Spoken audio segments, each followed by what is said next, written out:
The Mycotroph Institute is one of the leading institutes for medicinal mushroom therapy in Europe. We have been working with the healing power of medicinal mushrooms for over 30 years. Our work is based on generations of experience, international research, current scientific studies, and valuable insights from holistic medicine and naturopathy for both humans and animals.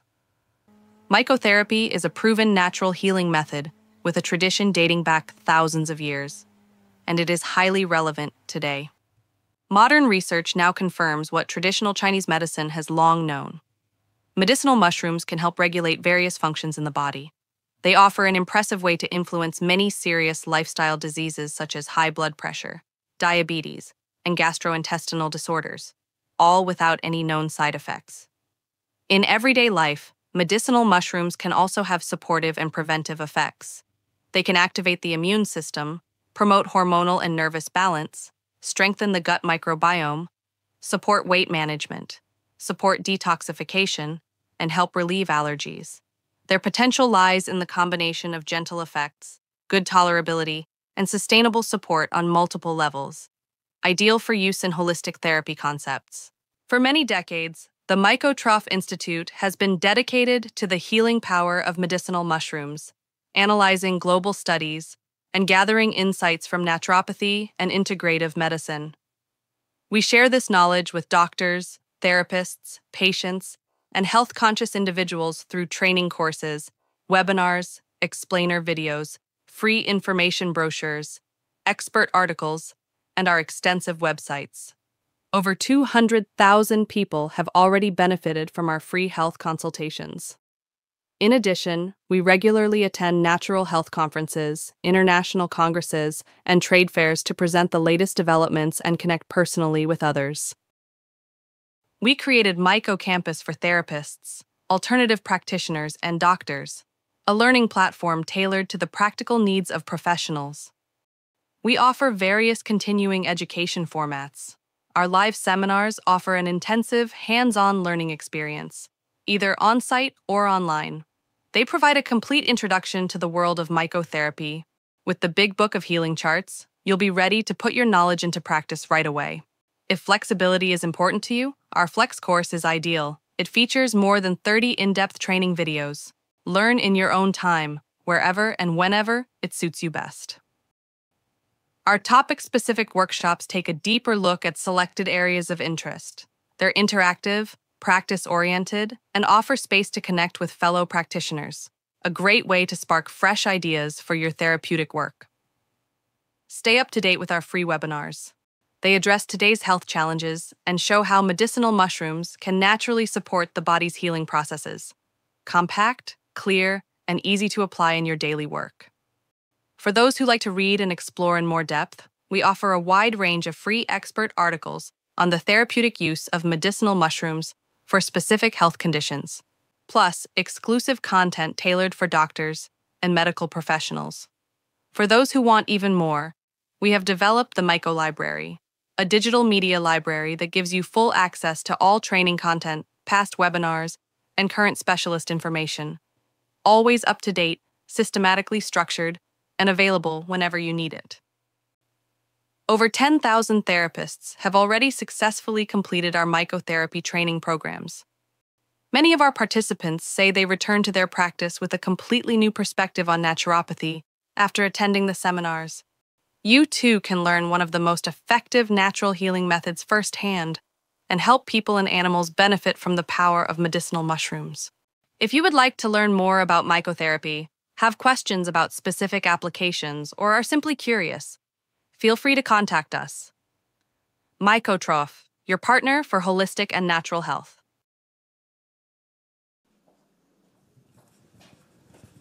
So this short video did show you our interest to spread the knowledge of the mushroom use, and we like to ask you if you have specific questions about the mushrooms, about the healing, about then you are asked to ask the question.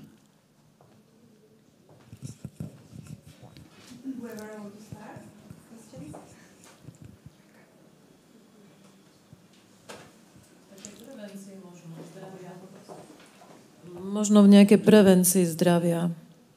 Some prevention of the health. Yeah.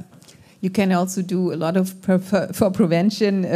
For example, with reishi mushroom, it's called the anti-aging mushroom because he can help against cirrhosis or prevent it, strengthen the heart, and he is a great anti-oxidative medicine. And he's also called an immune trainer, so he helps your immune system to react. Not overshooting like it is in autoimmune diseases, but the way you want it when you get them, or to prevent viral diseases, for example. Yeah, this is what you can do, or prevent diabetes and other diseases. Yeah, I need to. Good morning. So, cancer, Yeah. mushrooms and cancer. Can you give me your top 5? So I'm yes. making it very easy. I can do that. I mean, I have 4 favorite mushrooms. I recommend 90%. Mushrooms can really help to support the clients in the fight against cancer. And my top 4 are maitake, the ABM, the almond mushroom, coriolus, the Trametes vesicolor, and the 4th is the reishi mushroom. These 4 I combine most of the time, but of course there are others like shiitake or the chaga mushroom. Yeah, I always change my therapy or the mushroom combination after 3 months roundabout, so that the immune system does not get used to it too much. Yeah, and we really have great feedback and success over the years, and we have a lot of cancer patients we care for.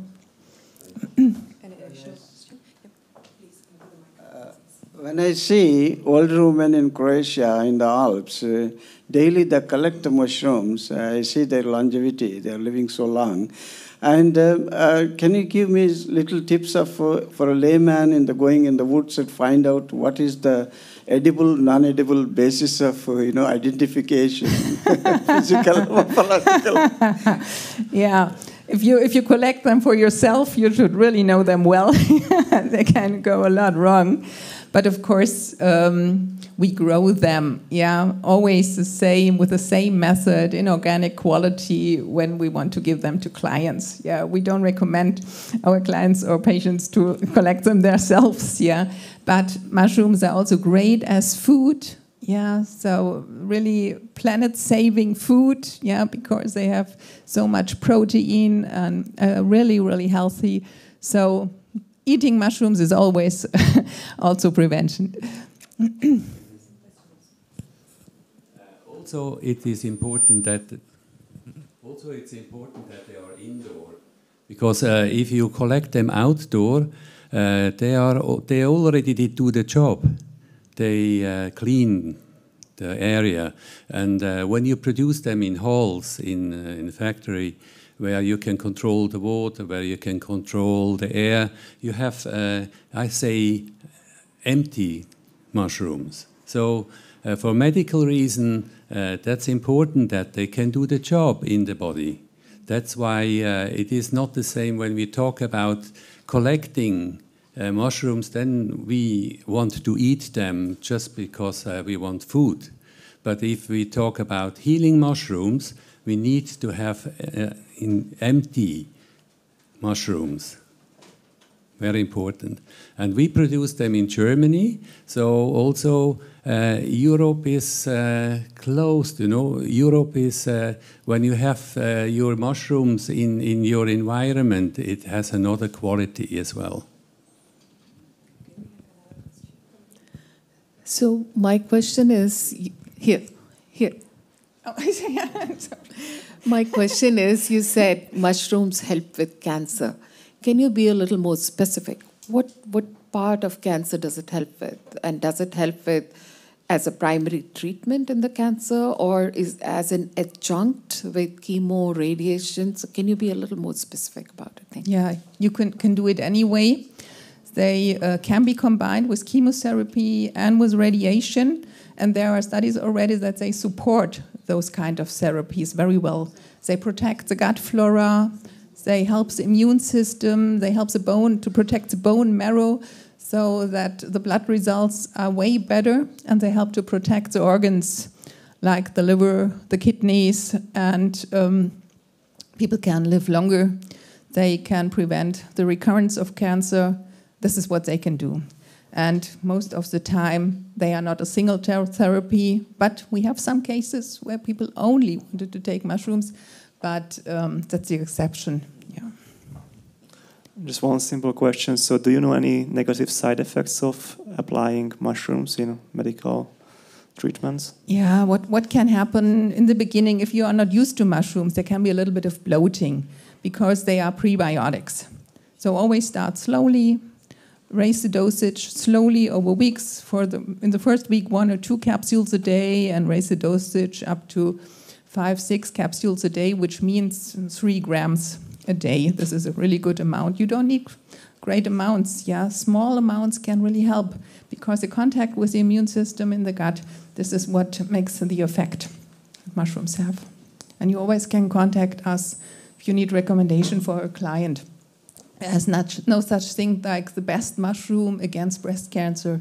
Yeah, it's always to support the client with his sleeping disorders. We always recommend individual, yeah, because there's not the cancer, it's the patient, it's a human being, yeah, with all his needs, and this is what we do, yeah.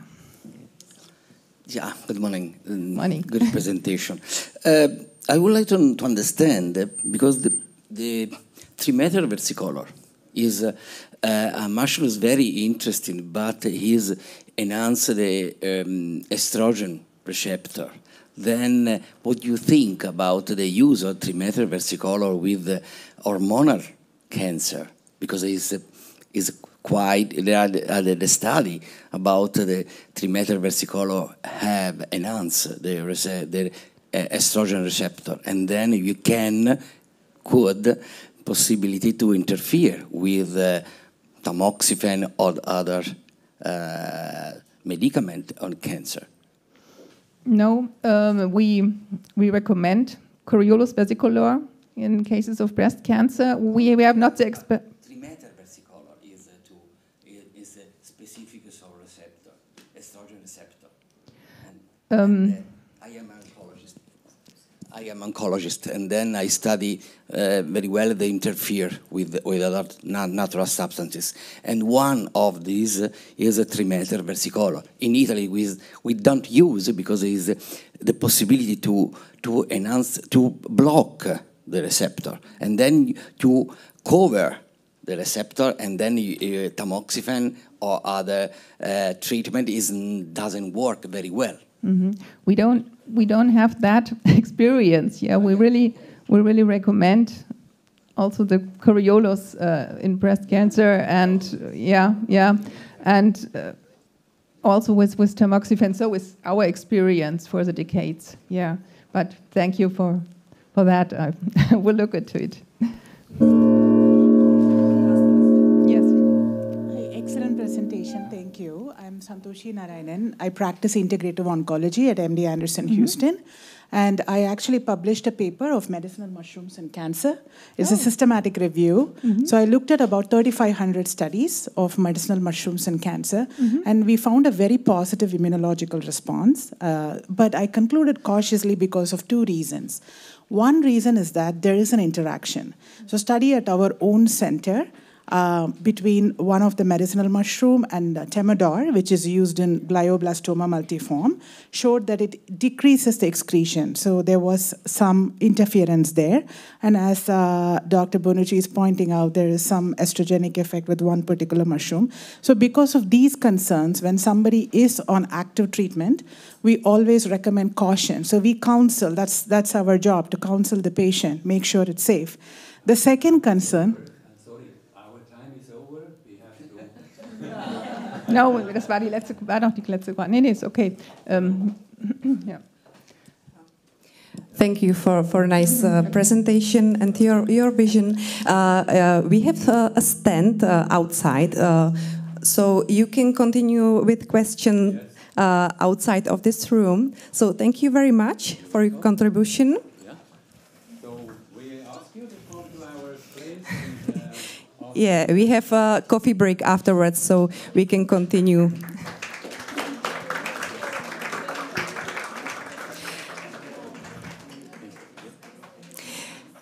And now, ladies and gentlemen,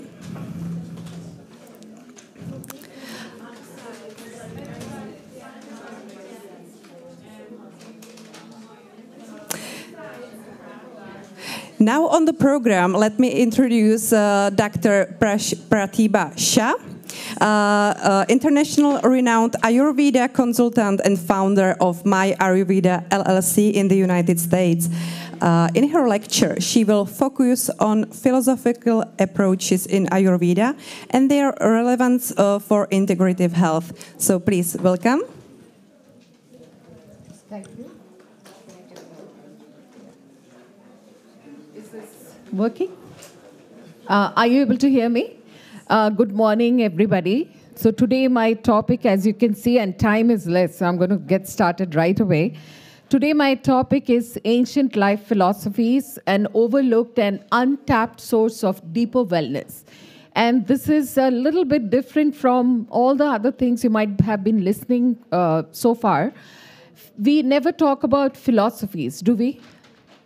I don't think we ever talk about philosophies for wellness, right? It has not found a place in healthcare, right? As such, until now. So this is something that has been catching my fascination for a while now. I have been talking about this topic for a while. So this is going to be my outline because there is a density of presentations going on. I will just share a synopsis of my abstract once again, just to reorient you all.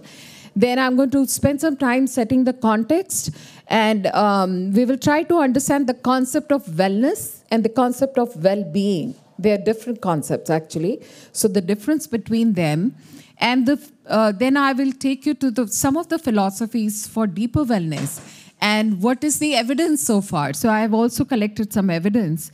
And then steps forward and closing reflections. So this is a synopsis of what I had submitted. In today's fast-paced and hyper-digital world, wellness is often reduced to a checklist of habits or commercial trends. Is that right? Right? I'm meditating, I'm breathing, so just a checklist, you know, check box. Alienated from its deeper roots in meaning, connection, and balance. In this presentation, I will explore how traditional worldviews, such as those found in Ayurveda and some of the indigenous systems in Eastern as well as Western philosophies, offer timeless, this is important, meaning to say they are relevant today as they were relevant thousands of years back. Holistic frameworks for living well, and these are free. That is the beauty. These are free. These are just untapped. We haven't discussed them enough. These systems view health not just as the absence of disease, but as a state of harmony within oneself, with others, and with nature. This is important. Not just us, but everybody around us, as well as with the nature. So this is a very interconnected framework that I'm talking about. By reframing wellness as a way of being rather than a set of outcomes, these traditions remind us that true health is cultivated from within and in alignment with the rhythms of life. Just digest that a little bit.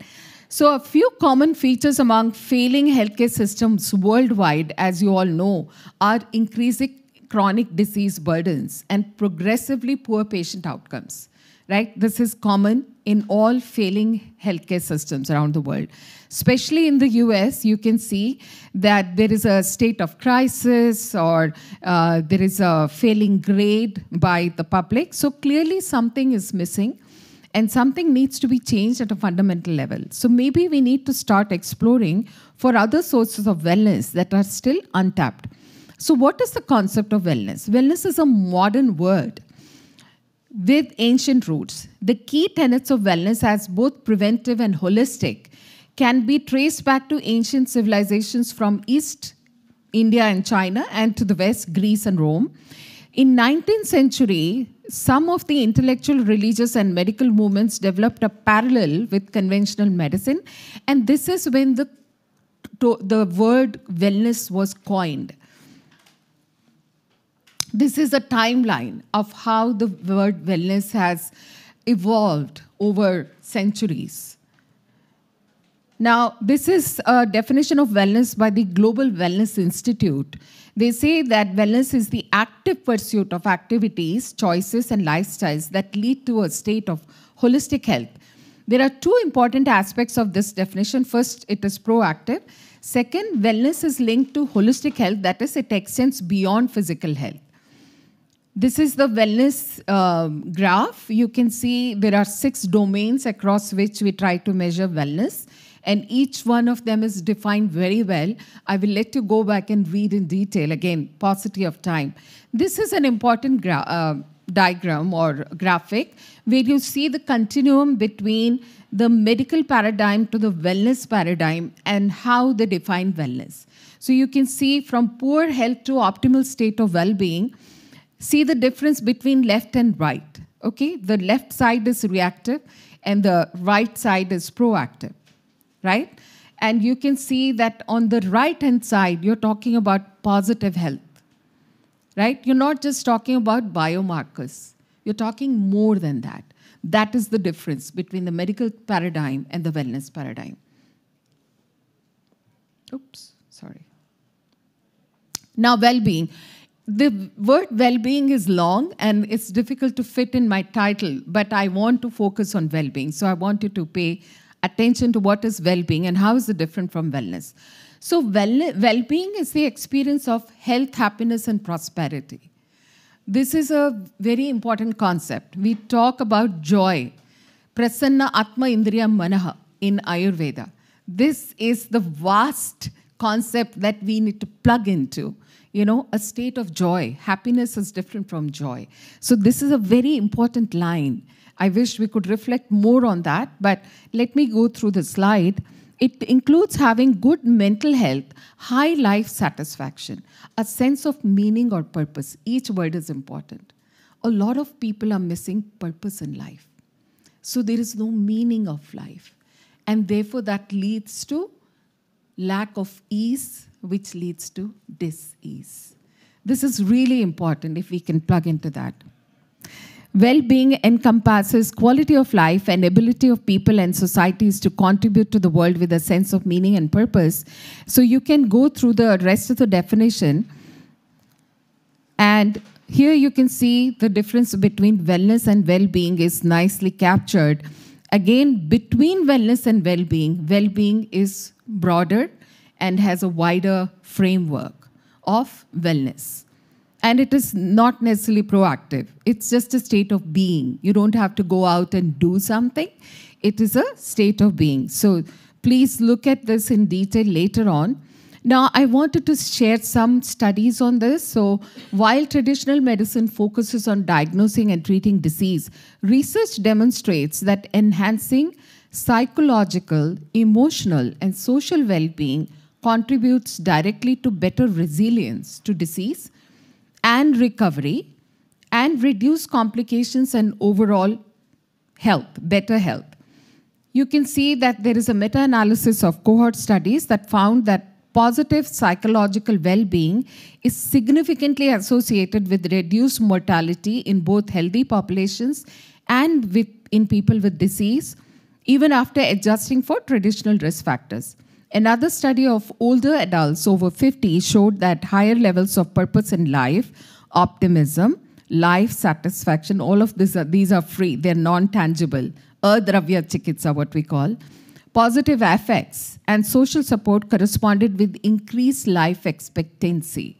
Not going to the gym or what we traditionally associate with longevity, these are just psychosocial affects. Positive affects that we are talking about, and they have been measured. Quality of life and functioning. This is a very recent study. You can see it in 2025.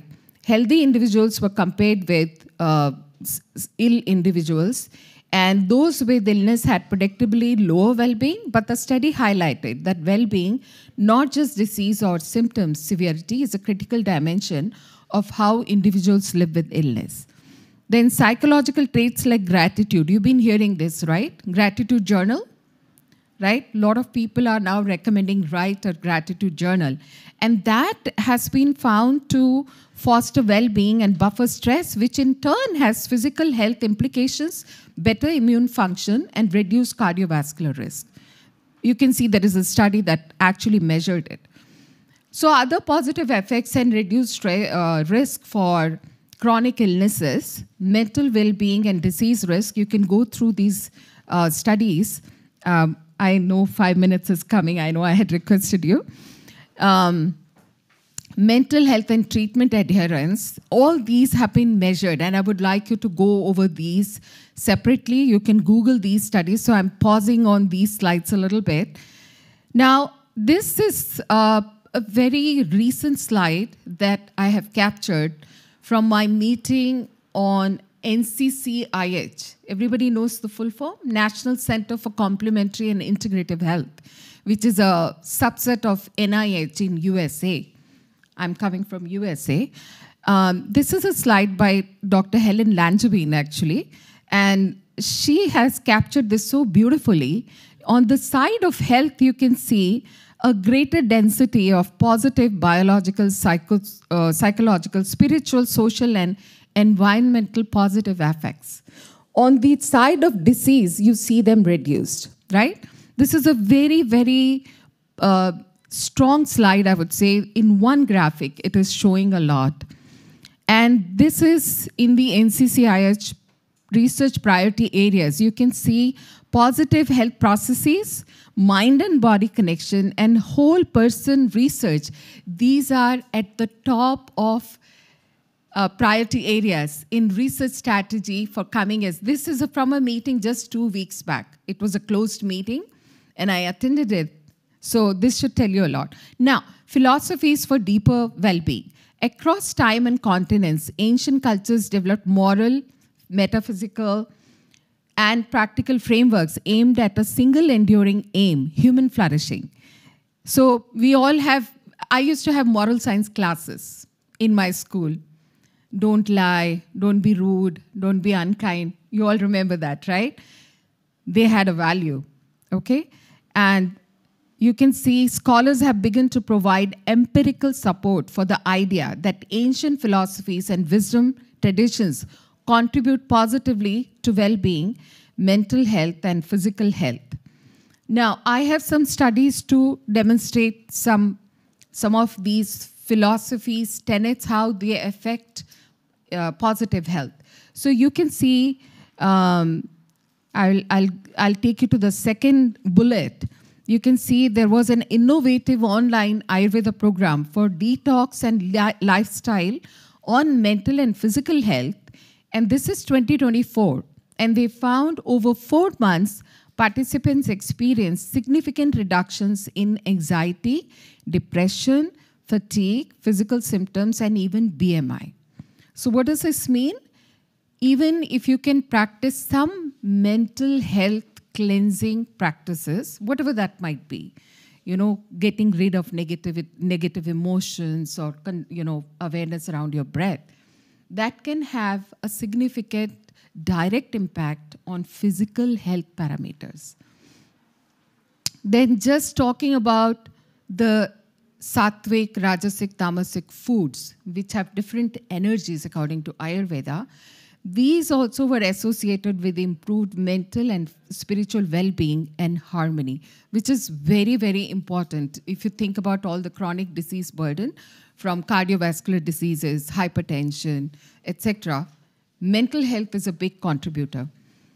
And these are also some recent studies. You can see, if you talk about indigenous philosophies, which are native Indian American philosophies.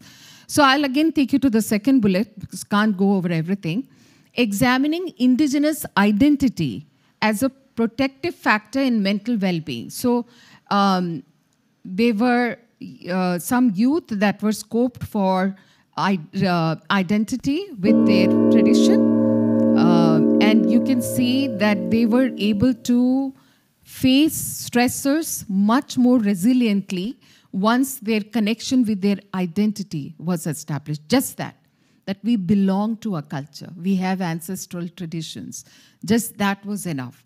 So I'm going to take you to steps forward. You can see, given the evidence, here are some guidelines for cultivating and integrating well-being at personal as well as social levels.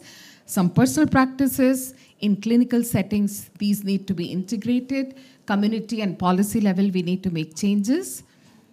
So even though these are untapped and are not discussed often, I think we need to pay attention to how these are actually powerful determinants of patient outcomes. And sorry, my time is up.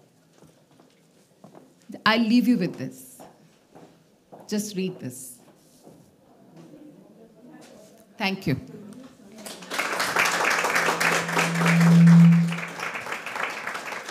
Thank you very much, Dr. Pratibha Shah, for your inspiring contribution. And now it's my honor to welcome Mr. Sanjay Tambe from Munich, Germany. Today he will discuss the SOM program and its 5 modules designed to promote a stable mind and healthy sleep. Please, Mr. Sanjay Tambe, welcome.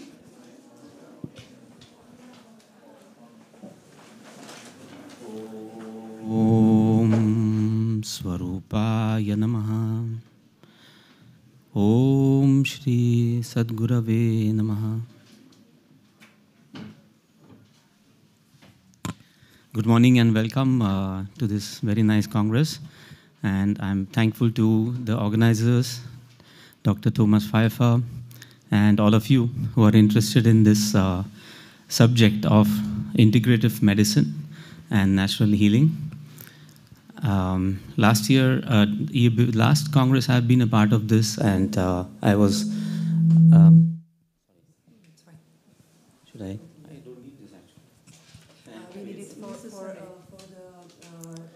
the. Okay, understand. So I thought of this small subject to be presented here, but we will try to make a session in the bigger hall so that all of us can experience this program, what it is, since it's a very simple program which can be used by every one of us in today's lifestyle. The main basis of this is that our concentration, our sleep, our general mental health has gone down due to some stressful factors.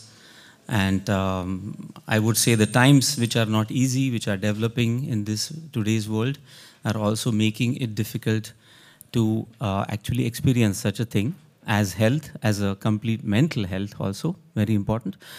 And the program which is developed, I'll just go ahead. This is Dr. Sri Balaji Tambe. You can see here on this slide, this program is based on the book called Communication with the Self. This is now available in German also, second language. And he says that you can communicate with everyone, right? If I would know Czech language, I could communicate with Dr. Pfeiffer easily. With her, I can communicate in the mother tongue Marathi, for example, with her in German. But how do you communicate inside? Like if you have some pain in the leg or a stomach, you cannot say, stomach, stop. It doesn't stop just when you say that, please don't pain or do something like this. So how do you communicate within yourself with your own organs? And why doesn't it work? You can communicate very efficiently today in computer languages, in international languages, and speak to everyone in the world. But within yourselves, you cannot, because you have forgotten the language of your own self. And this book describes how you can actually reprogram your brain in such a way that the organs, the internal organs, will start listening to your own voice. And how it can be achieved is a simple program which he named SOM program. Because SOM is, for example, also described in the Indian literature, mythology as the Som Rasa, means the main vitality in us, the main energy which gives us pran, which gives us life force, which is not our own influence, because it is given by an energy which we don't understand, which we called sometimes God, Allah, Jesus, whatever. We call an energy a natural force which is there, where a child is born and the person is dead at some point in time, sometime around 100 years or 80 years. That you cannot take away. Any modern science cannot help you to understand that. And that's why he called it Som, because this Som vitality, it is called Som Ras, but at the same time it's called Santulan Om meditation, he called it, because that gives a balance within your own self. It gives you a balance not only for your whole interaction with everyone, like if somebody sees me and says things in the mind that, oh, he looks sick today, even if she may not be a doctor, but you feel that, right? If I have an aura which matches to someone, and then we can communicate with each other. But how to achieve the same thing inside is to create or generate or understand how this Som actually flows within the body, within your nervous system, within your chakras, and basically helps you to balance the mental health, so that the mental health will help you, of course, to maintain the body. So this language thing is very important. It is mentioned in this book, Communication with the Self, and he said that we have to I have to go here, right? Yeah. What we have to do is understand, first of all, learn the language. Many times we have heard that Sanskrit is a language which is like a very natural language, and it is complicated for our Western ears that we may not understand. I have grown up with Sanskrit, so I understand everything in Sanskrit, but for many years it may be difficult to understand, because it's like a pronunciation. For me, Czech or Chinese is exactly also same like Sanskrit. I don't understand those two languages. But nevertheless, it says that Sanskrit is the most closest language to our organs within the body. So if you are speaking something like a mantra, there are bij mantras like Om Ram, Om Ram. Ram increases your energy. And there is a concept called Ram in Indian mythology. If you have heard, there was a king. It was described that he had to go away from the proper luxurious life. And that Ram is a concept, which means that if you increase your Ram inside, Ram means energy or Agni, then you have more energy within yourself. If you want to feel, say if you're feeling sleepy, go somewhere, sit there, close your eyes and sing Ram, Ram 20 times, and you'll see that your energy will grow again. And such bij mantras are given in the Indian, I would say, literature or Indian sciences. So Dr. Tambi says that such bij mantra is Om, or Omkar is the simplest bij mantra. You don't need much expertise to actually sing that Om. Everyone can sing it. It's Amen or whatever you can call it. It's Om.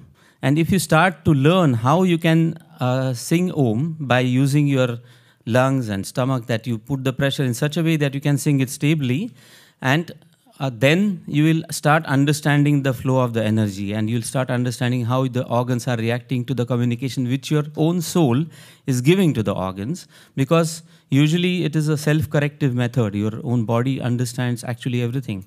The brain has to be reprogrammed in such a way that the information is organized and it starts listening to the health. Okay, I have 7 minutes to go, right? And so this is the basis of this book, which I just showcased here. This book on this side. And what he liked was to make it more scientific, because he said that it works. And the book is published in 2011, I think. So almost 13, 14 years back. And there's a lot of feedback from different people who said that this I practiced for many days and it has given me this. So it is nice to have those testimonials and readers who are telling us information, but we thought of making it like a scientific project. And then we asked different institutes. So this Jnana Prabodhini is something like Fraunhofer Institute in India. It is a 100-year-old institution, and they do carry out different studies on psychological, psychometric tests, etc., etc. It is actually well known in India for making your children a test. if your aptitude is for commerce, science, doctor. So the parents take their child when he's 3, when he's 15, when he's 20, and try to find out what is my child? Is he going to become an actor? Is he going to become a doctor? He's going to become an engineer. And they have tests where they will tell you that he is very good in commerce, for example. So don't put him for some technology. Because in India, it's very important that after matriculation or Abitur or 10th, 12th standard, that decides the future life of that person. And as you know, in India, many become IT engineers, and because the parents want them to earn money, go to America, etc., etc. But is it what you want? Is it what you like? Is it what you are as a person? You don't know. But this Gyan Prabodhini is an institute which does all these kind of tests. They also have, of course, a study in where you can do normal schooling and college. So they said that we are interested in making a research project with you where we will take 100 people from Germany and 100 people from India and do a module for 42 days by pre-testing, middle testing, and post-testing. So they have a good website. These people have helped us. On the left side, you will see Dr. Bhagyashree and Dr. Namita. This was leading our India team. Monica Thier, she's a psychotherapist in Munich, and Mr. Thomas Drinter, who is a coach and a trainer in this home program. So he was practicing this before the research study was done. And in 2023, we signed an agreement with this institute, and we did sign it with Santulan Veda, which is a non-for-profit organization in Munich, Germany. And it has activities spread over Germany, because they are also focusing on yoga, meditation, activities which are strengthening your natural health, or I would say mental health. So it took 18 months. And sorry, I've put a candle here, but I'm thinking of asking the organizers if we can do a meditation, like I said, in the bigger hall with this, so that you all experience. These are the modules which I was explaining. The main thing is that in the book, the claim is that if you give 1 hour in the day for this program, then you will have maybe 1 hour less sleep, but your energy will double, and that sleep will not be actually required anymore. This is what the book says. So how is it achieved? There is a small meditation in the morning where you have to look in this candle for some minutes, practice the Omkar meditation. Everything is given on a CD which is attached to the book, or it is available now on Spotify and Apple Music and everywhere. 16 minutes meditation, 12 minutes yoga exercises also continuously through. I don't know, I'm good in the minutes. No, it's 12 minutes of meditation, 16 minutes of yoga. Then after lunchtime, many times you feel a little tired because of heavy lunch or some stressful work. You can sit even in the office, sit straight and listen to 10 minutes of this music. There is an evening or afternoon program, again for 12 minutes, which is again given with Sanskrit mantras and meditation. And the last one is Yoga Nidra, which is basically you can put the music on and sleep. And before even 2-3 minutes the music is done, you are actually asleep. So this is the 5th part. And these are the 5 modules which are prescribed. So it is 1 total hour, 60 minutes, but it is divided into these, Yes, I'm just trying that. So it is divided into these 5 modules, so very easy to practice. You can check it out on a website. You can practice yourself and give us a feedback how it was. Now I'll quickly, I have only 2 minutes, so I'll say this was a research project where they decided to take 100 people from Germany and 100 people from India, and this methodology which was used was this, that they did a psychometric test with these factors, where the subjective well-being was tested, the Connor-Davidson risk resilience scale was tested. So basically, some of you who are psychotherapists or psychologists, you must be knowing these are very internationally approved standard methods used for testing your psychological conditions for the period. So they took a test, 21 days. For half of the group practiced the meditation, which I just mentioned, these 5 modules, and half of the group did not do anything. They just went home and carried on with their life. and came back 21 days later. Again, they did a test, and the other group, which was like a control group, passive group, did not do anything and came back after 42 days. This was the test method, and this is the test which they had taken. Well, this is we have published this on the website, how this was done and what was the result. So I'll give now 30 seconds for what came out. As you can see, the well-being, subjective well-being, again tested through the forms, that people in Germany and India felt much better after 42 days. The concentration part was mainly observed in India, whereas the sleep was improved in Germany much, with the German testing people much better. And in general, their tolerance level had increased. They said life was very easy for us. After that, we felt every issue or challenge which came was much easier. So you can see that these testings gave, in general, quality of life, which is described by the World Health Organization. They said that this we could achieve. Okay, I'm almost done.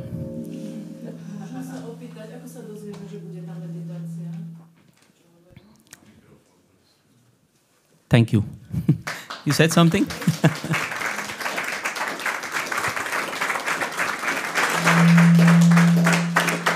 Thank you, Sanjay Tambe, for your presentation. And you can leave it or take it. It's up to you. And now it's my honor to welcome Mrs. Tina Andersson from Sweden. She's an Ayurvedic lifestyle consultant and Ayurvedic educator, Vice President of the Ayurvedic Sweden Association and Director of Sweden's oldest Ayurvedic school. She will present how traditional plant medicine can support healing. So please welcome. Floor is yours. Thank you. Thank you so much. It's an honor to be here. And as my friend Professor Madan would say, the future decides the present. And just when I was thinking about it, you were just coming here. So thank you for being here, and thank all of you who are here today. Have you ever wondered about who you are and why you are here? I guess this is the question that brought me here. And this is the question that I've been bringing into my life ever since I was a child. But when we start to ask ourselves who we are, it happens that you also ask the question about where did it all started. And I think we all are familiar with some cultural knowledge about how the creation started. And this is the myths from the ancient practice of where I come from.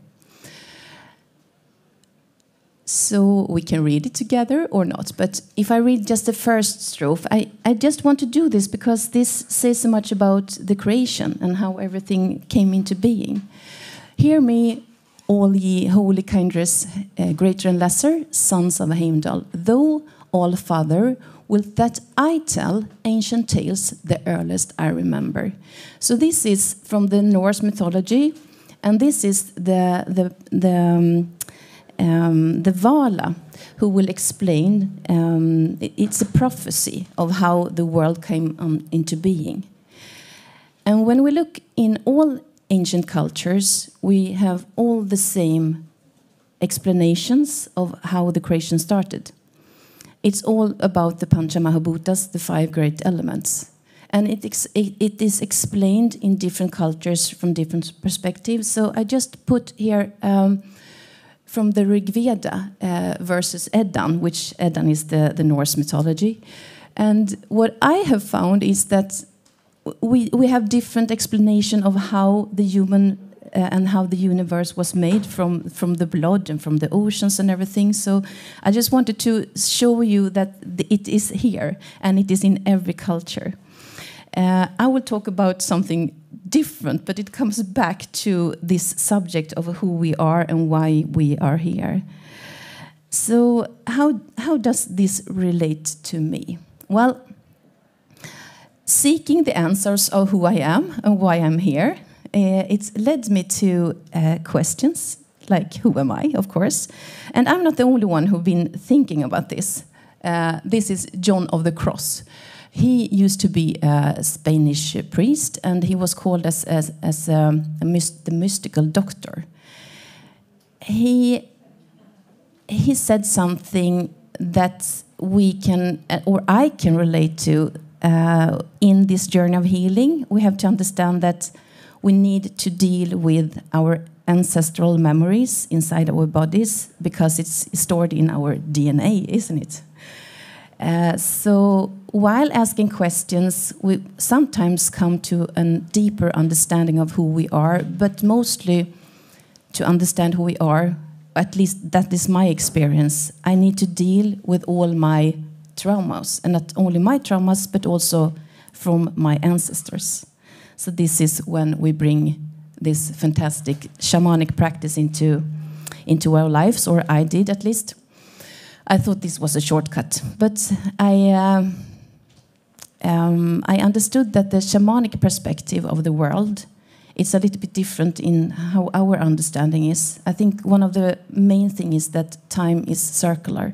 So time is not a linear happening, it is circular. And for me to understand it, it's impossible because I have a mind and I have an ego. They are also talking about the four great elements, as we know from each culture. And they are healers. And the shamanic people are protectors of the world, and they are protectors of the ayahuasca that I will talk about. And they go exactly to the root cause of the problem. So the shamanic practice sees the world as when someone has a trauma, it is stored in the body. And when the trauma needs to be released, we need to make, how can I say, to separate the issue from the emotions. And from my practice in Ayurveda, I have experienced that this is also done in the Ayurvedic procedures when we go to marma therapy. But it's just so fun to see how things are connected. So ayahuasca is a plant medicine that is brewed in the forest. It contains DMT, and DMT is considered as the spirit molecule. So the aim and the goal of ayahuasca is to understand who we are and where we come from. And to do that, we need to raise in our consciousness, and this is when the DMT molecule comes in. So if you want to know how it acts on your psychology and the serotonin receptors, that's how they say. So the research say that, well, this is just a way to increase the chemical in your brain, and yeah, that's also happening. So the potential of ayahuasca is fantastic. It has it's usually a brew in containing 2 different, but usually more, different plants. And they work in different ways. So the one has to come with other, because if DMT would be, if only one plant would be used, then the DMT would be digested in your digestive tract, of course, and it wouldn't be able to pass the blood-brain barrier. So that's why we need the compound of the 2 different herbs. And usually it is used, more herbs are also used. So ayahuasca is it's a brew that you take orally, and then you wait until things are starting to happening. And I think if there's someone who is curious about what will happen, well, I will talk a little bit about my experience. The research said there's all these fantastic antidepressive, anti-addictive effect. It's good for PTSD and borderline disorders and Parkinson's. So the research says it has so many things to offer us, but we need to be very, very careful. And so this is also some research if you're interested in learning more. It is not legal yet, but it will probably be. So in some countries, in Australia, it now is given. And I think there is not ayahuasca itself, but magic mushrooms. There's therapists going to Netherlands in Europe to make it's like a ceremony, giving the magic mushrooms and to see the effect.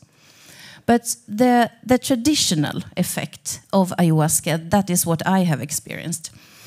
And the setting is the most important thing. So it has to be a real ceremony that is done by shamanic people. Because the shamanic people, it's so important. They are the protectors of the medicine. And we call the medicine as the grandmother ayahuasca because it's a she. And what the grandmother teaches us, I guess you know, it's not always coming with a kindness and hugs. It can be quite rough. But from my understanding, it's when you enter into the deeper consciousness, then you can really heal. And so I was in a setting, or I have been doing it several times, but one of the settings that I will talk about a little bit more today is about how we can relate to the emotional language inside of us, as we heard before. And I think it's so beautiful how everything connects here.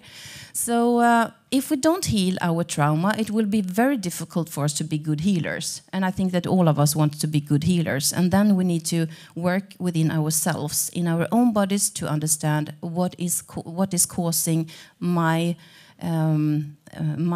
psychological imbalance or whatever it could be. I didn't really have that much insight of that I was into a trauma also, but it's more an ancestral trauma. So it's more about not being seen, not being heard, not being listened to in the way of practicing medicine.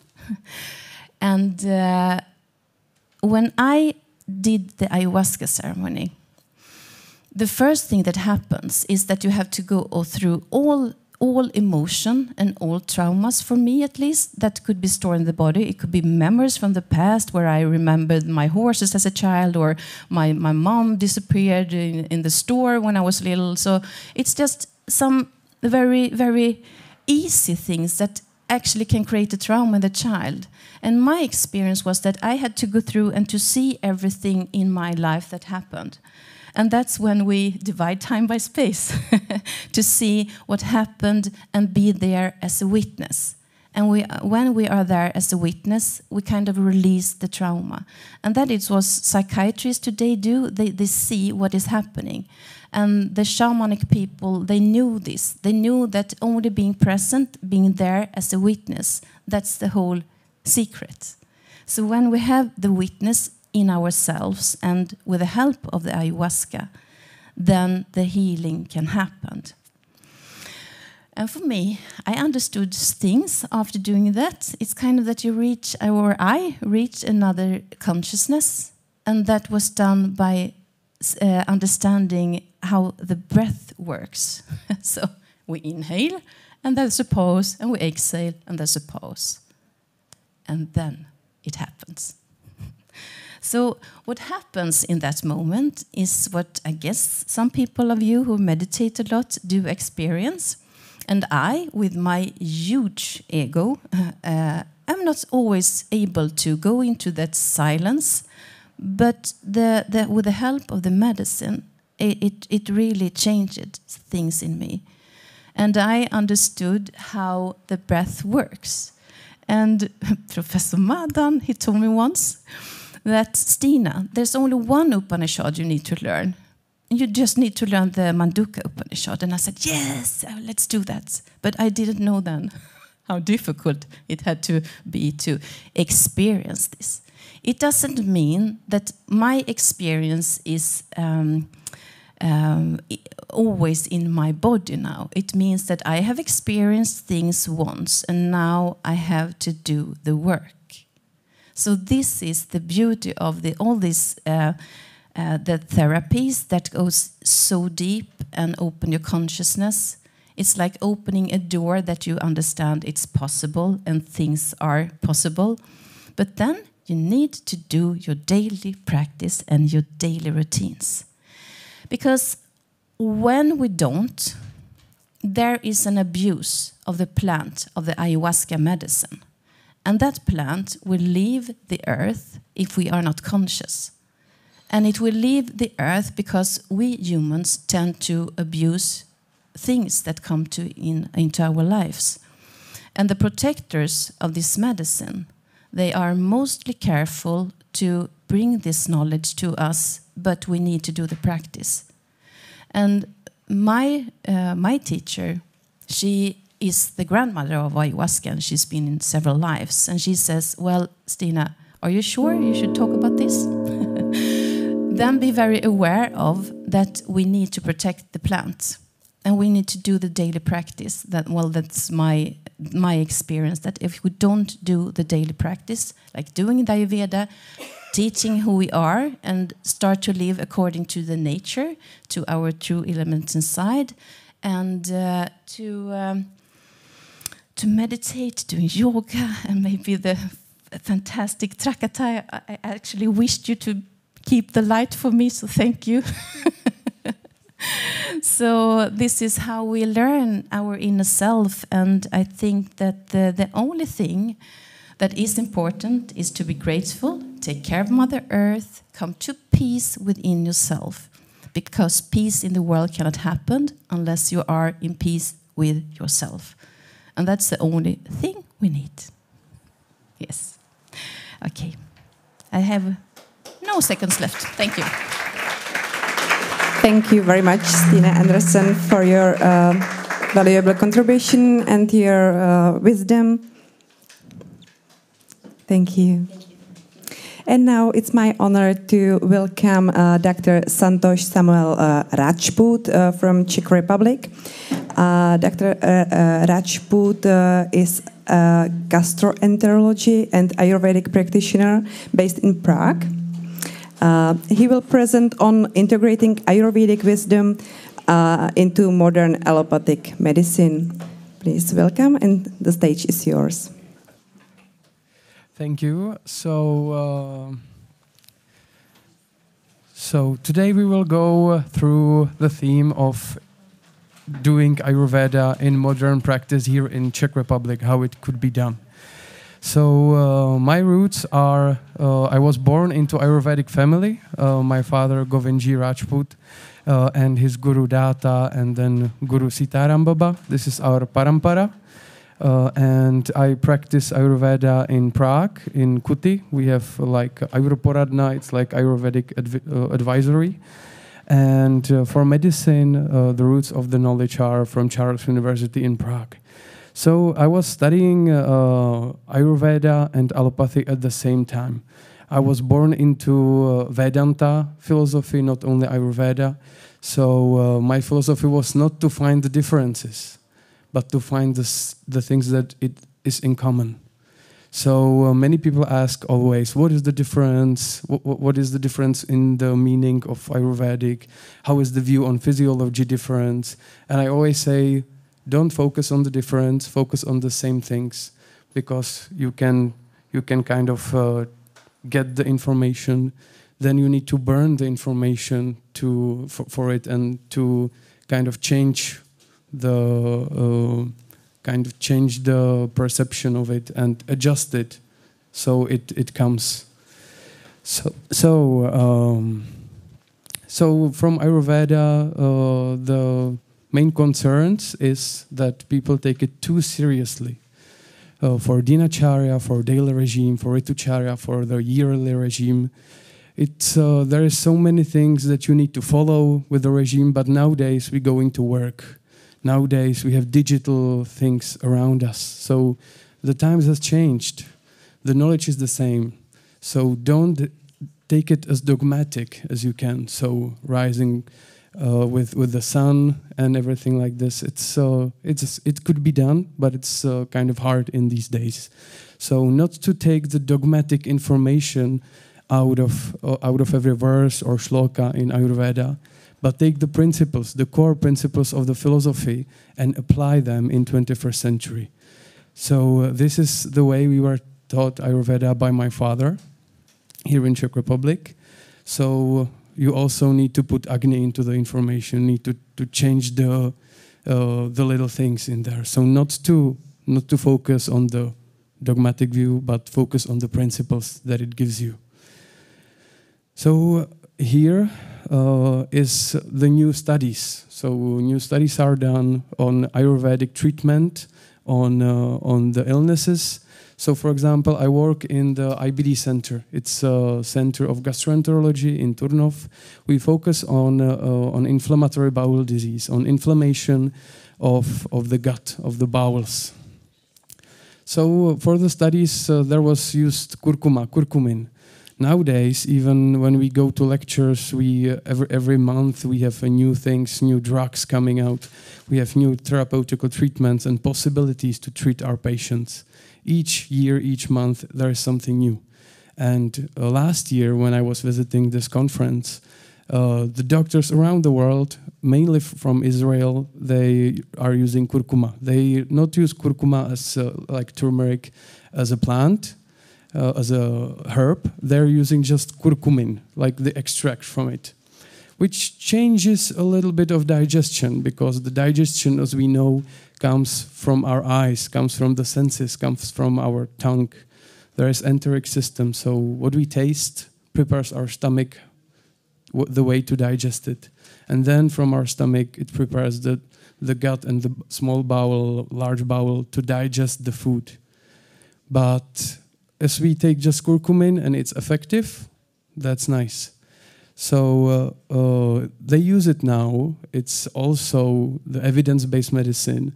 They use it together with our treatments that we usually use. It's just systemic corticosteroids, which is azathioprine, methotrexate, and also biological therapies like infliximab or something else. But there is not still enough data for a single therapy use, so they're a little afraid of using curcuma as a single therapy for the inflammatory bowel disease nowadays.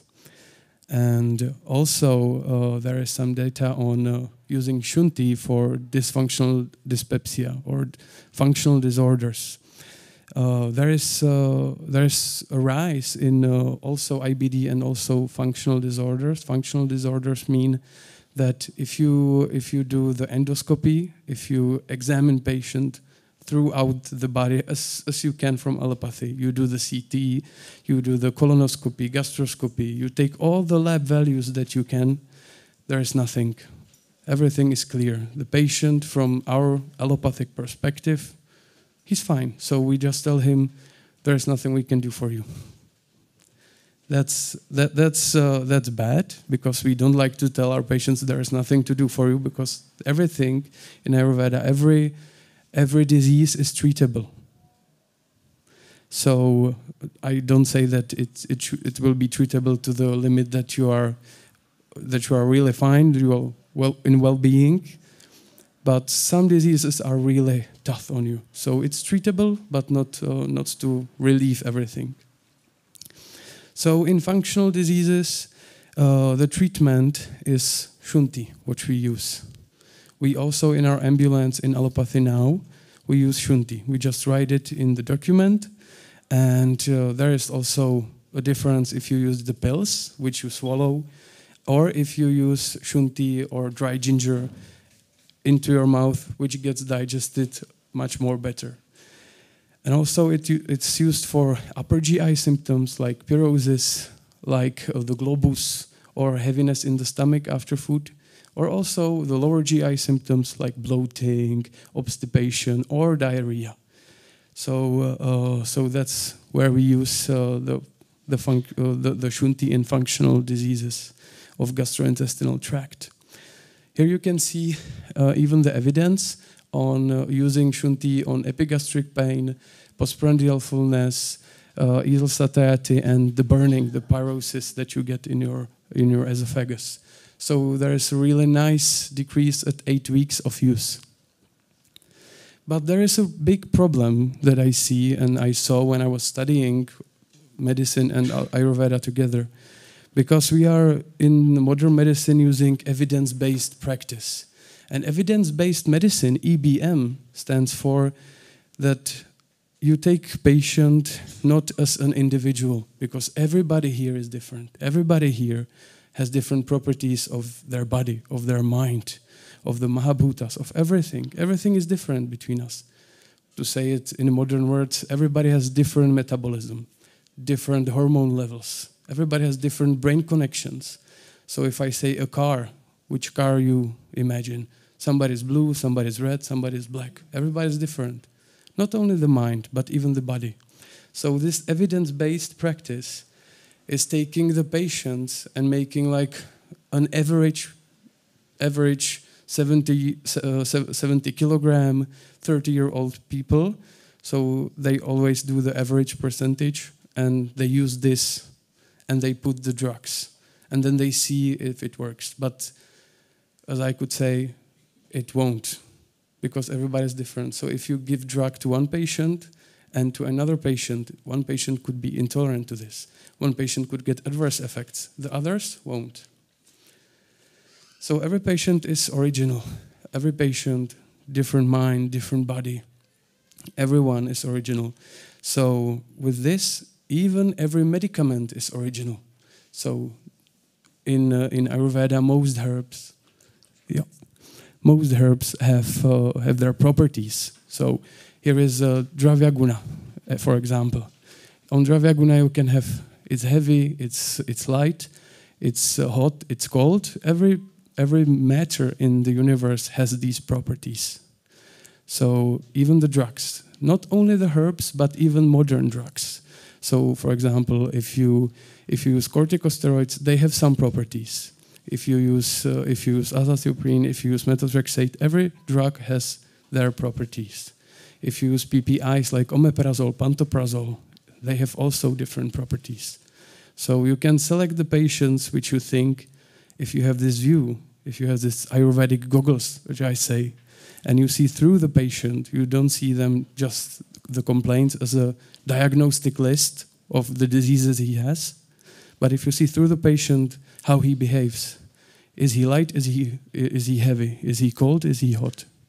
So you can see the patient, you can see the gunas in him, and you can see the gunas also in the medicament, and you can say, I think you will have adverse effects if you take this drug. Or this drug is perfect for you. Not only the herbs, but even the pills. So, for usage of Ayurveda in daily practice, I work in the modern center, so we have everything, endoscopies, all of the radiology department, and everything. And we use Ayurvedic treatment nowadays for the treatment of functional diseases. So if modern science doesn't have an answer, we use Ayurveda because we want to help patients either way. And I'm so grateful for my primary doctor to tolerate me in this practice, to tolerate Ayurveda, because it's not that common nowadays. So I'm really grateful to work in this such a nice hospital. And we also use Ayurveda in the prevention. So we don't usually generally nowadays use Ayurvedic treatment in the hospitals, in palliative care, in the ICU, but we use it in the prevention. So it's also nice that there are some general practitioners who are taught Ayurveda and who are using it. There's also, on our university, there's many psychiatric doctors learning Ayurveda and then practicing also meditation, pranayama with their patients, and it has nice effects. And as I said, the thing that Ayurveda gives you is the Ayurvedic goggles. So you see the world in an entirely different way.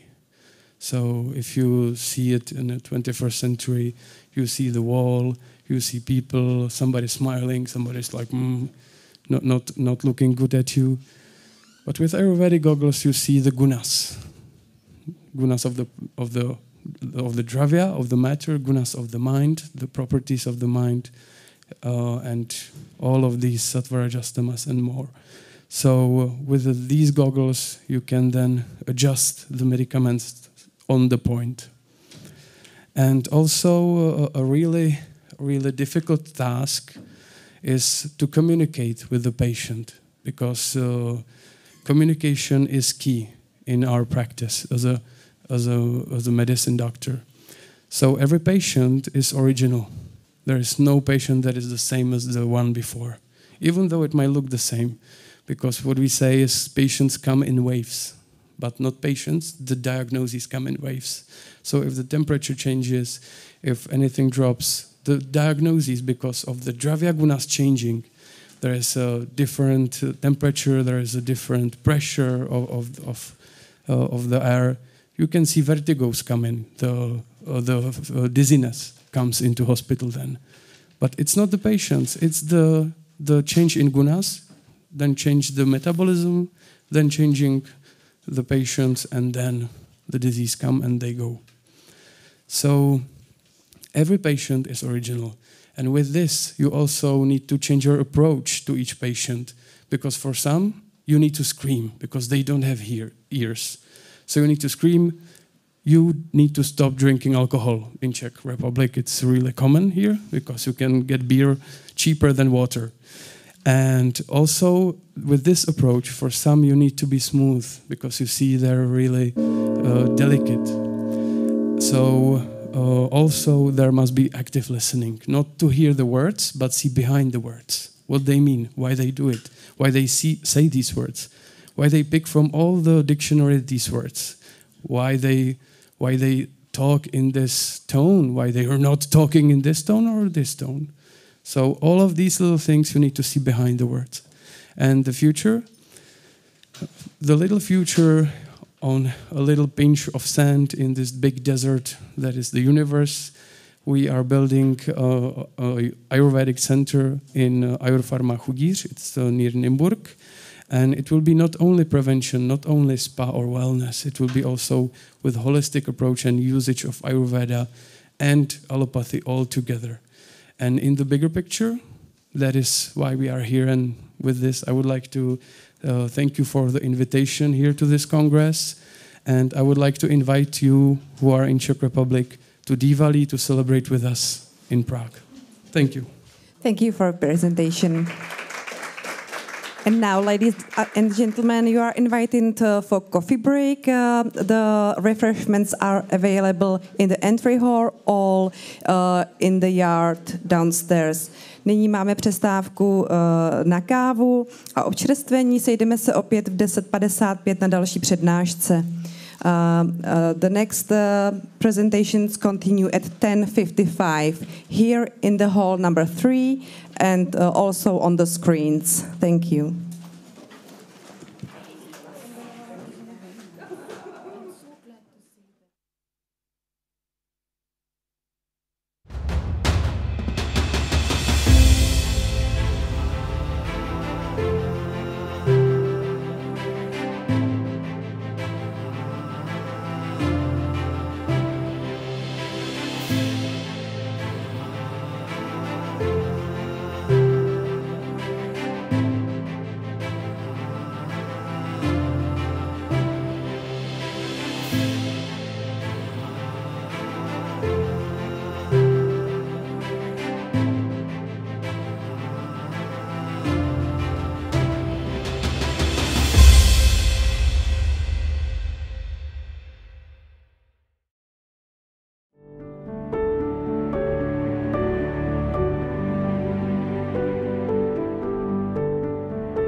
Rady odborníků, příběhy s inspirativní filozofií, četba, výstavy, dokumenty z cest i relaxace, pohlazení pro tělo i duši, radioregenerace.cz.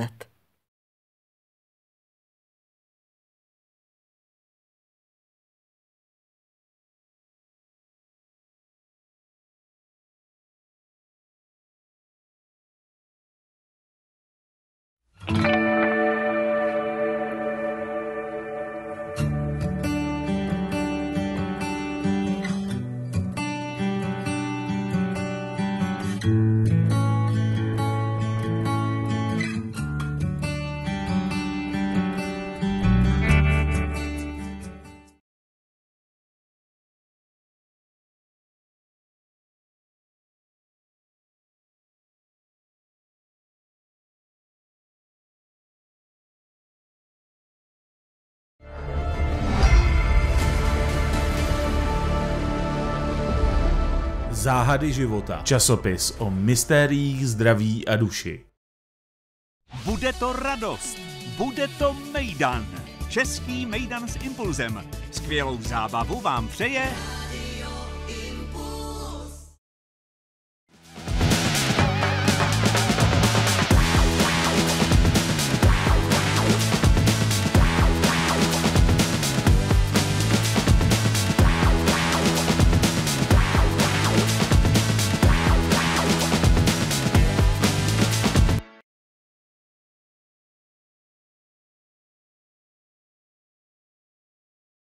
Zdraví nezná hranic. Hledejme, co nás spojuje. Je čas začít spolupracovat. Takové je motto letošního Mezinárodního kongresu zdraví, který se ve dnech 3. až 5. října uskuteční v Praze. Je určený pro profesionály i laiky, kteří si chtějí rozšířit obzory v oblasti tradiční, komplementární i integrativní medicíny i medicíny založené na důkazech. Zapojit se lze osobně i zdarma online. Loni tak Mezinárodní kongres zdraví sledovali 2000 lidí z 55 zemí. Letos organizátoři slibují informace od předních odborníků z americké Cornellovy univerzity, z britské Cambridge a nebudou chybět přednášející z Brazílie, Indie, Austrálie, Německa, Číny či z Jižní Afriky a řady dalších zemí.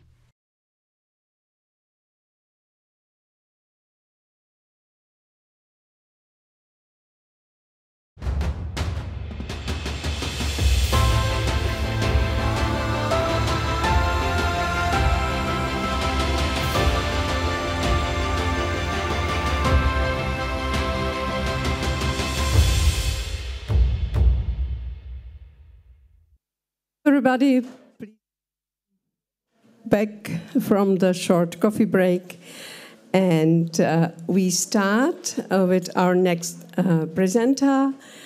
We have Dr. Anton Janse van Rensburg from South Africa here, a practicing medical doctor based in Pretoria.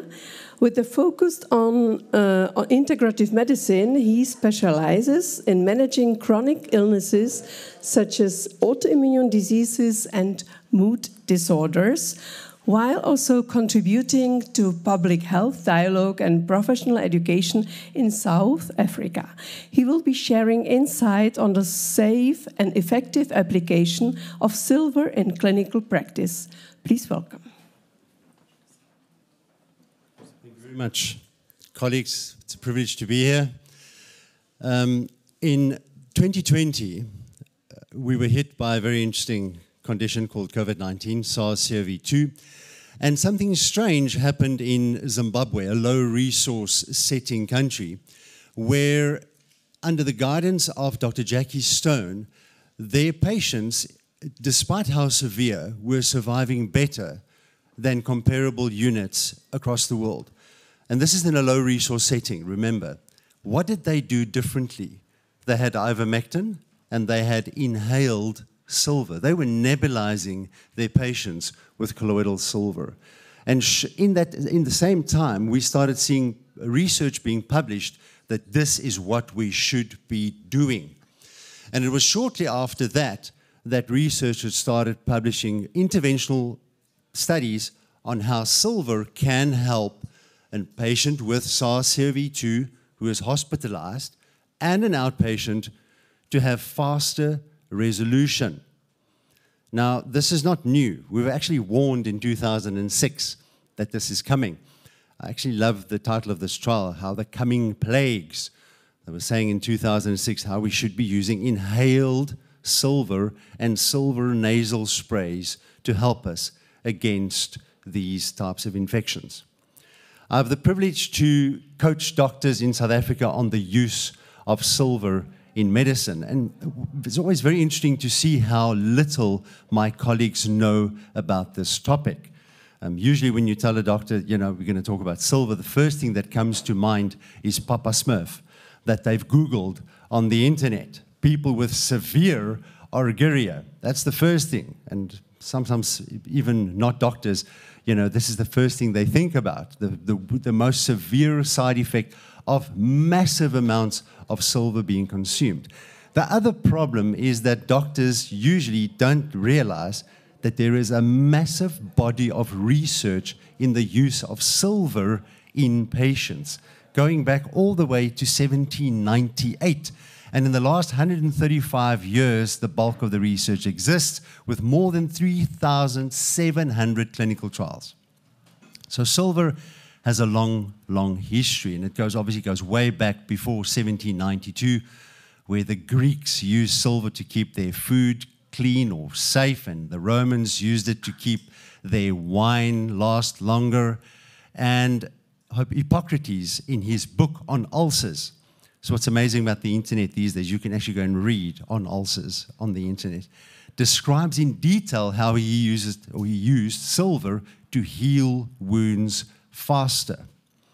Another notable moment for silver was in the late 1800s, where Carl Craday started using silver nitrate in ophthalmia neonatorum, so literally in the eyes of newborn babies, to prevent severe eye infections when the mother was infected with certain infections. And silver nitrate is still in use till this day. Notably, 1960s, George Winter. For those of you that have had a burn wound before, you possibly have been treated with silver sulfadiazine, still used till this day. Only change is they've dropped the sulfadiazine because they found it to be toxic, and that silver is enough to treat a burn wound with. So why did I, as a Western-trained medical doctor, start looking into silver more and more? It's because it doesn't just kill a bacteria. It kills bacteria, viruses, fungi, and it has a multimodal method of action. And it's this multimodal action, this is a bacteria, that makes it very promising in antibiotic-resistant infections, because you are going to disrupt, silver is going to disrupt the cell membrane. It is going to produce reactive oxygen species. It's going to disrupt DNA replication that the bacteria needs. The same in viruses. It's going to disrupt the DNA process where virions are produced, but it also binds to viruses and prevents it from entering the cell, the human cell. Fungi, same processes. Pitting of the cell membrane, disruption of DNA. So this, I believe, is something that the medical fraternity should be studying. We should be studying how can we start treating these severe antibiotic-resistant organisms that we see, especially in some hospitalized patients. How can we utilize something like silver to help these patients? When it comes to viruses, we have studies on numerous in vitro studies, and we have human studies like I've showed you just now on the coronavirus family. So doctors then ask me, but can I use it with antibiotics? Are there going to be severe drug interactions? What should I do? And the short answer is, you will enhance the healing of your patient if you are using silver as an adjunct to what you are doing in your patient. There's maybe one, if a patient's on long-term tetracyclines, maybe then you should consider just splitting the dose, taking it at a different time, but that's usually not a problem. So then let's speak about the blue people, because this is one of the first things that doctors ask me. And believe it or not, but the EPA and the WHO actually have established a safe dosage, or the NOAEL dosage, no observable adverse event level. You need to consume a massive amount of silver. You need to literally trade some of your water that you drink every day and drink colloidal silver to get to the 550 liters. But the problem here is people are consuming home brews that are sometimes very strong as well. So when I say 18 ppm or 18 parts per million, I'm referring to something where you know that it is 18 ppm. And I honestly, and we'll get to that now, this is where it needs to be said that we need to start using standardized dosing if we're going to use silver as a medicine. But then there's a big elephant in the room, especially in the European Union. And that elephant's name is nano. Okay, nanoparticles that have been banned in the EU in cosmetics, in oral substances. So how did, in South Africa, how did we overcome the nano issue? We stopped using it. It's as simple as that. Well, it's not that simple, actually. We actually have engineers who are manufacturing, or they've devised a process to manufacture pharmaceutical-grade ionic colloidal silver that does not contain nanoparticles. So the particles are about half a micron, and 97% of the substance that we are using in South Africa for all these things that I've just mentioned now is ionic, means it's a silver atom that's charged, which is the bioactive component of silver. So no nano, because obviously in the EU you can't use it. So how do you get that done? Well, you need a factory that is subject to some regulation. In South Africa, we prescribe from a pharmaceutical-grade facility that receives inspections, and their products are third-party tested, so not self-tested. They send their products for testing to prove that it's 18 or 25 parts per million. The particle size testing we actually did here in the Czech Republic. We sent samples to the Czech Republic to have it tested here because it was a facility that had the right machinery to do it. To then produce something that myself as a doctor can safely prescribe, not worried about medico-legal repercussions, called pharmaceutical-grade ionic silver. It's ionic colloidal silver, but don't worry too much about the nomenclature. So is it safe? So we actually went and did a study with a very, very strong solution of pharmaceutical-grade ionic silver. And the animals that we tested lived longer. That's the short answer. And we gave it orally, and we gave it dermally, we gave it intravenously, and we gave it in inhaled form. So even at very, very high dosages, the pharmaceutical-grade ionic colloidal silver was proven to be safe. Do they, or does silver damage your own cells? It's another question that I receive. It's a very good question when people ask it. Does it kill your probiotic bacteria? Because, I mean, if it's going to be killing bacteria, surely it's going to be disrupting your microbiome. And at a conference like this, you know, I think most of the people here have an understanding and an appreciation for how important the microbiome is in your life. And the short answer is, at physiological dosing, when you dose correctly, you do not kill your own cells, and you don't kill probiotic bacteria. Why is that? Because the cell membranes of human cells and probiotic bacteria are more complex, they're more robust, and ourselves and our probiotic bacteria have a very strong antioxidant system. So we can handle the silver when it comes into your system. Now, let me just say this, you can overwhelm the intestine by literally drinking liters and liters of an unknown colloidal silver substance every day. So I advise that you don't do that. Then you can overwhelm your probiotic bacteria, but under normal circumstances, that won't happen. So I'm in the final straight. Let me just then share what are we using ionic colloidal silver for in South Africa. So we use a nasal spray. Now, you're placing atoms in your nose. There was a lovely study that was published in 2023 on intranasal extracellular vesicles, how the drop in temperature in your nose is now known to be a cause of more viral infections. So that's in the nose. So if you spray silver in your nose, then you will have more protection against upper respiratory tract infections. And then we'll talk about sinusitis just now. So our patients are nebulizing quite extensively in South Africa. We use 18 ppm and 25 ppm solutions. It's an antimicrobial, antibacterial, antiviral, antifungal. And here is something very interesting. Silver modulates the immune response. So you'll remember from SARS-CoV-2, they spoke about the cytokine storm. Do you remember that? These days, everybody knows about the cytokine storm. Silver ameliorates the cytokine storm.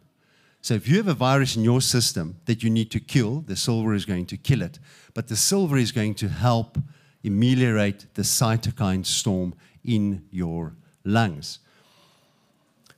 Eye infections. Silver is the topic of discussion amongst ophthalmologists and has been tested on 216 different fungal pathogens in the eye. But the immune modulating effect gives it there's a possibility that it can be used for eye allergies as well. So just spraying a normal 18 ppm in your eyes will have an effect against pathogens, because we know, especially if you get it from a good factory, that it's going to kill those pathogens. Otitis externa in the southern hemisphere, swimming season has arrived, and more people are exposed to. What? Swimmers' ear, otitis externa.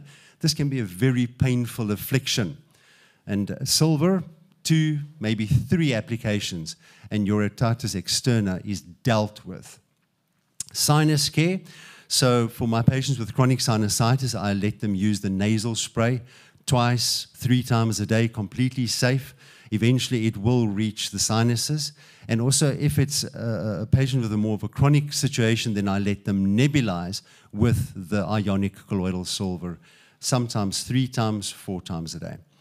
We're still doing what Hippocrates did. We're still treating wounds, only now we have more evidence for it. And the effect of silver in a wound is near miraculous. If you start studying what silver does, how silver binds to the cells of your body that have to heal the wound, it is unbelievable to see how well silver works in a wound. So it doesn't just kill the viruses and the bacteria, it actually enhances healing in that wound. My sanitizer, here's my sanitizer. I try not to use alcohol-based sanitizers. Some sanitizers have methanol in them. They have toxins that I don't want on my body. I do not allow my children to use sanitizers in shops. I travel with my ionic colloidal silver, and that leaves atoms on my hand. So if some of you come to shake my hand afterwards, I'm going to give you some silver atoms in the process. Right, so this is just a study that shows that the ionic silver has got an incredible disinfectant capacity. So silver, lovely research being done in this field, from gastrointestinal to cancer, to the treatment of deep bone infections, to orthopedic implants in dentistry. And I think this is something that's very important for the future of medicine. Thank you very much for your attention.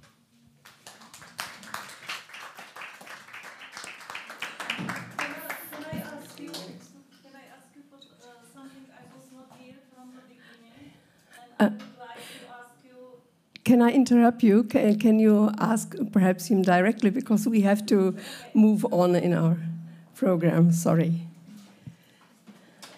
Thank you for your valuable insights. And now, please welcome our next presenting speaker, Dr. Vikram Chauhan from India, an Ayurvedic doctor, author, and entrepreneur. As the CEO and founder of Planet Ayurveda, he has dedicated over 25 years to researching ancient Ayurvedic formulas and developing effective herbal formulations to restore health and minimize the side effects of chemical treatments. Today, he will discuss how Ayurveda can effectively manage immune thrombocytopenia by addressing its root causes and promoting holistic healing. The stage is yours. Hello. It's good to be here, and people with so much synergy. Everybody is coming for Ayurveda. Thank you for being here and listening to me. I was born and brought up in India, and I set up this company with the motive to spread Ayurveda all over the planet. So, because I love Ayurveda, you also love Ayurveda, so this was my motive. And I did MD in herbal pharmacology in Dravya Guna. And I also do clinical practice in North India. And during my practice, I saw so many complicated patients. Every day I see 30 to 50 patients in my clinic, and many of them, they are very complicated. So I came across certain diseases which were really, really difficult or incurable in modern medical system. So, but I was following certain Ayurvedic principles, and I came across a patient about 15 years ago, and this was a child, and he was really in a terrible situation because this disease the platelets, they are not going above 5,000 or 10,000. It's bleeding and the patient is in hospital. The immunoglobulin is not working. So many steroids are being given. But I gave some Ayurvedic herbs and Ayurvedic combinations, including colloidal silver. So I'm not going to talk about colloidal silver here, but I gave him that also. And to my surprise, the patient who was suffering for about 6 months or maybe more since his birth, he was fine within 3 days. In the platelets from 5,000, it went to more than 150,000. So I was surprised. I thought I should look what is happening, and then slowly, more patients they started coming in. So I started keeping the record, and then here it is. I would like to present. Something is wrong. Okay. So you are able to understand English? So everybody is fine with English? Because I don't know Czech. Dobre? This thing? This is changing the slides? Okay. Be like this.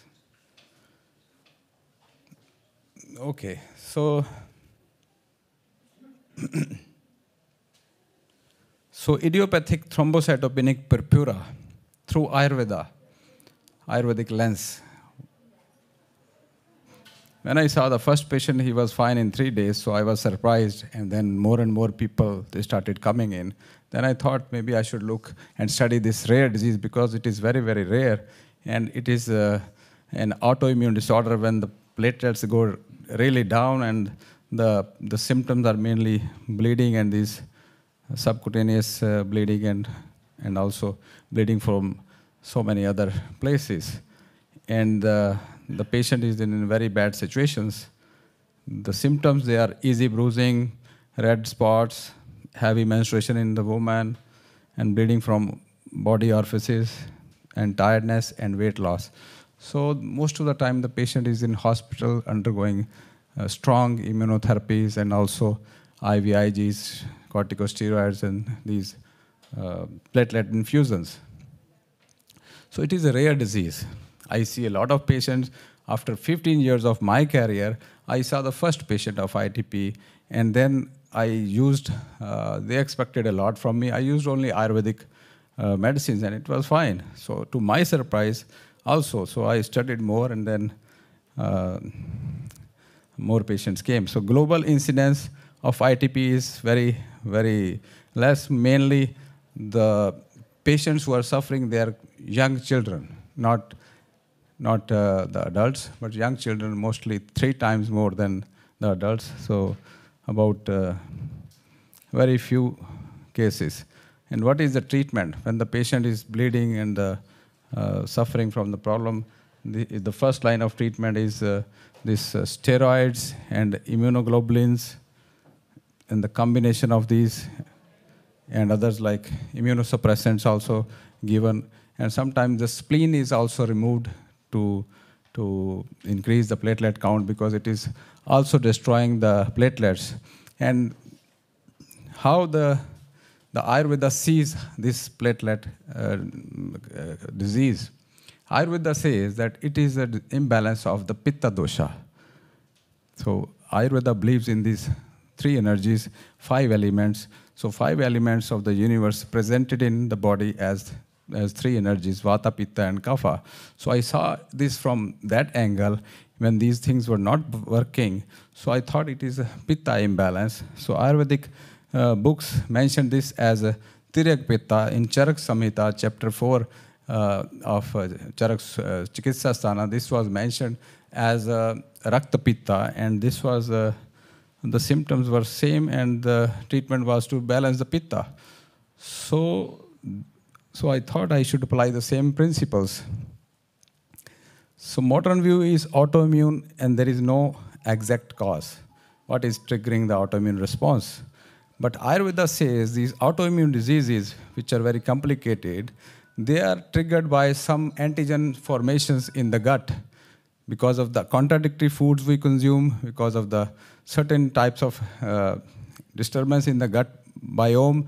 There are certain antigens which are formed that is called AMA in Ayurveda. So AMA concept was unique to Ayurveda. And the AMA goes into the blood and the body is creating certain antibodies.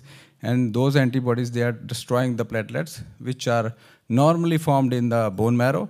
And when they come into the blood, they are destroyed. So the bone marrow is fine, the bone marrow is tested, but it is normally producing the platelets, but they are being destroyed in the blood. So what to do? If just do platelet transfusion or take out the spleen or give some steroids. So this was all temporary solutions, or give the immunosuppressant. That was also not fixing the problem. So Ayurveda says the pitta imbalance is caused by these consumption of excessive hot, sour, salty, spicy food and such things which were there. And sometimes I saw that these small children, they are not eating such things, and many patients, they are not having these things. But I noticed that mostly the prakriti of the person was also pitta. So Ayurveda sees everybody as different. Some people are vata, some people pitta, some people kapha. So categorization of people was according to the doshas, right from the birth. So I analyzed that most of the people who are suffering from ITP, they were also pitta people. So I categorized them also. And so I need to give something cooling, which can balance the pitta and solve the issue. And that aggravated pitta, as per ancient book Charak Samhita, aggravated pitta is causing this blood disorder and causing the bleeding from various body orifices. So what we should avoid in this ITP? According to Ayurveda, so certain diet is responsible for this autoimmune response, which are contradictory foods like milk and milk products. They should never be consumed with something sour. So if you imagine just take milk and put some lemon on it, it will become acidic. So it will rot. So certain these junk food, fast food, was also responsible for the formation of these antigens in the gut, and also mixing up of animal proteins. Animal proteins, they had certain reactions with the sour things, the milk products, dairy, and the non-vegetarian food, which was causing these kind of pitta imbalances. So in Ayurveda, ghee is explained as the balancer of pitta. So I recommended ghee, not other dairy products, and I recommended certain natural plant-based diet, completely plant-based, and totally skip this non-vegetarian or animal-based diet. And then I recommended certain juices which were highly balancing the pitta, and from modern angle also they were rich in many nutrients, micronutrients, vitamins, magnesium, zinc, and so on. But from Ayurvedic perspective, they were pitta balancing. So I found that these greens, so I always gave green juice in the morning to the patient and red juice in the evening. So green juice and red juice, they were replenishing the demand of the nutrients, and they were also not contradictory to the Ayurvedic principles. They are very useful for balancing the pitta. And they are also good in antioxidants, polyphenols, and nitrates. And then I thought I should develop some Ayurvedic combinations also, which are very good for the pitta imbalance. So I used this Amalakki Rasayan. This is Amla. It's very good for the pitta imbalance. This Ashwagandha is like anabolic booster, like to boost up to stimulate the bone marrow, or modulate the immune system. So many research papers are there on ashwagandha's role in modulating the immunity, and also this giloy is there. This is also balancing the pitta and also modulating the immunity. And Carica papaya was there. And certain this Fumaria indica is there in balancing the pitta. So these herbs I was using, and I was seeing that most of the patients, they got complete relief. 78% of the patients who were visiting me, they were getting complete relief within 3 to 6 months. So I was astonished what is happening. It is incurable disease. I tried to contact so many hematologists in the world. I tried to contact their conferences so that they should know, they should come to my clinic and see what is happening. But there was no answer. No answer from nobody. Everybody is busy. But I am glad that I am presenting with you. Maybe my voice will go and somebody will come to my clinic and publish it. So I thought I should also publish it. And then I started publishing in various journals also. But still, even after publishing, there is nobody who is taking it seriously. It is an incurable disease, which has very simple cure in Ayurveda. In Indian patients, I am using this silver colloidal silver also, colloidal gold also, and many other Ayurvedic, we call heavy metals here, but they are colloidal and very nano. Nano is also confusing here. So it is, you can say, ionized particles which are very active and balancing the doshas. And they are being used in Ayurveda. Silver and gold are also used in Ayurveda from thousands of years. So like Hippocrates used it, Indians also used in Ayurveda. So these are the around 1043. This data is about 3 years old. So from that data, it is 1043. Now it must be around 3000. So they are cured patients. I have their complete records. I have their testimonial videos at my YouTube channel. So I gave that data to different, these are the patients which I have. And they are real patients because the Europeans and Americans, when they are cured, if you ask them about the testimonial video, they are not interested. And Indians, people don't believe in Indians, that the Indians, because they are poor fellows, they are cured, and they think that this is all fake or something like that. But this is the situation and the reality. But these are real patients who were really suffering, having big medical records, very poor also, some of them fine. So these are the reports which we have when the platelets were like 22,000 here, 368,000 here within 5 months. So we have so many patients. They are coming to me with platelets of 5,000, 10,000, 20,000, and they are not going up to more than 25,000, despite all the treatments. So we have published these case studies in different journals also. And this is about the place I'm working. This is my building, and I have about a team of doctors. And we are publishing. We are seeing a lot of patients from around the world. And we have some products also. We are selling the products also in these different countries. So this is another aspect, but being a doctor, I would like all of you to talk about this disease. And I invite hematologists also, or the research organizations, to take the data from me and utilize it for the benefit of humanity. Thank you very much.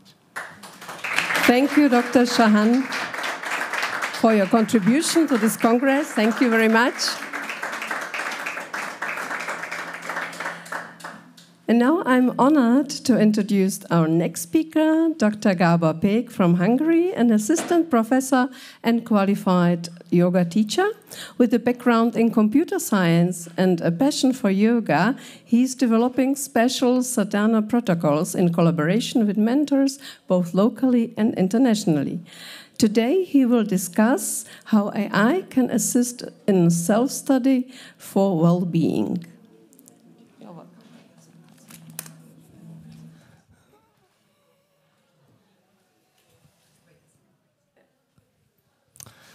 So, thank you so much for being here. Actually, today I'd like to talk a little bit about study and knowledge and how we acquire it, and how is it related to wellness and well-being and health, and maybe what the yoga would like to really point at on these terms, and how today I am for information technology and AI would like to address these things. So it's a really interesting topic, how we try to acquire knowledge. What is our relation to knowledge? Is there any relation to real knowledge? So there is a term in yoga, it's called Swa Adhyaya. So it means self-study, to learning about our real nature, to learning who we really are. And there is kind of a methodology suggested in the Patanjali Yoga Sutras. Actually, this is one of the niyamas, one of the auspices, restraints or controls. This is how we can translate it. So, for example, in the first phase, the students were invited to learn sacred texts, to learn and repeat them at home. And by repeating these sacred texts, their mind got attuned to a different understanding of reality, a different understanding of their real nature. And here's a key thing. There is a kind of a subject-object binary in humans. So there is kind of a point how we relate to the world. And also we have a sense of subjectivity, which we can call it the mind, right? So this binary causes many problems, many suffering. And this is what self-study would like to address in the first place. So what we could say that the cleaner one's mind field is, the less over and under reactions one will take in life. If we just think of what type of actions we are going to do in life, it is actually pre-coded in our assumptions, in our beliefs, in our world model, how we relate to us, how we relate to others. So all these influences will decide what we say, what we think, what our desires are, and how we are going to act afterwards.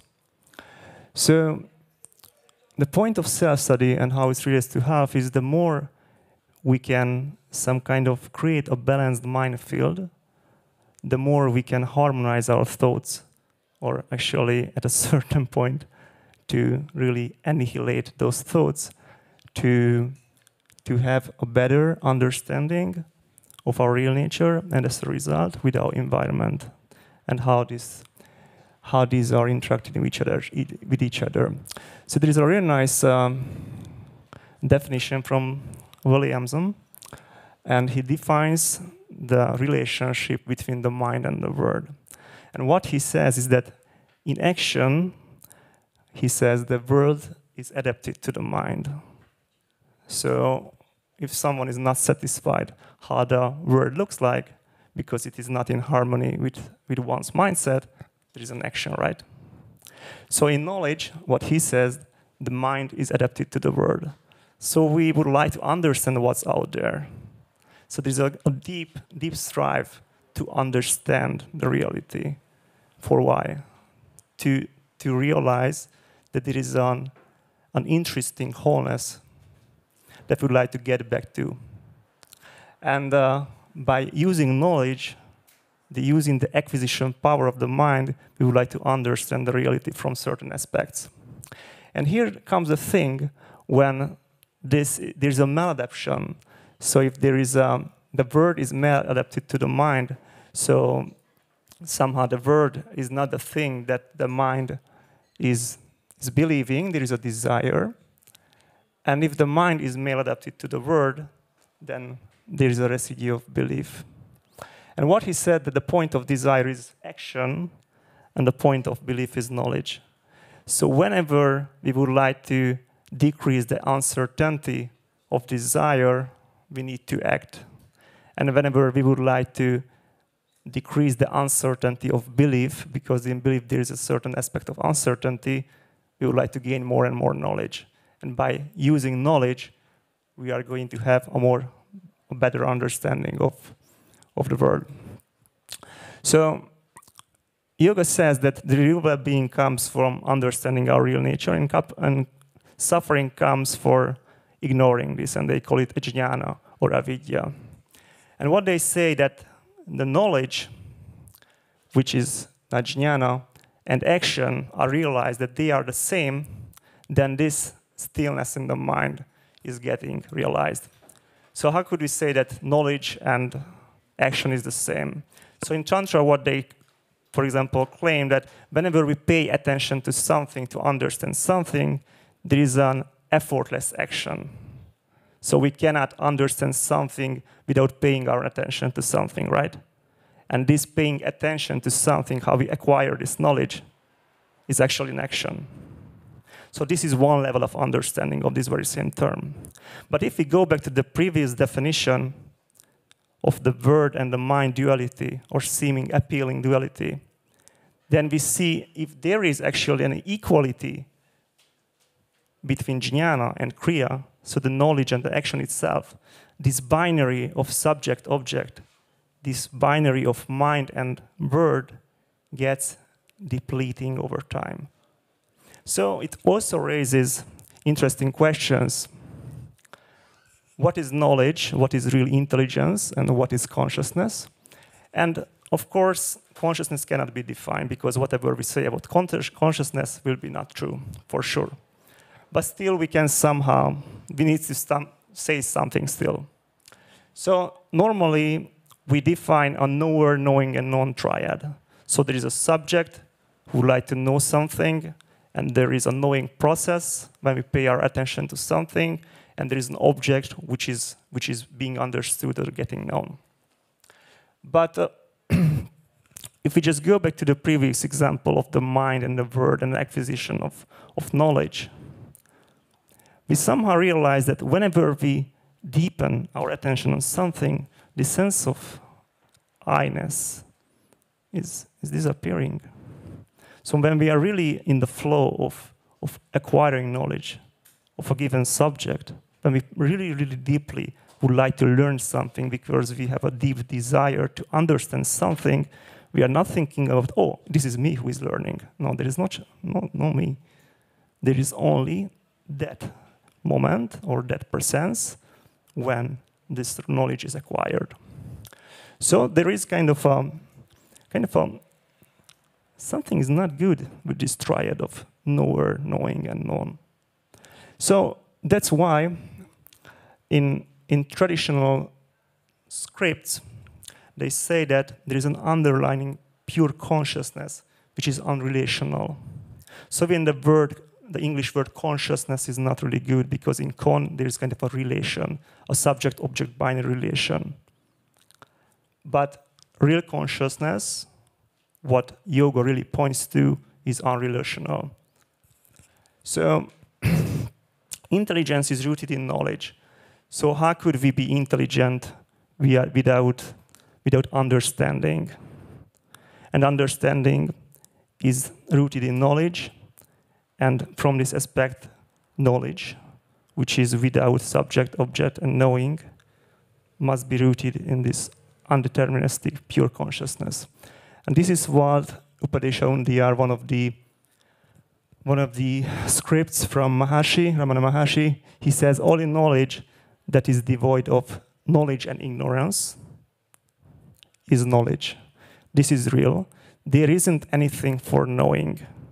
So what he says that real knowledge is not about learning something, but knowledge is without an object, without understanding something, because knowledge is at the end of the day is what we are and not what we can acquire. So here comes an interesting idea. Okay, this is for until now it was kind of a philosophical understanding of knowledge and knowing, but here comes the AI. So what AI does is it acquires a lot of information. Whatever information it can consume, it takes it is trained, and afterwards, after this training process, a model is created. And whenever we would like to retrieve information from this model, we just formulate a question, and as a result, the answer is getting back to us. So depending on the training process and the quality of the data that it is trained with will determine the quality, truthfulness of the model itself and the answers. So the question is, can such an AI, which is deified, we know that we're trying to put a reliance on a third party into a software, lack of human interactions, lack of trust in ourselves, lack of trust in the old traditions, or in guidance, in real guidance. We put trust into crafted machines and software. And the more we forget how we can approach who we really are, the more we are going to put the trust on these external parties. So the key point of a guru in the whole process is from this pure consciousness, from this impersonal reality, guides the students and the disciples towards a reality that they really live. So here are some questions. So can an AI assist in self-study or not? And here's just a simple chart. On the left side, you see that, okay, it's really inconvenient, and we can really quickly acquire information. But even information gathering, I learned that at this point, there is no new data that we can train these models. So they are thinking about creating artificial data and using artificial data to continue the training process. But on the other side, there are many, many, many cons. So cons like real self-study, I hope I could just deliver the messages behind information gathering. So it's not about conceptualizing something. It's not about learning only, but deeply understanding. Understanding not means conceptualizing, but something which we cannot say by words, but realizing our real nature, and this is real self-study. So how could such a third-party software could help in this? Hallucination, this is something everybody knows. So whenever we ask a model, we cannot expect the truthfulness 100%. We will know that at some point there is a mistake. And the problem that the more we rely on these answers, we will not know where the mistake is. This is a huge problem. So maybe 95% of the answer is correct. And we put an over-reliance. But at a certain point, we don't know where the lie is. And because we are reluctant to learn a subject really, really deeply, we will believe 100% on this. And this sluggishness, this laziness, at a certain point will deteriorate our health, our well-being at the same time. Not to talk about that AI is an attack surface, so I'm coming from the IT security field as well. So there are many, many problems in terms of security. And of course, we cannot say that these models could be somehow connected to the deep transcendental reality where, for example, a guru resides. So this is something I already mentioned, that the more we rely on such external parties, the less we are going to be able to train ourselves to at least get a bit of understanding of our real nature, not to talk about real practice, real sadhana, and all the obstacles that come on our way when we do something like this. Another interesting issue is transhumanism, right? So, okay, maybe a machine purely cannot solve our problems. What if we are going to enhance humans and create new species by, for example, this human-machine interoperability? This is something which people are working on actively. Everybody knows it.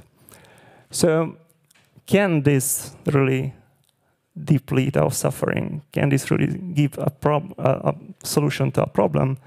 And what I could say that the more complexity we bring into a system, the less power it's going to have to acquire interest about its real nature. So just a final thought, can consciousness be computed? Because this is an interesting field that many, many researchers are working on. Can we create an AI be conscious? And of course, a simple answer is, how could be something computed with finite means, which is something beyond time and space? So the traditional view is that humanity, just like whatever we experience or don't experience, is rooted in a transcendental an immanent reality, and there is a divine order. This is why the Sri Yantra is here. So well-being cannot be acquired by causal means, because whatever we believe to be causal is somehow rooted in a deeper reality. So thank you so much. Thank you, Dr. Peck, for your valuable contribution. Thank you very much. We will continue with a pre-recorded session from Dr. Revati Prasad from India. She is a medical officer specializing in Ayurveda at the government Ayurveda hospital in Kerala. Her lecture will be about her case report regarding managing facial palsy associated with stroke, highlighting the potential of Ayurvedic treatments. Dr. Revati Prasad, working as medical officer under National Ayush Mission in Government Ayurveda Hospital, Piravam, Kerala, India, would like to express my sincere gratitude towards World Health Congress for selecting my abstract, thereby providing me a chance to present before you all. Today I would like to present a case report highlighting the effect of Kshiradhuma Nasya in the management of facial palsy associated with stroke under the guidance of Dr. Asha Karunagaran K, Associate Professor, Department of Kaya Chikitsa in Government Ayurveda College, Thiruvananthapuram, Kerala, India. Now let's move on to the presentation. Introduction. Stroke is one of the prominent causes of death and disability in India. Faulty diet and lifestyle patterns adopted by the people, comorbidities like diabetes mellitus, hypertension, dyslipidemia, or metabolic syndrome as such, or a lack of awareness among the public regarding stroke. All these are the contributing factors to the increase in stroke cases in India. The neurological complications post-stroke act as a culprit of doldrum out of detrimental ostracization. The stroke patients, once they get back their life, they move through a stage of mental trauma owing to the neurological complications that ensue stroke. Facial palsy is one such common neurological condition post-stroke. Hence, neurological rehabilitation must be taken into consideration. It is indeed the need of the hour in which Ayurveda or the science of life has an upper hand. Let me unravel the case details. Patient was a 52-year-old male. His occupation was fishing. Chief complaints were weakness of left side of the body. Associated complaints were slurred speech, loss of bladder control, facial deviation towards right side. The duration was 1 week. No comorbidities associated. Addicted to alcohol and smoking. Actually, he was a chain smoker. He has been addicted to alcohol and smoking for 20 years. Relevant examination findings were: under CNS, the patient was conscious, oriented to time, place and person. He had an intact memory, deviation of face towards right side, slurred speech. Under motor system, muscle power was reduced to grade 3 on left upper and lower limbs. The reflexes and muscle tone were normal. Investigations, routine blood and urine test results were within normal limits. CT brain findings were hyperdense lesions in right gangliocapsular region and frontal lobe with areas of hyperdensities within likely, so suggestive of subacute infarcts with hemorrhagic transformation. And the diagnosis was hemiplegia left side and facial palsy. In Ayurvedic parlance, the diagnosis was Pakshaghata and Ardita. Medical interventions were internal medicines which we administered were first 2 weeks Gandharva Hastadi Kashaya 90 ml BD, Vaishwanara Churna 6 gram with hot water BD. For the next 2 weeks, Masha Atmaguptadi Kashaya 90 ml BD and Dhanvandara 101 Avarthi 3 drops with Kashaya BD were being administered. External treatments were Kshiradhuma Nasya. The drugs which were used for preparing the Kshiradhuma were Kshira Bella Taila for Mukhabhyanga. The drugs were Balamula Kwadha, Siracodifolia isbella, Godukta, and Anudaila for Nasya.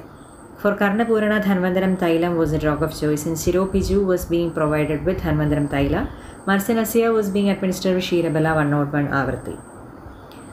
The results were, the following parameters were assessed, like deviation of mouth towards right side. It was before treatment grade 4, after 14 days improved to grade 2, slightly deviated, decreased by 50%. After 21 days, grade 1, turning to normal symmetry of face. Unable to chew from left side and trapping of food between gum and cheeks. It was grade 4 before treatment. After 14 days improved to grade 2. The patient was able to chew with mild difficulty after 14 days. After 21 days, he could easily chew from left side. Slurred speech, it was grade 4 before treatment. After 14 days, it was grade 2. He could pronounce with less efforts and with low voice. After 21 days, it was grade 1, normal speech. Dribbling of saliva was not constant, was of moderate dribbling nature. After 14 days, it became intermittent and mild dribbling. After 21 days, dribbling was completely absent and he was able to hold liquid material in mouth. Nasolabial fold, absence of nasolabial fold on left side before treatment. After 14 days, nasolabial fold was seen while attempting to smile. After 21 days, nasolabial fold present normally. Dysuria, severe difficulty in micturition before treatment. After 14 days, moderate. After 21 days, no any difficulty in micturition, regular voiding with normal stream.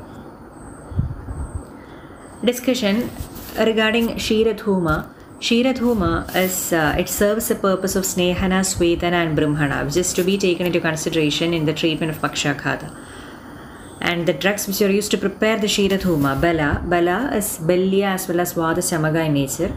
Goduktha or cow's milk is Vada Pitta Samaga in nature, which is at most necessary for relieving the inflammation of the facial nerve in the case of facial palsy. Anudaila Nasya acts as Brahmana as well as Rodoshodhaga, and Nasya is the best treatment for Urtha Jatragara Vikharas, and Anutaila is the best medicine for that. Karna Purana with Dhanvandran Taila acts as a nerve ending stimulator.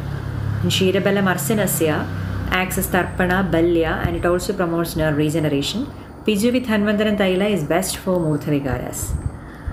So I wish to conclude my presentation by highlighting a few points like post-stroke phase of life. It definitely vacillates between hope, despair and helplessness. Neurological disabilities are a harrowing experience for stroke patients. Neurorehabilitation is a surefire panacea from the Ayurveda fraternity. Better is not good enough, the best is yet to come. Words of T.B. Joshua. Thank you. Prasad for her contribution to this Congress. And now I'm honored to introduce Dr. Priyanka Chorke. She is from Germany and she is a consulting Ayurveda physician working across various European countries. She serves as a board member on the Ayurveda teaching faculty at the Medical University of Graz, Austria, and is involved in a research project on Indian Ayurvedic alchemy funded by the European Society of Research Organization. Today, she will discuss the treatment of neurological diseases from the perspective of Ayurveda, highlighting its holistic approach and focus on prevention. Please welcome. Thank you so much for the introduction. So once again, thank you to all the organizers, and I would like to start with the presentation of Ayurveda in neurological disorders. I don't need to really tell everyone that what neurological disorders are. We have really different types of neurological disorders which we see at regular instance when we come into the practice. But now how or what type of cases, what I regularly get when I practice in Hamburg in Germany, it's more like the Parkinson's, some are of the stroke, and when I practice in India, then I get of the facial palsy and also about the multiple sclerosis. And today I'm going to just give a brief outlook of what we are going to, or how we think it from the Ayurvedic point of view. I'll not go into the details what Ayurveda is, how Ayurveda thinks about it, but the main aim of Ayurveda is always to think from the prevention first, and then we go for the cure. So first, think about the people who are healthy, how we can prevent them, and then go for the cure of it. So when we think Ayurveda, it's actually just we know the tip of the iceberg, and there is huge, big thing, what we have seen here before also in the yoga presentation, that what we see is actually a little bit, or what we know is very little bit, but it's a huge knowledge, frankly speaking. The main principles of Ayurveda, which I'll not go in details, but it should not be totally different when I just use few terms which might be quite abstract, like the 5 elements, that is like the Pancha Mahabhuta, or the 5 elements which we say, and the doshas, that is Vata, Pitta, Kapha. You might have seen in few of the other Ayurvedic presentations as well. I'll not go into details, maybe we can discuss later, but these are few of the principles which we always think when we, as a doctor, think about patients. So just a point is like Vata is something like air in the body or the movement, or that is what we also think when we try to treat the diseases from the mainly of the neurological origin. Pitta is the heat, and Kapha is the slime or the mucus. You can just say in a very oberflächig, what we say in Deutsch, like only from the top view. Okay, so this is just a small slide where I just try to say what each and every element, it's a quite humor where we can say that, okay, when we say Vata, it's something more about the dryness, the movement in the body, and those things are very much necessary when we try to diagnose a patient, because very important is what your constitution is. And the same 3 things come for the constitution also, that Vata person always looks a bit schlank, that is a quite little bit thinner, compared to the Pitta, which is a medium, and one which is a Kapha is a little bit a thicker body or a stable body. So now when we think from the patient point of view, as soon as a patient enters, we try to diagnose the patient first, its constitution, so that whatever disease might be, that comes the next. First, we need to know because, what the patient or how the patient is, because Ayurveda is a customized medicine. So now when we think neurology from the Ayurvedic point of view, we always consider it with the Vata. As I said, it is the air element or the one which keeps on moving. Now the thing that happens in neurological patient is you do not have control on few of the body abilities. Sometimes it might be less, sometimes it might be more. Or for example, in Parkinson, you get more of the citon, more of the tremors, which is not in your control, which is a little bit more. Perhaps in stroke, where you cannot do the normal tendency, what we do, the normal movement, even those are not possible. So these are few of the names from the Ayurvedic, the similar names what were there in the modern, we have it from the Ayurveda point of view as well.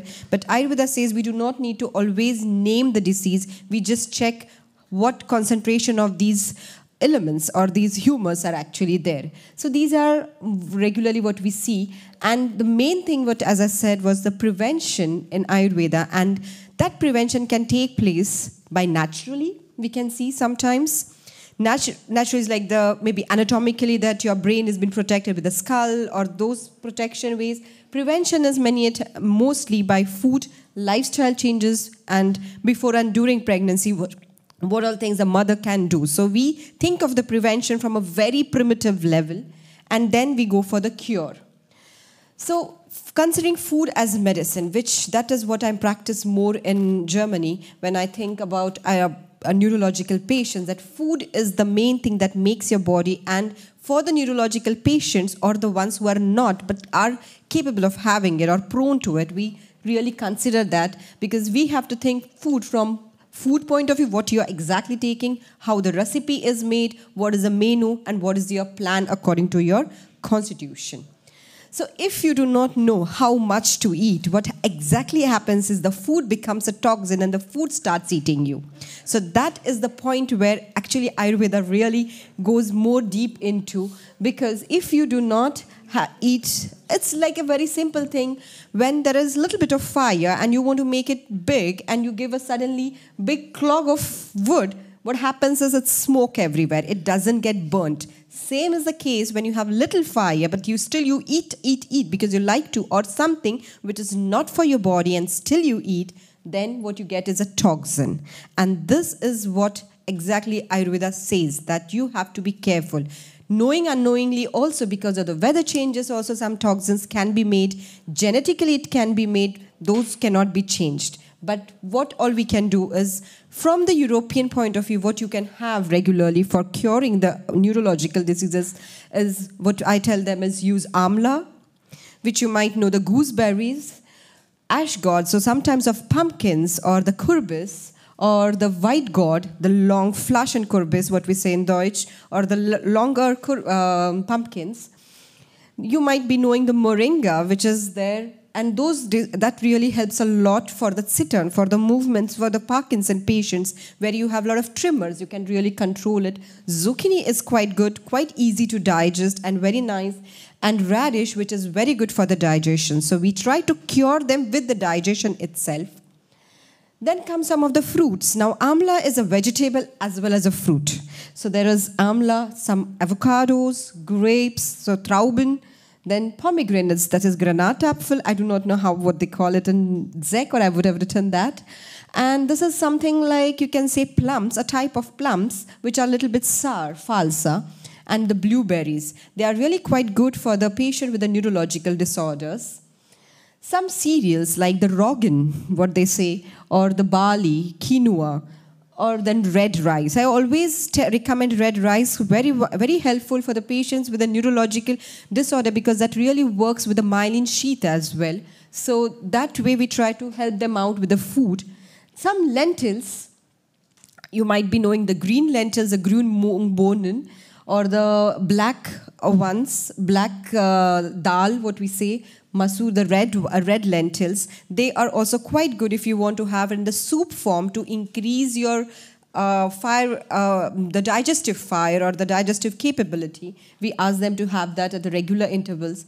Now the question comes about the oils, which oil to be used, or shall I go for the coconut oil, which is when people come to me from the Ayurveda, then I say, please use the oils which are there in and around your area, because the one which is grown in your area is what the nature expects you to have. So I'll say, yes, the raps oil or the olive oil will be good.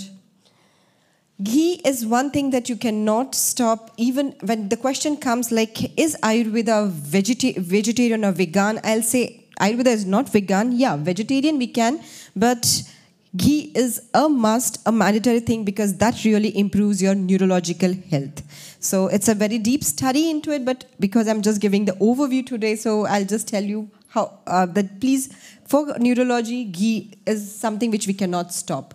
Some of the spices in the kitchen that we can have regularly is, if you know your constitution, then you can go for something that is cumins or asafoetida or some black pepper. Those you can have it at the regular intervals, or at least in the daily food preparations. Now the dry fruits, because there is a variety of the things that are available, then walnuts is one thing, but obviously the quantity matters according to your constitution. Almonds, or the Schwarzrosinen, that is the black raisins, what we use, the dried grapes, the black ones, they are very good. Or the Kürbiskerne, that is the pumpkin seeds. They help a lot for the Parkinson patients, actually. Now, when we come from the treatment point of view, there are some herbs like Kapikachu, Brahmi, or Ashwagandha, which we might know, which we use it from the treatment point of view. But that is, again, the doctors, which, again, it has to be a doctor, can be taken on their own. But there are few, depending on the disease, depending on the grades which they are, we try to ask them to have it. Apart from that, there are certain processes which are done, like the therapies which we do it in our clinic, and those are like the major ones which you might hear is like the Panchakarma. Apart from the wellness point of view, you can also see that it is also known as detoxification or detox therapy, where many people say, but Ayurveda says that, okay, from the prevention, yes, you can think it as a wellness, but when it is a treatment, then it is a treatment. Like we do have pre and post-ops as well. So one is like specific oils that we ask the patient to use it depending on the grades of problem that they have. Then one thing, Shirodhara. Here we do not give, not only we give the oils, but we also give sometime with the milk or sometime with the buttermilk, depending on which disease or why did he have the neurological disease? Is it accidental? Is it because of the brain hemorrhage? Or is it genetic? Depending on that, we give this Shirodhara. Yeah, these were the few of the diseases which we use quite regularly. For migraine, it really helps a lot. For ADHD kids, also we do it, or for the burnout syndromes. Then Shirobasti, this is very specific for the paralysis or the stroke patients that we use quite often, and it gives amazing results. then the complete body will be, you will be getting the dhara. So the body, you can see here how that the special oils or the milk will be poured in particular temperature. With a particular temperature, it will be poured on the body. And then heating process. So it's like sauna, but we have a different sauna where you either submerge into that oil or below your head, neck part, your body will be kept warm with the steam. And that steam is not going to be the normal steam, but it is going to be with some specific decoctions, some specific water, which has been cooked priorly with some herbs already. For the eyes treatment, we do give this, that your eyes actually dip into it, and it's very nice for as a relaxing when it is burnout syndromes or stress-related neurological disorders. We give them this one, or the nasal drops. So nasal drops we give, like there are Dhanvantari we have seen in the previous slide as well, Dhanvantaram Tailam, or some other nasal drops, depending again on the patient, which disease it is, and how mild it has to be that way. This is one process which we really give for cleansing, or many times we do it as a detox as well, but this is very specific according to the patient. According to the patient, we decide which medicine or which ghee is to be administered, and we give it in such a way that it's a 5 to 6 day process actually, and the last day they have the dushval, or the cleansing of the intestines. And this is the major treatment for any neurological disease. It is the enema, and this enema is given in different forms. Like we give the enema only with the oils, only with the decoction, or sometimes a combination of it. And the number of days again varies, like 7 days, 15 days, or 63 days. So now Basti is like a complete therapy for the whole body. Sometimes some kids who do not even grow, they just remain dwarf. For such kids also we do give Basti, and it gives good results. So we do have few cases, but I did not discuss the cases today. And some indications are also like for the gynecological diseases also we give them, or the hair and the skin, and mainly the bone health, because bone again it comes under the Vata, and there is where we use Basti as a treatment. So as I said, like it's 8, 5, 15 or 64 days therapy sometimes with the Basti, because this is the major one. Apart from that, for the neurological diseases, and in Hamburg, what we do is for Parkinson's and for the stroke patients, we give medical yoga therapy with the ropes. We have particular ropes, particular belts that we tie at the point where there's a pressure on those plexus, and then it is like the denung, the stretching. So that way we try to make them more efficient and moving with the physiotherapy. They have all this. So there are a few yogasanas, and the Atemübung, that is the pranayam, you control your breath, the number of times that you need to hold it. So that again differs. As I said, it is customized, so it changes from patient to patient. But these are the few pranayam that we use very regularly to treat, to give the good result. And all in the whole is what really works is meditation. Because many a times we see that the patient, he or she who comes from, who has this neurological disease, they sometimes think that it is only they who can do everything. They are the one who can control it, or it is because of them that something just lacks. And that time I try to tell them that it is not you who can really do everything. You have to divide it. And slowly over the time, when they realize that with the yoga, with Ayurveda, with the philosophy, when everything comes together, we can heal few of the neurological diseases which are maybe accidental or which has come later. With the genetical, it is a bit difficult, but yeah, we try to do it. So it's my guru through whom I learned it from, or I'm still learning it rather. And thank you. So thank you so much. Thank you, Dr. Chage. Are there any questions in the audience? We have 1 minute left. Short question. Be as fast as possible in the clips. Yes. Because I knew I had made a bit more slides, but you have Oui. any questions, please. Yeah. So if not, thank you very much. And our next lecturer will be online. It's my pleasure to welcome Yehuda Taga, originally from Australia, but now based in Slovakia, a psychotherapist and a trainer of psychosomatic therapists. He is the founder of Psychophonetics and Methodological Empathy, and he directs the Psychophonetics Institute International and the schools of empathy across multiple countries. Today, he will discuss how psychophonetics empowers patients to take an active role in their healing journey. I'm here. Oh, we can see you and we can also hear you, so you can start. Please welcome. I hope you hear me because I don't hear you. My name is Yehuda Taga, and I'm director of Psychophonetics Institute International, Psychosophy Academy of Central Europe, and Škola Empathy in Slovakia and Czech Republic and China. I want to present to you at the same time a general idea, an ideal, and a modality that can do it. The client as an expert in the client's own experience, I believe it is the future of medicine. We call it participatory therapy. Namely, the client is a colleague in the actual therapeutic process. Well, the client is always a colleague, but in many, many modalities of medicine and therapy, East and West, the client remains a passive recipient of the treatment.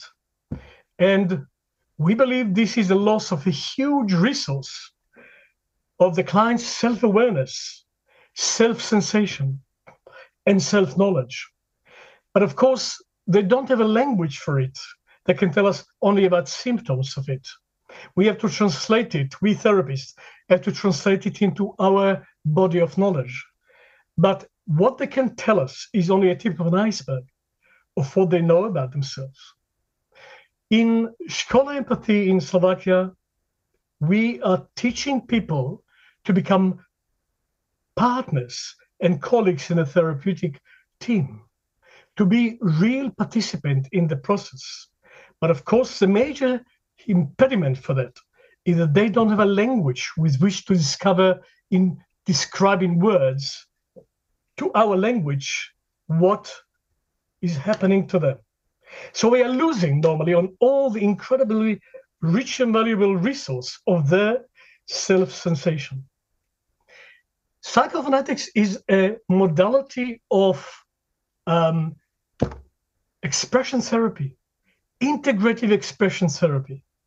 It's not just art therapy, it is expression therapy, including two major processes: methodical empathy and the action phase in which the client is, through self-empathy, expressing what's happening in them. How do I express what's happening in them? Alongside methodical empathy, we developed 4 modes of communication that enable everyone to communicate with themselves and therefore with everyone listening to them. Alongside the reflective mind, we developed the activation of the imaginative, the ability to see themselves, the inspiration, the ability to hear themselves, and the intuitive mode of communication with which they can wake up to what they know. And we listeners, we practitioners of psychophonetics, we can communicate to them on the same channels. And together we become a team, a very effective team of colleagues. We bring the process, we bring the background knowledge. They bring the direct, visceral experience of themselves. And together we become a practical team, having a common language for that. And I know it's difficult to imagine it until you see it, but I only have a few minutes here. And so behind me, these communications to our whole body of knowledge. We were and are teaching it in Australia, South Africa, UK, and Slovakia, and now in China as well online. So how do we do this? We developed a form of listening that enable us to hear more than the words that the clients speak.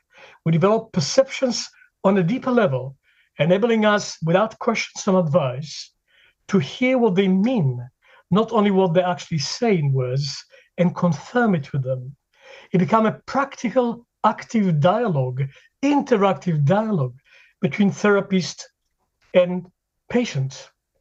And we develop our own language on the spot between the two of us.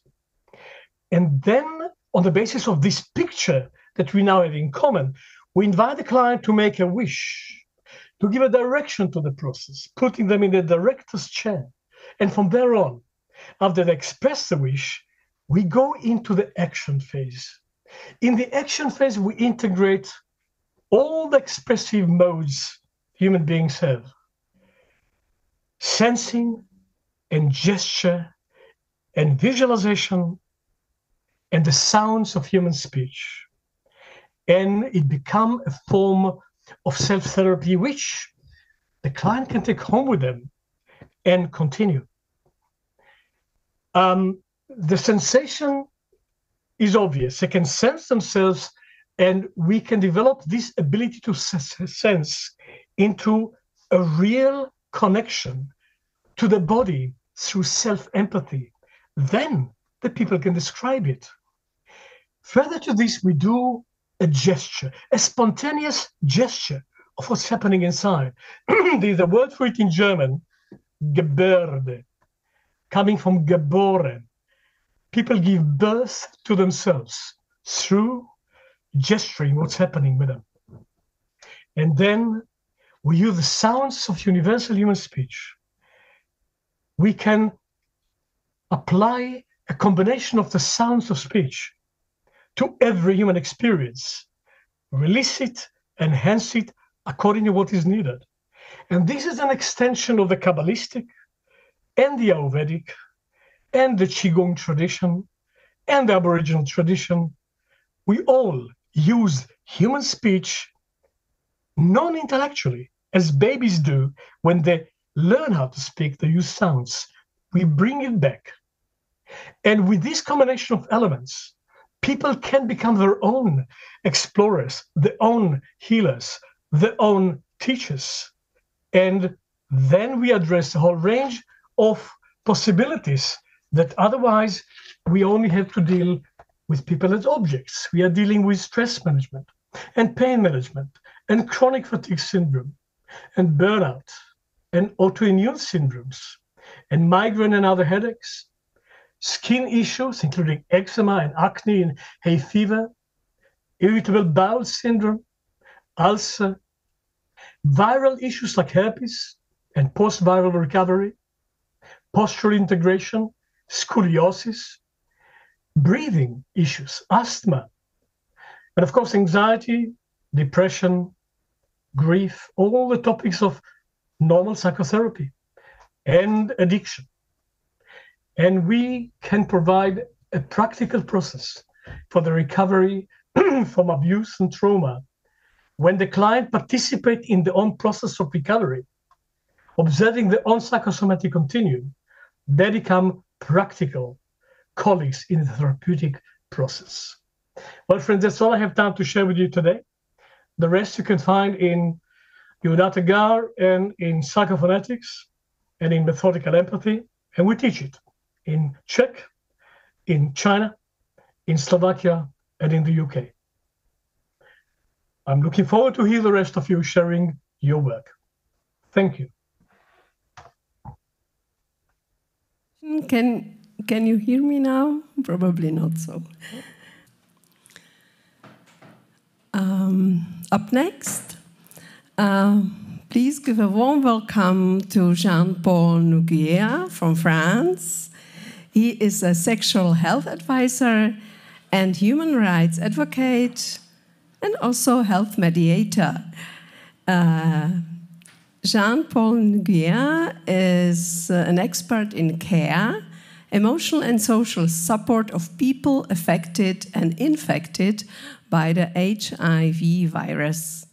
He has worked in the field for nearly 3 decades, beginning in Africa and currently continuing his work in Paris. The topic of his lecture will be about preventing HIV virus. Welcome to the stage.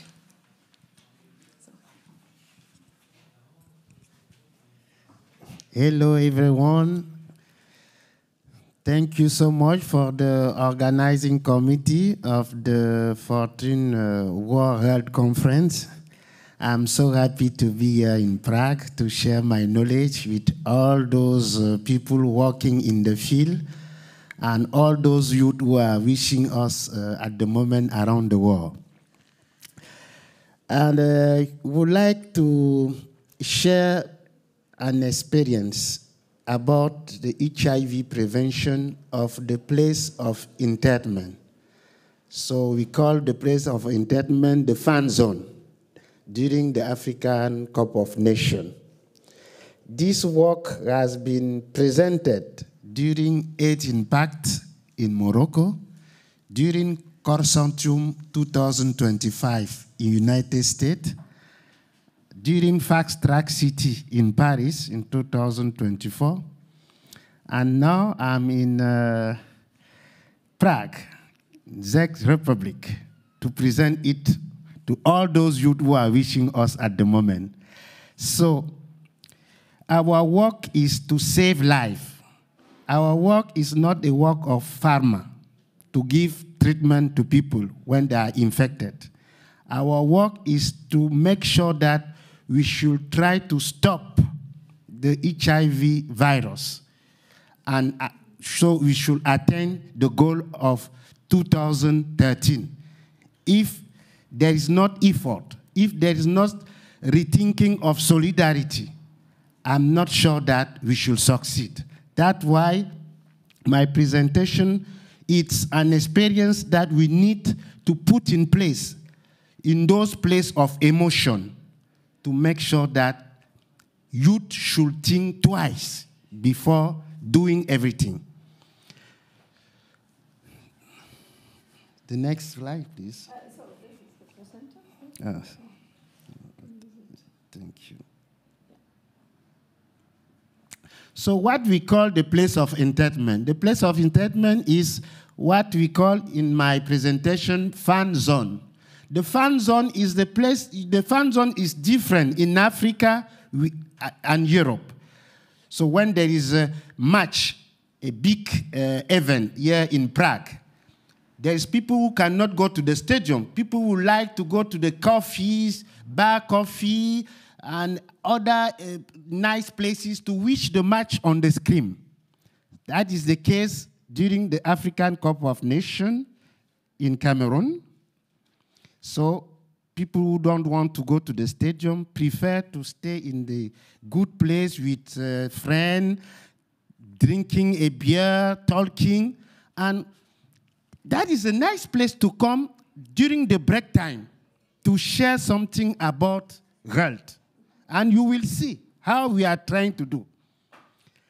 So this is what we call the fan zone. You see, there is a volunteer who should got a training about some specific message if they want to talk about PrEP. There is too much people who don't know something about PrEP. But with 1-2 minutes, those volunteers should just use the break time of the soccer to share those information with the spectator. That is what you are seeing. Someone is taking the beer, but trying to read what the volunteer is giving to him as a flyer. That is our fan zone. So the issue is to promote behavior change by raising question and discussion on prevention, to raise awareness of the risk incurred in those moments of strong emotion, to modify the collective representation of negative behavior in relation to the transmission of HIV and social representation. That is some example. Whatever happened, effective treatment against HIV exists. That is why so many youth are thinking. So if they can do anything that they need, because there is a treatment. And the other example is condom reduce pleasure. It is used by sexual vagabond. We no longer die of AIDS. You only live once. I have difficulty to supporting condom use. That is some social representation. Because I'm working, that is something that I forgot to let you know. I'm working since 35 years in the field of HIV/AIDS. So I just give all my life to save life around the world. So during all those field work with population in Africa and in Europe, I usually trying to pay attention of those social representation. And when using those social representation and turn it in positive, a positive area, you should get some good result. The project was to identify the fan zone. So if there is a major event here in Prague, I will come and trying to make sure that should know where is the place that most of people are going to enjoy their soccer, everything. I should try to list all those places. And so all those volunteers who should involve in those in the project should have a training of 1 day. So to let them know how they can share information and communication with people who are coming to wish the soccer. And all those attitude and strategy is very important for the volunteer. And there is, in each volunteer group, there is a coordinator. So like the manager of the group. And they will cleverly approach supporter in order to discuss, to distribute preventive material. Because you cannot just come and see people who are talking maybe about politics, maybe about God. You can come and just change the communication of those. No, there is a strategy about that. So, and they should identify some specific place that they should put poster. You should see I show you the example of the poster so that those people should got the eye on those posters. And this project, the second thing that I should let you know, was inspiring. I was inspired for the work that I'm doing in Paris since 2007. So the preventative action against HIV in the nightclub frequented by immigrant population from sub-Saharan Africa. So people are asking, why can you do in the nightclub? Which kind of prevention in the nightclub? A place that people come and dance, you should come and ask to the GG to stop the music and we should not dance? No, there is a strategy. When I come, you will still continue to dance. I was just trying to look a strategic place. Where is the way that people used to go to the bathroom? Oh, this is the way. And they will show me the way. So I try to use the place like a person who is building house. I use my table. I say, oh, this is the way that people, when they get out inside the nightclub to go to the bathroom. Oh, so I think that I should stop here. I should put my flyer, everything. So when they go to the toilet, they come back. We should try to discuss 1, 2, 3 minutes. And they will say, many of them say, oh, this guy, why do you think about this good idea to let us know about, to think about our health in this good area? So that is the strategy. So we cannot stop the music in the nightclub. It's the same thing in those places of internment. So, yeah, I was talking about the poster in those places. So the simply presence of those volunteers is to reminding them of the legitimacy of experiencing their emotion while preserving health. That is what we are doing. So the lesson we can learn here is, around 20 actions will be planned. So it's the project. So the project was done in Cameroon, and we're supposed to do the same project in Ivory Coast during the Africa Cup of Nations, but due to the financing possibility, it was not possible. And our next project is in Morocco. We are searching support to do the same thing, to save life. So 20 actions will be planned. Thousands of people will be exposed to prevention message. This visibility of prevention tool and discussion with volunteers will increase awareness of risk-taking. So it's like when you want to cross the road, you see there is a light which is showing, oh, this is red, stop. This is green. That is the same thing. There's no difference with what we are talking at the moment.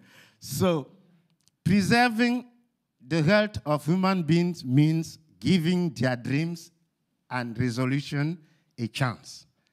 Despite their different configuration, living space are conducive to health promotion. If you try to put it in place, you will see that this is a good strategy. So that is an example of a poster in French is HIV is still alive. HIV is still alive. This poster want to show you that in France, people who make it say, the girls say to the guy, if you don't do the test, I don't know how I can say it in English, la grève. So you cannot have what you need, but I try to explain it on my personal word. No test, no breakfast, my dear. HIV is still running. I'm so sorry. That is the response of the lady to the guy. Just to let him know, if you don't want to do your test, I cannot give you the breakfast. Yeah.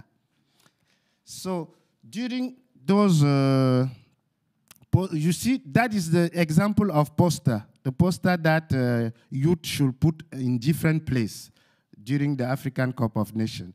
We should talk about the PrEP. That is the PrEP. Too many youth don't know something about PrEP. It's not because someone should say at the television during breaking news, PrEP is this, that too many people should be informed. No. We need to use those best moments to share information. This is the youth.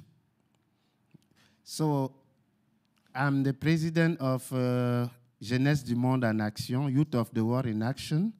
So too many youth that I usually meet around the world ask me to build something for them.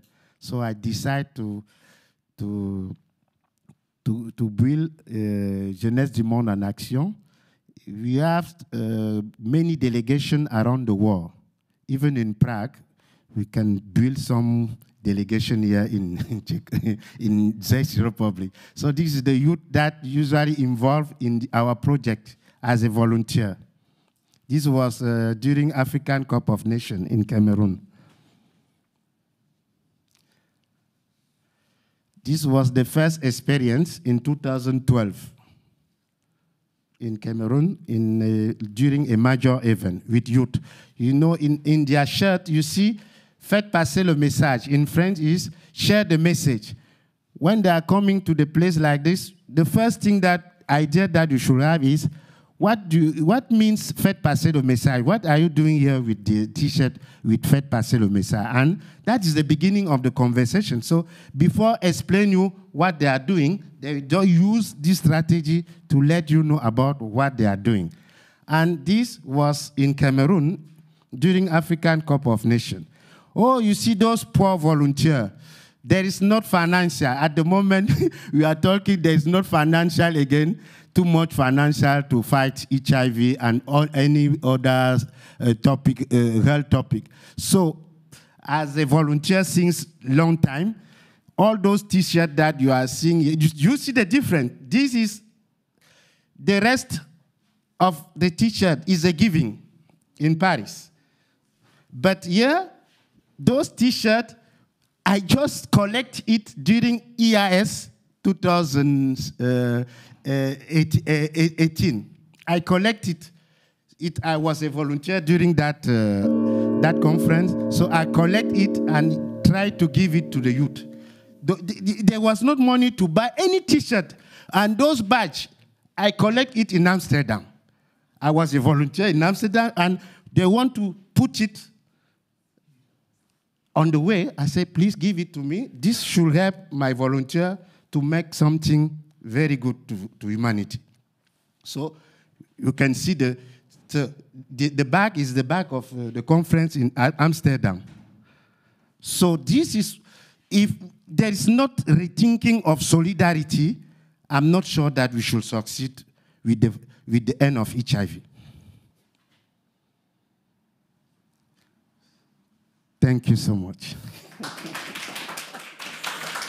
Thank you, Mr. Nogueira, for your presentation. Thank you very much. Okay. I have some specific document to give you. If you can, feel free to help us, even with €1, to make sure that our project in Morocco should succeed. Feel free to support the youth. Thank you. Thank you. Thank you.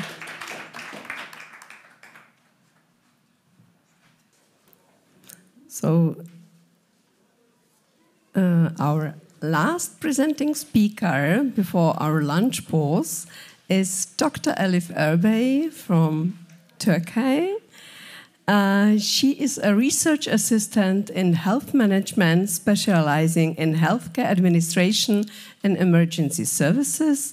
Her research focuses on demand forecasting, cost analysis, and strategic planning in health service. Her lecture will be about hospital finances and health services in Turkey. Please welcome.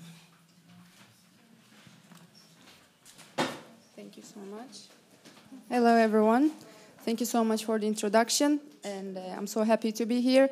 I will be giving a different perspective on the Congress topic.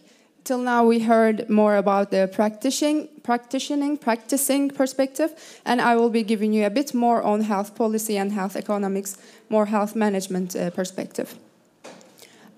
So the topic is mainly about the drug reimbursement deductions across public hospitals in Turkey. Before we draw the picture, the method and the findings, I would like to give you the picture of the system in Turkey. When the patient admits to hospital as an inpatient or as an outpatient, and the drugs are being prescribed to them or applied to them, after that, the hospitals have the bills sent to the Social Security institution, and which is this Social Security institution is the main financer in the country. And based on some rules and regulations and some standards, some paybacks, some reimbursements sent to the hospitals. But this process is not always flowing perfectly. Sometimes, unfortunately, a lot of amounts of deductions applied, due to many reasons, like in billing, documentation, or misinformation, and etc.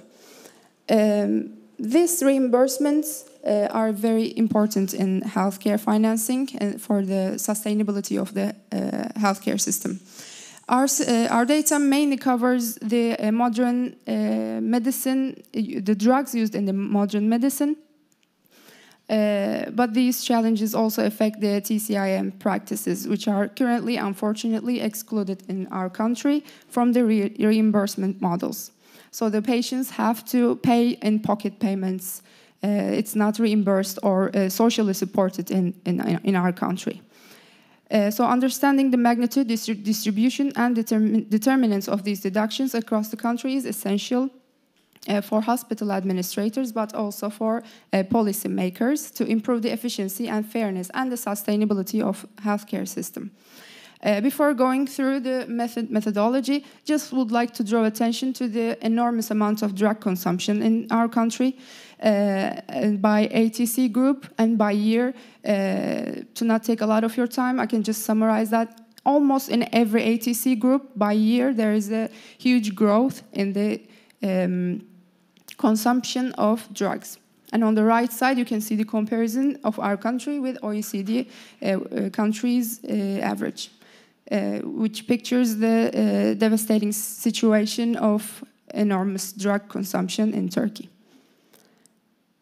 So our study, what we did is we collected a huge amount of data and covering all public hospitals in Turkey, all no exception, and for a 12-month period, all the reimbursement deduction costs have been collected, and these data is being analyzed. So, which means how much hospitals actually get less money. Like they send to the Social Security institution, we spend 1 million euros for patients, and how much we actually receive from the Social Security institution. Over the course of one year, a total of around 6 million euros drug reimbursement deductions were identified. So, which means when we think about the public hospitals, they received 6 million euros less than they're supposed to for reimbursement. And this is like 4 million euros of it are constitute of inpatient services, and 2 million euros of it constitutes of outpatient services. You can see here inpatient and outpatient services monthly distribution. It mostly peaks in the first quarter of the year, and in summer months, in the seasonal changes, summer months is dropping. It's correlated with the, of course, use of healthcare services and the drug consumption. Also, as expected, tertiary care hospitals are faced with more reimbursement deductions. And major cities in Turkey face more deductions. And as you may not know, the structural or social or provincial position of the Turkey, we put some related data below. On top, you can see the provincial distribution of inpatient drug deductions, and on the right, you can see the outpatient deductions. And below, you can see the population and the number of hospitals, which you can see is actually parallel to the findings.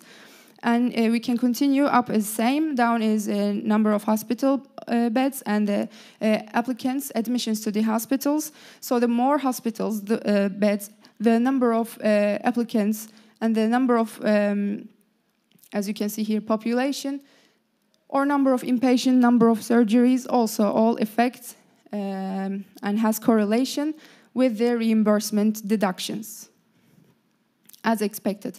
And in our findings at last, we also look at the ATC distribution of the drugs. And the drug-based analysis showed that the inpatient deductions were dominated by eptacoag alpha and human normal immunoglobulin, both widely used in the critical care, which we can see from this table more detailed. Like in second, primary immunodeficiency and autoimmune diseases it's used for, and it's one of the most deducted drugs.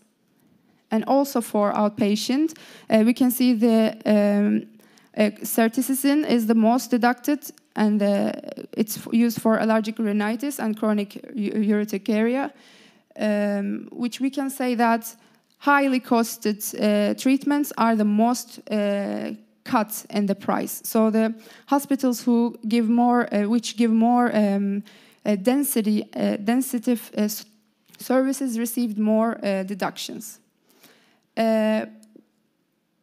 This study actually shows the financial burden of these drug users, and as I mentioned, it's around 6 million euros. The public hospitals received less money for the service they provided. So what could be done with the 6 million euros, which means a lot in our country because our currency is not euro, and this 6 million euros is enough to transform the whole integrative care services in Turkey, or could finance an entire nationwide training program for this kind of services, or could be used to teach and train the practitioners in this field. And if each session was €50, around 120,000 TCIM sessions would be covered and funded. What we need to be done is integrative care. It should be more focused instead of these heavy drug use, because it's also not sustainable, not only for the health of the person, but also for the healthcare management and healthcare economic perspective. And we have several recommendations. These deductions may arise from some standard protocols, some documentation issues between the healthcare workers. So these billing systems and documentation processes should be standardized. And the healthcare practitioners and the other all healthcare workers should be trained and informed about the process, because to give you a little insight about it, there are a lot of rules of how to get your money back from the Social Security Services Institute. So if you train the healthcare workers accordingly, the financial stability of the public hospitals could be enhanced. Aiming for equitable access, sustainable financing, and integrative strategies across all healthcare modalities, and fostering interdisciplinary dialogue so the reimbursement policies can draw on the combined insights of all this integrative care for a more inclusive and sustainable healthcare system. Thank you so much. Thank you, Dr. Erbey, for your lecture. And are there any questions regarding this topic in the audience? So, if not, I would like to thank you one more time. And we will start with our lunch pause now. We will see each other at 2:15. Pro naše česky mluvící přihlížející máme teď delší přestávku na oběd a uvidíme se o 2:45. Děkuji vám.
Rady odborníků, příběhy s inspirativní filozofií, četba, výstavy, dokumenty z cest i relaxace, pohlazení pro tělo i duši, radioregenerace.cz.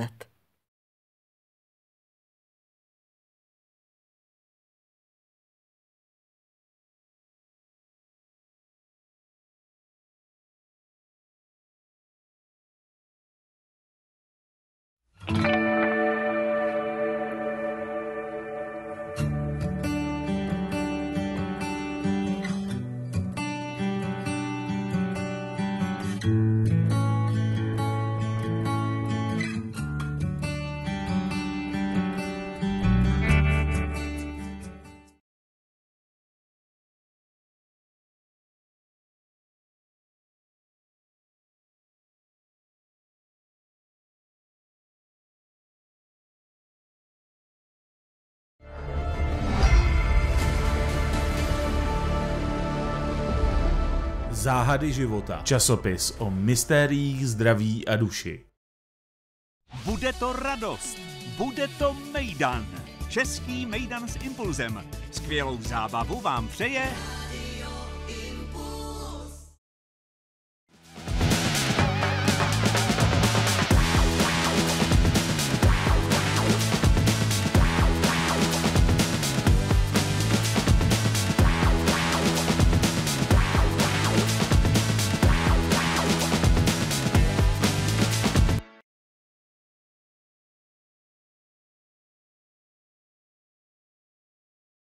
Zdraví nezná hranic. Hledejme, co nás spojuje. Je čas začít spolupracovat. Takové je motto letošního Mezinárodního kongresu zdraví, který se ve dnech 3. až 5. října uskuteční v Praze. Je určený pro profesionály i laiky, kteří si chtějí rozšířit obzory v oblasti tradiční, komplementární i integrativní medicíny i medicíny založené na důkazech. Zapojit se lze osobně i zdarma online. Loni tak Mezinárodní kongres zdraví sledovali 2000 lidí z 55 zemí. Letos organizátoři slibují informace od předních odborníků z americké Cornellovy univerzity, z britské Cambridge a nebudou chybět přednášející z Brazílie, Indie, Austrálie, Německa, Číny či z Jižní Afriky a řady dalších zemí.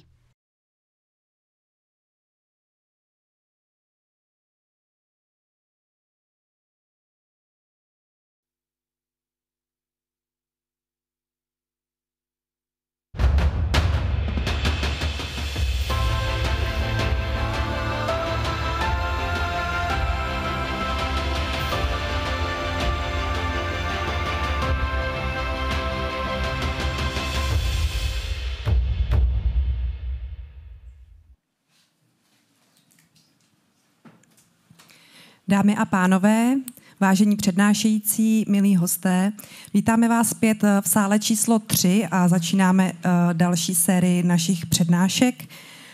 Jako první se nám představí pan doktor Martin Zulák, lékař, který se specializuje na psychosomatickou medicínu a integrativní přístupy k nemoci a utrpení. V přednášce se zaměří na to, zda nemoc bere smysl života nebo ho naopak odhaluje. Takže vítáme pana doktora. Dobrý den. Děkuji. Ještě počkám, že?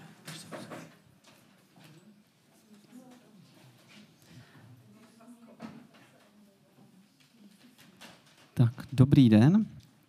Po obědové pauze pojďme tedy hned do takové vážného tématu, jestli nemoc má smysl nebo nemá smysl. Tato přednáška bude jak pro odborníky, lékaře nebo léčitele, tak i pro zájemce o zdraví, kteří třeba nějakou nemoc mají a zajímá je to. Jsem doktor Martin Zulák a právě se zabývám tou celostní medicínou, jak na sebe, tak teď pracuji v Horských lázních Karlova Studánka. Tak toto u nás vypadá. V horách jsem odsud přijel teda za vámi do Prahy. Je tu hodně lidí tedy. A pojďme teda na to téma. Hned na začátek dám takovou otázku. Snažím se pracovat jako spíš hluboce, to znamená, léčíme vůbec správně, pokud jsme tady odborníci, protože většinou lékař léčí ty symptomy. Například bolesti nebo kašel a tak dále. Člověk přijde, kašle, tak chce to vyřešit. Že jo? A my jako odborníci nenecháme toho člověka trpět. Pomáháme mu, zachraňujeme ho. A moje otázka zní, jestli to není zrovna tak trošku problém. Protože to utrpení někdy může být i dobré. A v čem může být dobré? No, bez utrpení není bohužel pochopení. Utrpení nám dává znát vlastně nějaké si naše limity, nějaké to naše dno, naše limitující třeba přesvědčení. A to je potom důležité například pro přechodový rituál. Pokud totiž jako zachraňujeme a jsme odborníci nebo rodina, tak bereme tomu dotyčnému sílu. Sílu vstát, protože mu pomáháme vstát.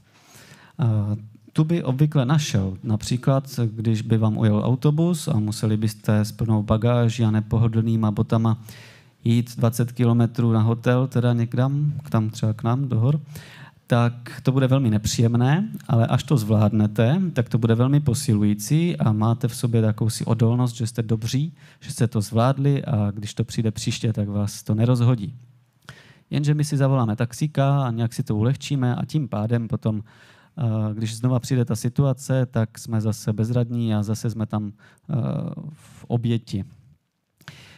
Viktor Frankl, jestli znáte tohoto psychologa, tak vlastně vytvořil psychoterapeutický směr a zažil trápení ve smyslu největším nacistickém koncentračním táboře. Sám sebe se ptal, v čem to má vůbec smysl. A pokud vás zajímá právě hledání smyslu, tak doporučuji jeho knihy. A on vlastně i v tom utrpení hledal smysl, že nějaké to tam musí mít. A právě objevil, že pokud člověk jako je v tom utrpení a dá mu nějaký smysl, tak se mu daleko lépe z toho vlastně vyvádí dál. Tady jsem využil jeden z jeho citátů. I v těch nejzoufalejších situacích má člověk svobodu rozhodnout se, jak na ně odpoví. A to je právě to, jestli si zachováme vlastně tu jakousi naši morálku, víru, přesvědčení i v těchto krutých podmínkách, jako on byl, a jestli zůstane lidský nebo jako hyena, a když to přetáhneme na tyto drsné podmínky, aby přežili. On si vybral tu lidskost a náhodou všechny možné lapalie přežil, včetně toho, že mohl být nevím kolikrát mrtvej, ale náhodou ho něco zachránilo, protože si vybíral lidskost. Tedy jak bychom se měli jako odborníci dívat na ten smysl nemoc a utrpení, abychom mohli léčit naše pacienty. Připravil jsem dotazník pro naše pacienty, nebo ty, kteří ke mně jdou. Stručně řečeno, v podstatě jsem se ptal jich, co jim nemoc bere a jestli je to pro ně důležité, jestli je to ten jejich smysl života. A naopak, co jim to dává, ta nemoc. Výsledky jasné jsou, že vlastně většině pacientům to něco bere, takže přiznávají ztrátu smyslu nějaké oblasti života. Ten zbytek si to nepřiznává, ale taky samozřejmě se trápí. Že jo? No ale co je důležitější, tak naprostá většina pacientů mělo problém s tou odpovědí, v čem je ta nemoc dobrá. A to je ten můj apel pro odborníky, protože bychom měli vlastně pozvednout i tu druhou část léčení. Nejenom toho úlevme od bolesti kolínka, ale také proč ta bolest tam přichází. Protože když to vemu na ten příklad s tím taxíkem a jak jdeme v horách, tak pokud se nám to bude stávat pořád dokola, tak my budeme pořád dokola přemýšlet nad tím, proč to tak je, co nám to má dát a tak dál. A znova budeme konfrontováni s tou situací. Smysl nemoci tedy není jakýsi trest, ale spíše výzva k proměně a výzva něco opustit. Vy z tradiční kultury vlastně to chápali také. A pokud to neuděláme vědomě, tak nás ta nemoc dotlačí do toho, aby to vědomé bylo po čase. Bohužel. Nejlépe to právě uděláme vědomě při nějaké terapii, že jo? Nebo i právě ty tradiční kultury při přechodovém rituálu. Pokud to neuděláme, tak zůstáváme jenom v té pozici oběti a utrpení. Příklad tedy hned napovím víc. Pacientka s revmatem, která měla i jiné bolesti, tak hlavní byla koleno. Díky tomu nemohla chodit, díky tomu měla méně radosti, protože nemohla chodit do práce, nemohla sportovat a tak dále a tak dále. Její život byl o pohybu. To jí nemoc vzala a místo toho, aby se ptala proč, tak vlastně se trápila. A my jsme jako doktoři pomáháme s tím, že bere pohyb, to znamená nějaké léky, operace, rehabilitace a tak dále, abychom zachránili a mohli obnovit její život. A pojďme se ale podívat dál, protože ta nemoc na jednu stranu něco bere, ale na druhou stranu něco dává. A to ten člověk nevidí, neslyší, protože to nechce vlastně vidět a slyšet. Takže úlohou toho lékaře, léčitele nebo tak by mohlo být jako navést ho na ten vnitřní dialog, co mi to vlastně dává, i když je to těžké jako vidět. No paní to dávalo, že jo, klid, jako nemohla chodit, sportovat, tak prostě musela zůstat doma na zadku. Což její tělo podpořilo jako regeneraci. Mohlo se to koleno obnovit, mělo klidový režim, takže chrupavka a tak dále se mohla regenerovat. My se právě ještě jednou zaměřujeme na to utrpení a na tu druhou část se moc nezaměřujeme. Ale to je to důležité, aby člověk našel to pochopení. Pochopení, co mu to vlastně dává a jaký balans má v tom životě vlastně udělat. Protože to léčení je správně i z těch tradičních kulturách vlastně jakási krize. Ale krize identity, rozpadu našich nějakých vnitřních hodnot, které si myslíme, že jsou důležité. A nepochopíme tu výzvu, tím pádem jsme pořád v té oběti, že čekám na ten taxík, kde mě někdo zachrání, na nějakého spasitele, lékaře, léčitele, pilulku, operaci, bylinku, to je jedno co, ale já proto nic neudělám. A nemocný je přirozeně zmatený. Tož já už nemůžu žít jako dřív, čemu mám věřit, ztrácí jeho životní hodnoty, jeho starý život, jeho okolí ho zachraňuje, lituje a nemocný si právě řekne, že můj starý život je v pořádku, tak proč musím trpět? A vlastně jak on, tak odborník, tak jeho okolí ho podpoří v tom, že proč to není jako dřív. No, nemůže to být jako dřív, jestli chce být zdravý. Musí něco změnit. A právě ta komunita drží člověka taky nemocného. V tradičních kulturách opět se ví, pokud je nemocný jedinec, tak je nemocná i společnost. Protože, to řeknu v dalším snímku, je to v podstatě to, že ta komunita, společnost udržuje nějakou identitu toho jedince, ale ta je, pokud je nemocný, nemocná. A lituje ho, zachraňuje, jak jsme si říkali. To léčení je v tom pochopení a hledání toho vnitřního porozumění. Toho, že komunita mě podpoří, že mé okolí mě podpoří, já se podpořím sám sebe v tom nějakém procesu, protože sebepodpora je taky důležitá. A i ten odborník mě podpoří. To se nejlépe právě dělá i současně v psychoterapii nebo právě i nějakou sebereflexí. A ten rozdíl v tom je, že my bolesti neuhýbáme, pokud je, ale integrujeme. Díky té integrace bolesti traumatu můžeme dojít k transformaci, vnitřní proměně, změně perspektivy, kterou ví jenom ten nemocný, jak to má vypadat. Ani doktor, ani léčitel, ani psychoterapeut, nikdo to neví. Každý mu má jenom dopomoc k té změně a pochopení té své bolesti. No a tento člověk zpravidla přehodnotí svůj život. Dělal jsem i rozhovory s nevyléčitelně nemocnýma a i s pacientama, klientama, kteří se sami vylečili nějakou cestou a všichni přehodnotili svůj život a změnili. Někoho opustili, něco opustili, zkrátka to, co má nemoc říci. No a když ta komunita léčí, tak právě podporuje změnu, podporuje vlastně nést tu bolest toho jedince, i tu emoční, a s tím, že ji nezachraňuje, ale jako chápe. A pomáhá opustit to nefunkční. A zde bych se znova dotkl toho, že ty tradiční kultury to ví. A pokud právě někdo nemocný v tom kolektivu, tak se sami ptají, co já potřebuju změnit, aby on mohl být jako zdravý, protože je to dohromady.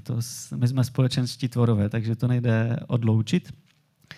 A právě i v přechodových rituálech je to, že pokud se například z dítěte stává pubescent a dospělý a matka, otec a stařešina, tak vždycky nejenom ta změna u toho člověka, pro koho se dělá ten rituál, ale i to okolí se musí posunout na jinou úroveň, aby chápalo tu integraci toho člověka samotného. Na závěr mám 3 slajdy. Připomínka teda toho, že ti, kteří se vyléčili, tak právě potvrzují, ať už v novinách nebo i třeba na mém podcastu, že jsem některé vyspovídal, že jejich život se změnil. A z těch příkladů i třeba v té anketě obyčejných lidí, kteří nemusí být v novinách, tak bylo právě to, že objevovali vděčnost ve svém životě, že byli rádi, že se najednou hýbali, když se předtím nehýbali, že se mohli vlastně uklidnit. Nebylo to jenom o tom uklidnění, ale i o té vděčnosti a radosti naopak. A docházeli vlastně k novým pohledům na život. Také bych chtěl poděkovat moje manželce za inspiraci a podporu, protože třeba právě psychologa Frankla vnesla do mého života a mi to dalo zase větší pochopení s tím, co dělám, nebo jsem třeba dělal na hemato-onkologii a v hospici. A otázky právě pro odborníky nebo nemocné. První otázka je pro ty odborníky. Jak já můžu jako lékař, nebo někdo, pomoci pacientovi vlastně v tom jeho utrpení? Příklad. Pacientka na pohotovosti přišla s vertigem, s točením hlavy a už ho měla horem dolem vyšetřený a samozřejmě se na nic nepřišlo. Na pohotovosti chtěla nějaký zázračný lék, že jo, který neexistuje, a tak jsem se jí teda zeptal, jak se přitom cítí. Tak samozřejmě u ní, každý reaguje jinak, tak ona byla naštvaná, že nikdo neobjevil příčinu, že chodí odleva zprava a nikdo nic neví a co teda ona má dělat. A teď neřešte to. Jenom s tím pacientem buďte a uznejte jeho emoci, pochopení a samozřejmě pak se sklidnila. Ale jakoby není to, že bychom ji tím vyléčili, ale je to právě to, že můžeme uznat tu jejich bolest, aby oni se mohli sami vyšplhat po tom žebříku. A nemocný, tak vlastně co mě jako nemocného nutí samotná ta nemoc nebo bolest v mém životě opustit a v čem by to mohlo být dobré? Na tuto otázku vždycky musím lidem pomáhat, protože to zpočátku neví. Někomu to trvá měsíc, někomu půl roku, než na to dokáže odpovědět. Ale ten vnitřní dialog a otázka sebe sama je důležitá, abychom ho na ní navedli. Takže já děkuji za pozornost a pokud by byly nějaké otázky, tak rád zodpovím v poslední minutě. Pokud máme nějakou...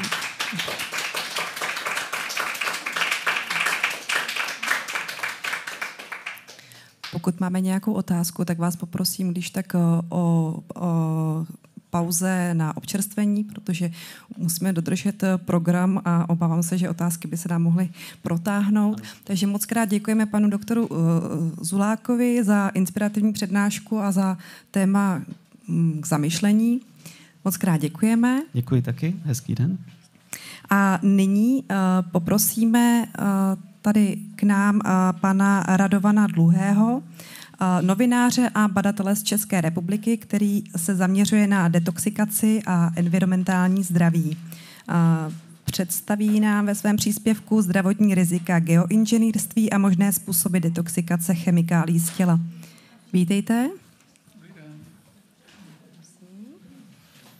Tak já přeji všem krásné odpoledne a jsem vděčný za to, že můžu tady přednášet mezi takovými velikány, jako je profesorka Strunecká, která pro mě byla a je obrovskou inspirací. Já jsem si připravil asi tady pro vás takové trošku možná na první pohled sci-fi téma, které se stává čím dál více realitou. Jo? Není to sci-fi, bohužel. A téma geoinženýrství, co je geoinženýrství a jaké má dopady na zdraví. Geoinženýrství je nějaká záměrná, člověkem vyvolaný proces, jo, který vede k celoplanetárním změnám. Jo. Může to být já nevím, určité změny v atmosféře. A v kontextu vlastně tohohle festivalu zdraví jsem si pro vás připravil vlastně geoinženýrství, které je nazváno řízení solární radiace. Jo? Vědci velmi dlouho, už od nějakých 60. let, prosím vás, hovoří o tom, že by možné bylo rozptýlit různé chemikálie do vzduší, do stratosféry s cílem zastínit slunce a snížit globální teploty. Jo? Takže i když se o tom třeba mluví teďka velmi často jako o nějaké novince, tak se mi zdá spíše, že je to nějaká taková jako normalizace něčeho, co už tady můžeme mít několik dekád. Jo? A třeba zmíním pár takových vědců. Ruský vědec Budykov v 60. letech mluvil o tom, že by bylo možné vypustit asi 36 milionů chemických částic, které by vlastně snížily teplotu o 2 až 3 stupně. A podobné návrhy měl třeba Rand Corporation v 70. 80. letech, známý vědec Wexler, anebo Národní akademie věd Spojených států, která třeba říkala, že 600 000 tun oxidu síry by vlastně, dá se říct, udělalo tu stejnou práci. Takže už vidíte, že hrajeme s dvěma věcma, jo? Že na jedné straně teda zastínění slunce, obrovský problém, že? Vitamin D, regenerace buněk a tak dále. Mluvila o tom profesorka Strunecká.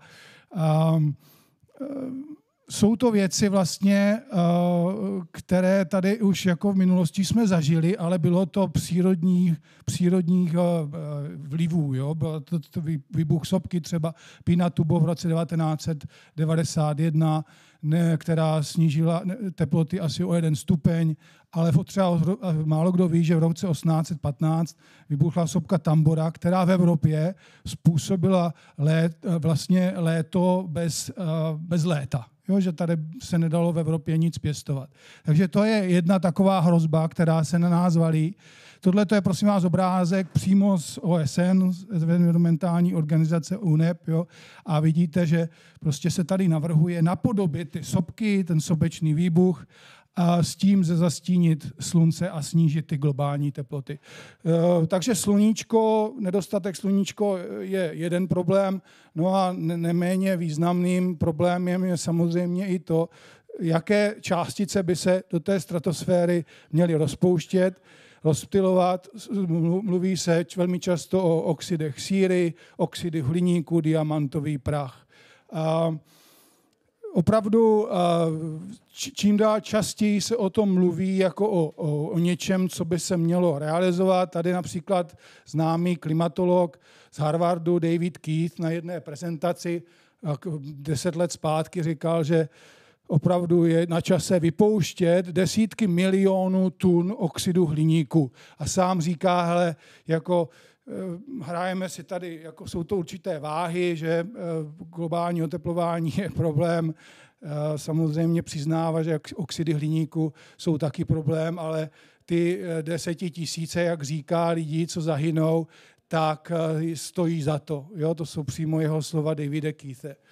A otázka je, jestli opravdu to geoinženýrství už neprobíhá, já nevím, jestli to pomůže takhle, ale v roce 2015 Charles Long z Národního úřadu pro oceán a atmosféru se díval na data z roku 1995 a 2007 a v jeho prezentaci vlastně chtěl ukázat, demonstrovat, že geoinženýrství, to zastínění slunce, už probíhá. Jo? A to je, prosím vás, jeho prezentace z roce 2015, protože nejenom, že můžete sledovat takovou tu zastřenou bílou oblohu, ale on to viděl i v těch aerosolech, i v těch datech. Jo? Takže nevím, jestli sami si všímáte, že ta struktura mraku a oblohy se mění, že i když nemáme mraky, tak to sluníčko je takové zastřené, jo? Je to takové mlíko. A to je přesně na co vlastně upozorňoval ten Chuck Long v roce 2015. No a média od té doby vlastně v mainstreamu mluví o tom, že máme už nějaké náhodné, jak vidíte, náhodné geoinženýrství, jo, accidental geoengineering, jo, že ty stopy za letadly nám vlastně zastíňují tu oblohu. No a teď vlastně těch různých výzkumů a studií o tom, že se to asi vlastně děje, je více. Já tady ještě vypíchnu jednu z tohoto léta, kdy vědci z Indie, z Národní akademie věd zjistili, že v těch 11 kilometrech našli trojnásobek množství černého uhlíku, které pochází z letadel. Jo? To je jejich výzkum, že to nejsou fosilní paliva z továren, ale opravdu jsou to stopy za letadle. A ten černý uhlík, prosím vás, co on obsahuje? Jo? On obsahuje, vědci z Curychu dělali vlastně analýzu toho, co je za letadly. Teď se nebudu bavit, jestli je to nějaký záměr, jo? Nebo jsou to komerční letadla, na to nemáme čas. Prostě zjistili, že za letadly v té atmosféře se nachází prosím vás, tyhle částice, jo? Molybden, vápník, železo, bárium, měď, chrom, hliník, křemík, hořčík, kobalt, mangan, vanad, nikl, olovo, titan, zirkon. Jo? Takže to jsou všechno částice, vlastně, které jsou obsazené v těch sazích z těch letadel a tohle to všechno padá na naši hlavu, samozřejmě. Takže v rámci toho geoinženýrství a změně toho klimatu, jako kdyby, nám na hlavu padají tyhle velmi nebezpečné částice. A že vlastně tady to geoinženýrství nabírá na obrátkách. Vidíme i to, že opravdu i komerční sféra se toho chytla a máme tady nějaké projekty, třeba projekt Satan z Velké Británie, oficiální projekt, který chce modifikovat atmosféru vypouštěním těchto látek do stratosféry. Americký startup Make Up Sunset začal s ovlivňováním stratosféry. Bílý dům, Evropská unie, jak vidíte, zkoumá možnosti, jak odrážet sluneční svit, i když sami přiznávají, že ty oxidy síry mají mnoho negativních dopadů, jo, nejenom na ozonovou díru, že jo, nebo ozonovou vrstvu, ale i způsobují kyselé deště a hlavně různé prostě nemoci, respirační problémy a další. Samozřejmě v poslední době nacházíme v těle člověka věci, které opravdu se podobají tomu, co je v těch stopách za letadly. Jo? Máme prostě v lidském mozku, to jsou všechno studie, výzkumy, máme v lidském mozku nanočástice těžkých kovů. A tady zjistili, a bárium je vlastně jedno z těch hlavních elementů v těch stopách za letadly, tak tady je třeba studie o tom, že zvýšené množství bária na různých místech světa zjistili, na těch místech bylo více množství případů roztroušené sklerózy. No, takže bárium v půdě, jo, tam, kde bárium vede k roztroušené skleróze. Tady je velmi zajímavý článek z britského lékařského časopisu, mezinárodní společnost doktorů, myslím, že to je v Itálii, tak psala o tom, že jak to řízení solární radiace by přispěl k tomu, že se zvýší případy demencí ve světě. Už dneska máme vlastně každé 3 sekundy nového dementního člověka. 47 milionů nyní, počítá se v roce 2030 až 75 milionů dementních lidí. A samozřejmě že je otázkou, jestli právě třeba ty oxidy hliníku, to bárium a tak dále, tyhle ty částice, které se na nás dostávají z ovzduší, tomu nepřispívají. Že? Takže to je potřeba se nad tím zamýšlet a dneska opravdu, že ve Velké Británii britská vláda studie přiznala, že znečištěné ovzduší velmi pravděpodobně vede k demenci, jo? A už to máme, už je to tady, že jo. Samozřejmě velmi důležitý je synergie samozřejmě těch věcí, jo?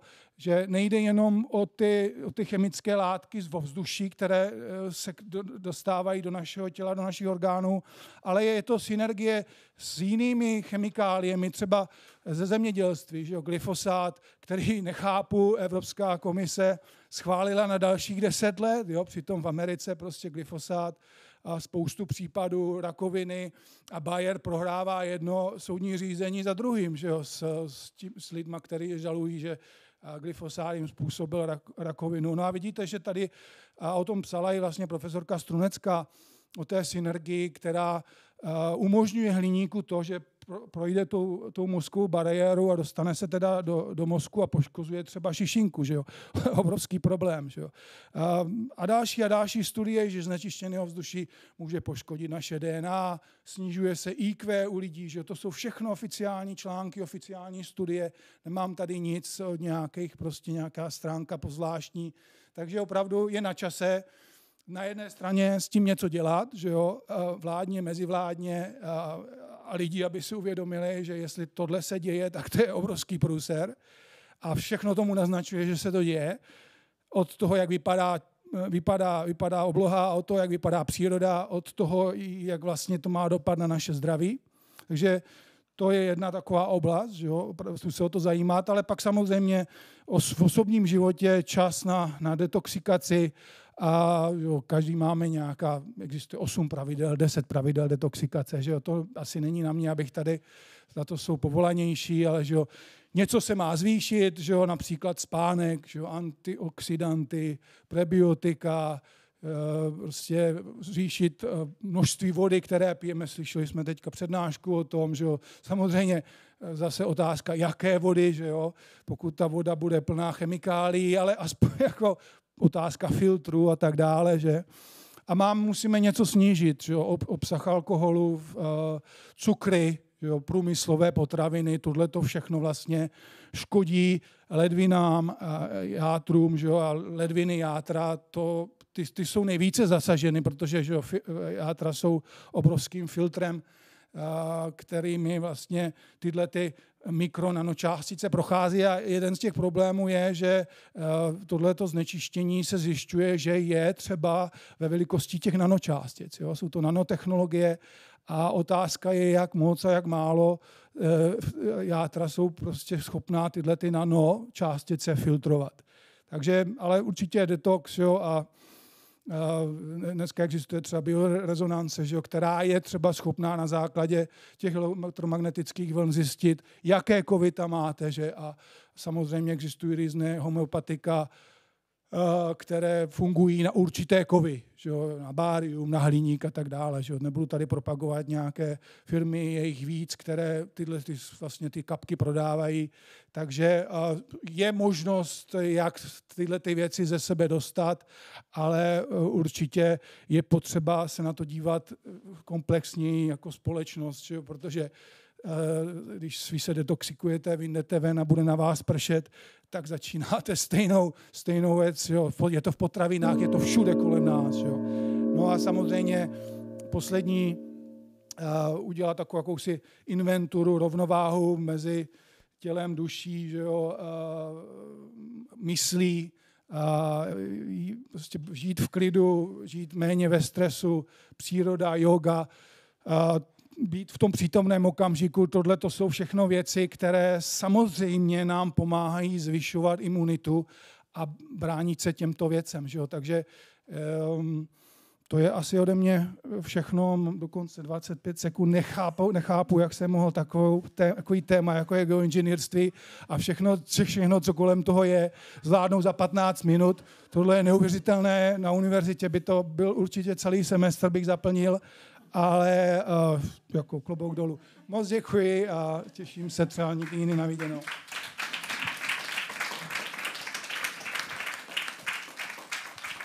Moc krát děkujeme panu Dluhému za důležité téma, které nám sem přinesl. A nyní sem pozveme paní doktorku Andreu Kesslerovou, imunoložku z České republiky. Představí nám výsledky léčby neplodnosti žen s aktivovanou buněčnou imunitou a více už nechám na vás. Máte slovo. Dobrý den, dámy a pánové. Já bych vás ráda seznámila s problematikou diagnostiky a léčby v oblasti reprodukční imunologie, která stojí poměrně na rozhraní klasické a alternativní medicíny a nejvíce a nejdetailněji bych představila naší metodu aktivované buněčné imunity, kde bych řekla nejvíce detailů, včetně toho, jakým způsobem vlastně vypadá potom následně i efektivita léčby. Reprodukční imunologie řeší imunologické příčiny při potížích s početím miminka, zároveň i při následném potrácení, stejně jako různé těhotenské patologie, které vznikají díky zánětlivým procesům v placentě. Jak by mělo ideální pracoviště reprodukční imunologie fungovat? Nejzásadnější je jednak vlastní usnadnění přirozeného početí, protože celá řada párů, která je odesílaná na asistovanou reprodukci, pokud je tam odesílána z důvodu imunity, tak samozřejmě asistovanou reprodukci většinou ve skutečnosti vůbec nepotřebuje. S tím souvisí to, že pokud jsou jiné důvody, pro které je asistovaná reprodukce nutná, tak reprodukční imunologie by měla výrazně zvyšovat efektivitu této asistované reprodukce právě pro léčbu imunity i některých dalších detailů během gravidity. Zároveň je zásadní individuální přístup v diagnostice a léčbě pacientů. V oblasti reprodukční imunologie vlastně nejsou možné nějaké plošné guidelines, jak pro diagnostiku, tak potom především pro léčbu, protože každá pacientka je u nás zcela unikátní a je potřeba detailně zjistit veškeré faktory, které můžou ovlivňovat u ní průběh léčby. Zároveň je zásadní vstřícnost a empatie jako základ úspěšného vyšetření. je už delší dobu dokázáno, že při poruchách reprodukce psychický stav ženy má víc než 50% vliv na celou úspěšnost. Proto je zásadní i přístup odborníků v této oblasti, to, aby se snažili vlastně jak ženu, tak i jejího partnera nějakým způsobem podpořit a brali v potaz, že tento vliv je zásadní i vlastně na fungování jich jako páru a potom jako budoucích rodičů. Spolupráce s jinými medicínskými obory při hledání diagnózy a správné léčebné terapie. Vždy je potřeba se v těchto odvětvích nezaměřovat úzce pouze na vlastní problematiku, ale hledat souvislosti napříč obory a spolupracovat spolu navzájem. Nejen tedy s gynekology a porodníky, ale i s celou řadou dalších oborů, což potom vysvětlím v rámci diagnostiky. Jaký je diagnostický postup například u nás na pracovišti? Zásadní je tedy, jak jsem říkala, detailní pohovor s oběma partnery za účelem stanovení nejen osobní a rodinné anamnézy, ale především pro zjištění všech dosavadních reprodukčních komplikací a negativních vlivů na schopnost zdravé reprodukce. A tento proces je potřeba opakovat i v případě kontrol, kdy nemáme dostatečnou efektivitu, kterou jsme třeba u daných párů předpokládali. Zároveň potom následují vyšetření, u muže je tedy proveden detailní spermiogram, včetně vyšetření protilátek na spermii kuličkovou metodou, takzvaný MAR test, a u ženy je jako naše specifická metoda používána aktivace buněčné imunity, takzvaný MIF test, s kterým vás později ještě seznámím detailněji. A pak jsou tedy další přidružená vyšetření, například vyšetření celiakie, antifosfolipidového syndromu, poruch štítné žlázy a nebo stanovení rizik vzniku zánětu placenty, který má tedy vliv, jak jsem říkala, především na ty následné patologie v graviditě. A ten se vyšetřuje různými markery, například anexinem římská 5. Toto už je zmiňovaný test na specifickou buněčnou imunitu, měřený tedy inhibicí migrace leukocytů pod agarózou. To znamená, že se v agaróze vytváří jednotlivé kulaté terčíky a na ně je potom nanášeno živné médium. Tato miska je následně dávána do termostatu při 37 stupních Celsia při 5% oxidu uhličitého a plně napodobuje situaci pro živé bílé krvinky v krevním řečišti, tak, aby přesně napodobovaly, jak se chovají v těle ženy. Můžete tady vidět 4 výseče. Výseč K je výseč kontrolní, kam je přidáno pouze živné médium bez antigenů. Výseč V je přidání antigenů od jejího vlastního partnera, tedy z rozbitých spermí, které jsou prudce zamražovány, rozmražovány, tím dojde k vylití jednotlivých proteinů z těchto spermí a z nich jsou získány antigeny pro tuto reakci. Stejným způsobem se získávají antigeny ve skupině C, což je takzvaný cizí partner pro nás. Je to vlastně směs dárcovských spermí od jednotlivých mužů, kde nebyla prokázána pozitivita protilátek na spermích. A 4. výsečí je výseč T, kde jsou přidávány buňky trofoblastu, tedy antigeny buněk trofoblastu, který se vlastně uvolňuje z placenty do krevního řečiště matky během gravidity. Je tím tedy simulována už přímá reakce mezi matkou a plodem. Ještě, abych vysvětlila detailněji potom průběh těch jednotlivých zón. Tady můžete tedy vidět ve zvětšené podobě díky digitálnímu mikroskopu, jak vypadá ta vnitřní část, kam je nanášen antigen, odsud ty jednotlivé leukocyty vymigrují a vytvoří tímto způsobem zhruba kruhovou zónu kolem té výseče a potom se následně měří vnitřní zóna, vnější zóna a počítá se z toho plocha, kterou vlastně zaujaly leukocyty při své migraci a potom se počítá rozdíl mezi těmi plochami těch kontrolních výsečí oproti těm jednotlivým přidáním antigenů, aby jsme zjistili, kdy je tedy pozitivní buněčná imunita, kdy dochází k potlačení migrace těch leukocytů na základě kontaktu s jednotlivými typy antigenů. Tak snad nám zůstane. Tak, náš vlastní klinický soubor byl v tomto případě získán v době, kdy jsme ještě pracovali na Ústavu pro péči o matku a dítě tady v Praze a bylo to v letech 2004 až 2011. A pro toto studii jsme zpracovali 338 párů.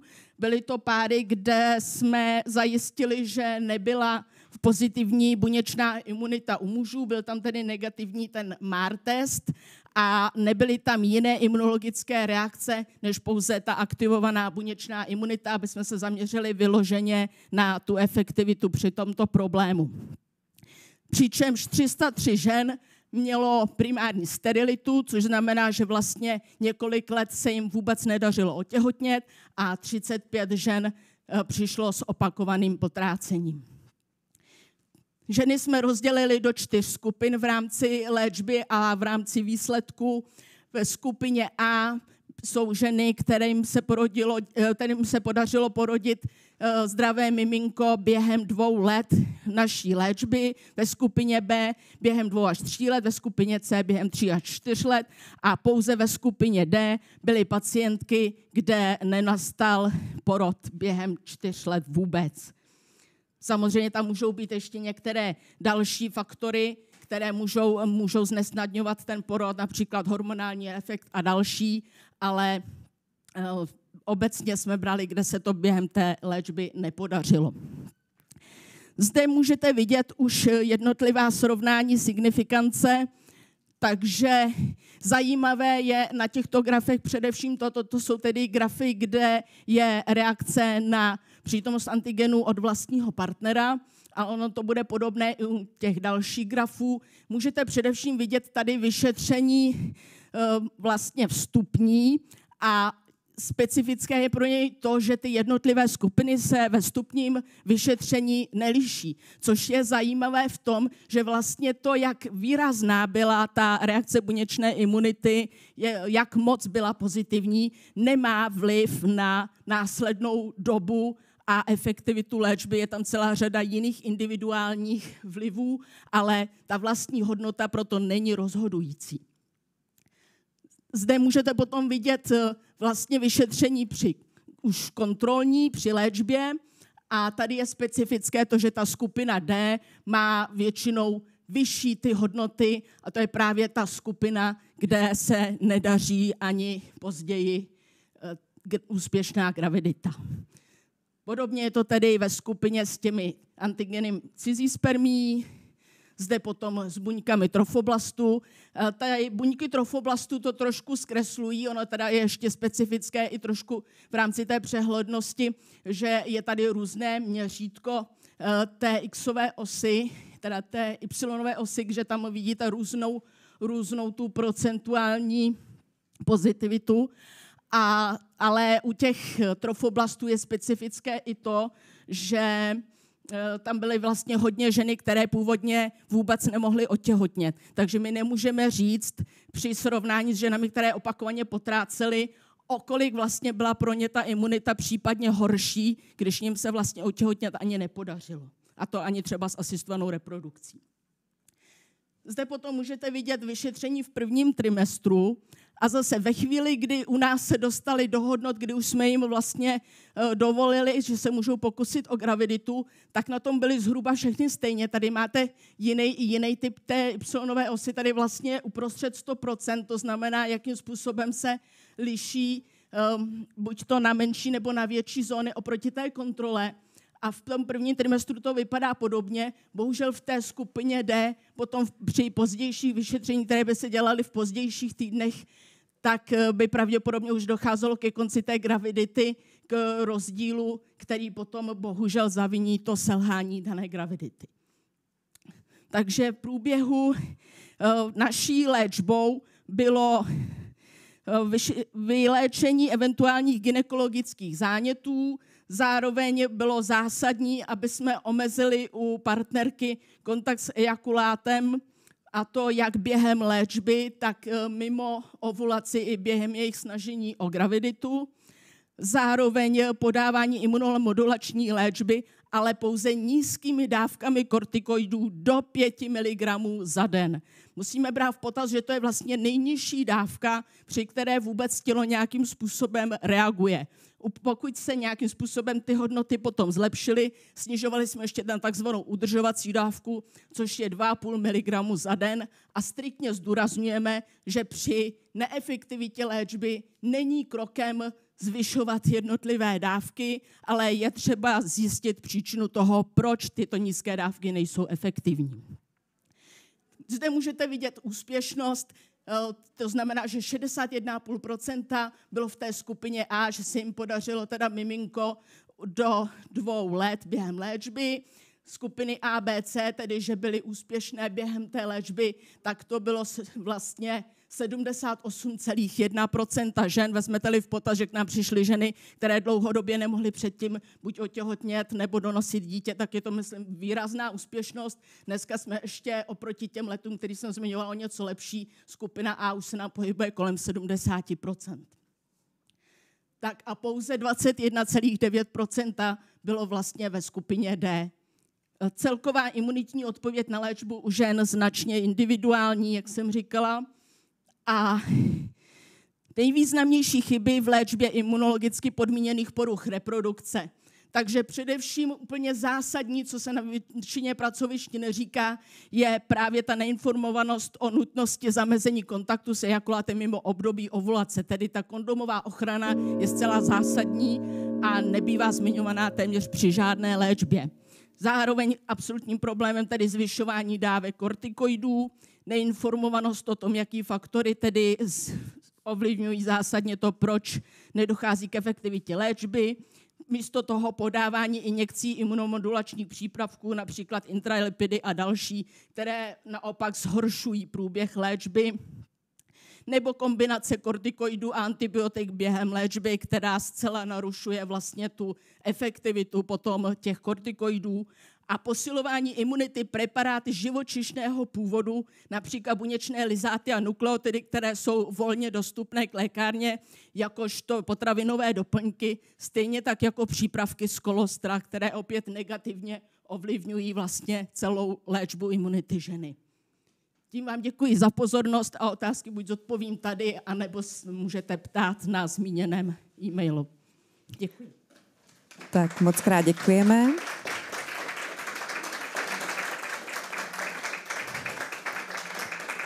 Právě jsme slyšeli přednášku paní Andreji Kesslerové. Děkujeme. A nyní tu vítám paní doktorku Soňu Hájkovou, která je praktickou lékařkou a internistkou a představí nám téma v kazuistikách, nám představí téma energetické medicíny a využití základních nutričních doplňků v klinické praxi. Máte slovo. Dobrý den, je mi ctí přednášet na Kongresu zdraví. Energetická medicína je prezentována na Kongresu zdraví různými technikami. Je součástí medicíny a je potřeba ji začlenit do systému zdravotní péče v České republice, jak je tomu v zahraničí. Pro některé lidi je velkou neznámou, může v nich evokovat strach, potřebují informace. Je to doplňková metoda prevence a léčby. Je to systém udržení plné síly a zdraví. Studovala jsem školu podle učení indiánů kmene Kvéru, nositelů královské pečeti Inků, kteří předávají svoji moudrost léčitelství pro všechny, cestou Munajky, síly lásky v myšlení, cítění a konání, ke spoluvytváření lepšího světa a nového člověka, světelného homo luminous. Různé techniky umožňují odstranění vlastní nebo cizorodé toxické energie, například iluminace, extrakce. Pracuji s celým energetickým polem klienta, čakrami, meridiány. První kazuistika z energetické medicíny.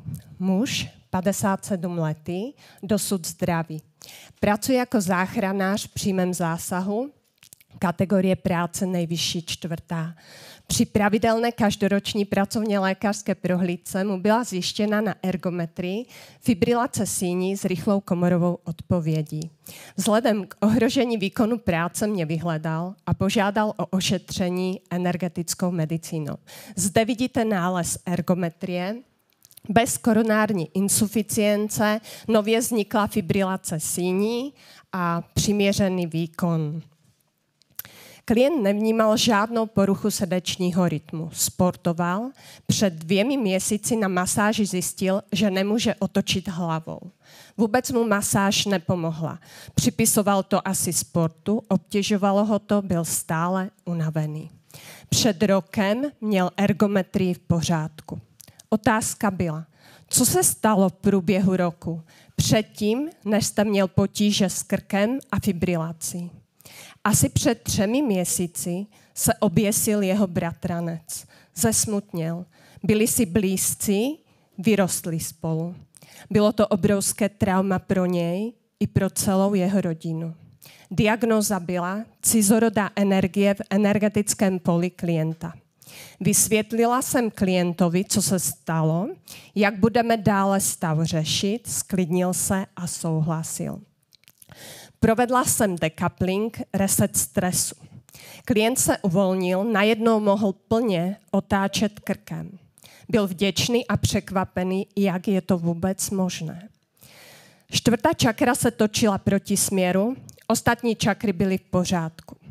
Provedla jsem extrakci cizorodé energie s vogelovým krystalem, následovala iluminace s odstraněním dalších tíživých energií v oblasti hrudníku a břicha. Po ošetření se všechny čakry točily v pořádku. Zde je EKG po ošetření extrakcí, kde vidíte pravidelný sinusový rytmus, frekvence 58 za minutu, co je normální frekvence u sportovce. Jenom jsem neměla gel, tak mi 2 elektrody padaly. Takže vidíte, že energetická medicína je skutečně součástí klasické medicíny. Druhá část mojí přednášky je věnovaná farmakonutrici. Protože strava má vysoce účinný preventivní a léčebný potenciál. Esenciální živiny si tělo neumí vytvořit. Musí je denně přijímat ve stravě. Je doba nedostatku esenciálních živin a nadbytku toxínu, sacharidu. I z důvodu používání chemických látek v poľnohospodářství mají zelenina a ovoce méně živin.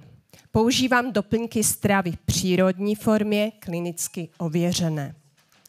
Používám rybí olej s polyfenolovanými omega-3 mastnými kyselinami a důležitost je na polyfenol. Polyfenol chrání omega-3 před oxidací a při zpracování potravin se ničí. Omegy potřebují specifické amfifilní polyfenoly, které je dokážou transportovat až k buněčným membránám. Tento proces je delší 24 hodin. Jenom v travicím traktu se omegy vstřebávají asi 20 hodin. Používám například olej rozpustný ve vodě, který můžeme dát kojencům, malým dětem, nemocným s onemocněním centrální nervové soustavy, travicího traktu a při poruchách vstřebávání tuku. Veganský olej má vysoký obsah DHA, co je důležité pro léčbu například centrální nervové soustavy. Provádím test buněčných membrán, červených krvinek, kde testuji 11 mastných kyselin. Důležitý je poměr omega-6 ku omega-3 mastným kyselinám a norma je 3:1 až 1:1 pro normální vývoj buněk. Jestli je tento poměr větší 3:1, tak se jedná o prozánětlivý stav. Zde vidíte obrázek, bylo již provedených 1 500 000 testů po celém světě a vidíte, že je svět v nerovnováze. Celosvětový průměr deficitu omega-3 mastných kyselin je 97%. Když v buněčné membráně převažují omega-6 mastné kyseliny, teda nasycené mastné kyseliny, tak tato buněčná membrána je tužší a méně propustná, tudíž hůře přijímá živiny a hůře odvádí odpadní látky. Dále ve stravě výrazně chybí vláknina. Dodat jednu vlákninu do stravy nestačí. Já používám 8 dietních vláknin ve vyšší dávce, které přispívají k uzdravení bakterií, tedy mikrobiomu celého tlustého střeva, tudíž i colon descendens a sigmoideum. Zároveň regulují cukr a cholesterol. Moje druhá kazuistika. Muž, 26 letý, s ichtiózou. Je to genetické onemocnění, neléčitelné, s poruchou rohovění kůže. Od narození tento člověk měl výrazné bolesti, praskání, svědění, krvácení kůže. Bylo to celodenní utrpení. Často býval nemocný, nepotil se, bez adnex, stranil se lidí. Byl to invalida, nezaměstnaný, příležitostný řidič taxíku, 7 let pracoval ve strojírenství se strašnými bolestmi. Používal denně, 2krát denně hydrofobní masti a za měsíc minul i 12 kg masti. Zde vidíte jeho vstupný test buněčných membrán, kde je poměr omega-6:3 39:1. Ostatné parametry jsou taky nedostatečné. Měl 93% deficit EPA a 70% deficit DHA. Léčíme ho rybím olejem s polyfenolovanými omega-3 mastnými kyselinami a u něj musíme kombinovat olej s vyšším obsahem EPA a olej s vyšším obsahem DHA. Dále 8 druhů vlákniny. Zde vidíte, že za 3 měsíce měl celistvou kůži, nekrvácející, nebolestivou. Myslel si, že je zdravý, přestal brát doplňky, ale za 3 měsíce se navrátil do původního stavu. Dnes bere doplňky trvalé, testy má v rovnováze a těší se tomu, že má celistvou kůži. Nemá bolesti, krvácení, roste mu ochlupení, vlasy, potí se, nebývá nemocný. Tohle je výborný vedlejší pozitivní efekt léčby polyfenolovanými omega-3 mastnými kyselinami. Může pracovat. Začal chodit mezi lidi a chodit do fitness centra. Tohle bylo pro něj velmi důležité. To byla ta socializace. A moje poslední kazuistika je o dítěti. Je to kazuistika, ve které chci vyzdvihnout lásku k dítěti, hledání a víru v možnosti zlepšení zdravotního stavu. Strava mění život, mění mentální stav, mění tělo. Dítě s neléčitelným onemocněním láme bariéry přesvědčení návratem do běžného života. Vítek, 5 letech mu bylo diagnostikováno ADHD syndrom, expresivní vývojová dysfázie a dysartrie, lehká forma mozečkové obrny, lehká mentální retardace. Mentální věk 2,5 roku ve věku 5 let. Jinak je Vítek zdravý a není co léčit, protože uvedené problémy jsou neléčitelné, bylo sdělení lékařů. Zde vidíte první test. Poměr omega-6:3 39,2:1. Vítek špatně mluvil, padal, neměl jemnou motoriku, nebyl schopen dělat žádné sporty. Byl často nemocný, špatně spal, v noci se pomočoval, neudržel pozornost u činnosti ani u televize. Prožíval stavy úzkosti a vzteku. V roce 2018 přišla nová léčba. Rybí olej s polyfenolovanými omega-3, rozpustný ve vodě, dále esenciální živina s nootropním účinkem obsahující šafrán a 8 druhů vlákniny. Zde vidíte úžasný skok. Za 5 měsíců je poměr omega-6:3 na 4,9:1. V roce 2019, Vítek má 7 let, dle psychologického vyšetření by jeho mentální věk měl být 3,5 roku, ale je 5,7 let. Na stupnici mentální retardace se ze 60 posunul k 68 a nastoupil do normální školy s asistentem. Jak tatínek řekl, před rokem by tohle nikoho vůbec nenapadlo. Vítek užívá doplňky a neustále ho udržujeme v normě. Dnes je Vítkovi 13 let, studuje na základní škole v 7. třídě úspěšně, Z pohledu motoriky dosahuje 98% dovedností dětí ve svém věku, tudíž zvládá sjezdové lyžování, ujede na kole za den 50 kilometrů. Učí se anglicky. Dle psychologického vyšetření je v některých oblastech úrovní podprůměrné inteligence. V našem těle se neustále obměňují buňky. Rodí se a odumírají. Vše je v pohybu. Za 7 let je tělo schopné obnovit všechny buňky. Můžeme si vytvořit nové tělo. Tuto možnost k uzdravení má každý. Tělo potřebuje přírodní živiny a přijímat esenciální látky. Pracuji s farmakonutricí podloženou klinickými studiemi. Nyní slaví úspěšných 20 let. Doplnění polyfenolovaných omega-3 mastných kyselin považuji za klíčové v obnově zdraví a v prevenci civilizačních nemocí. Jmenuji se doktorka Soňa Hajková, jsem praktická lékařka a internistka z České republiky. Zde máte na mě kontaktní informace. Můžete mě oslovit klidně pro informace nebo pro spolupráci. A já jsem dnes velmi ráda, protože dnes je tady přítomný i Vítek s jeho otcem. Takže Vítek by vás velmi rád všechny pozdravil. Pojď.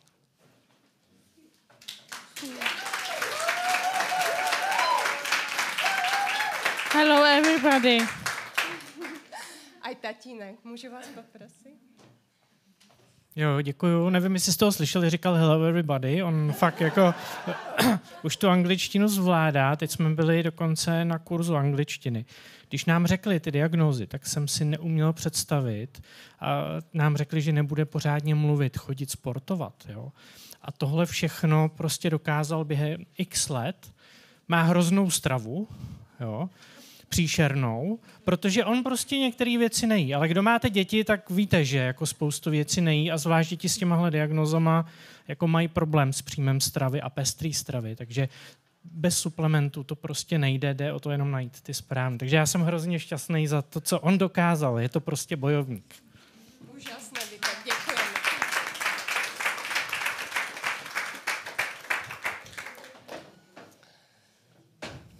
Tak, nevím, jestli máme čas, jestli má ještě někdo nějaký.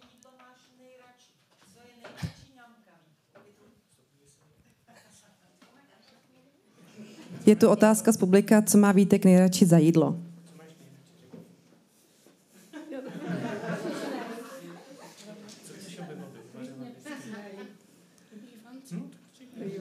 Lívance. To má nejraději moje dcera, ano. Tak jo, tak moc krát děkujeme za krásnou přednášku a vaše zkušenosti a také moc děkujeme za návštěvu Vítka a jeho tatínka. Všem vám děkuji za pozornost.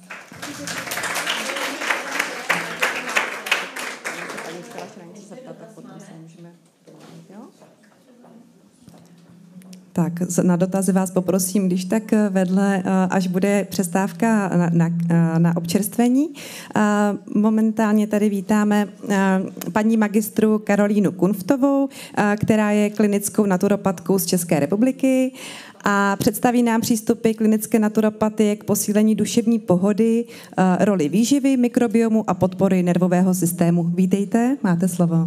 Děkuji moc krát.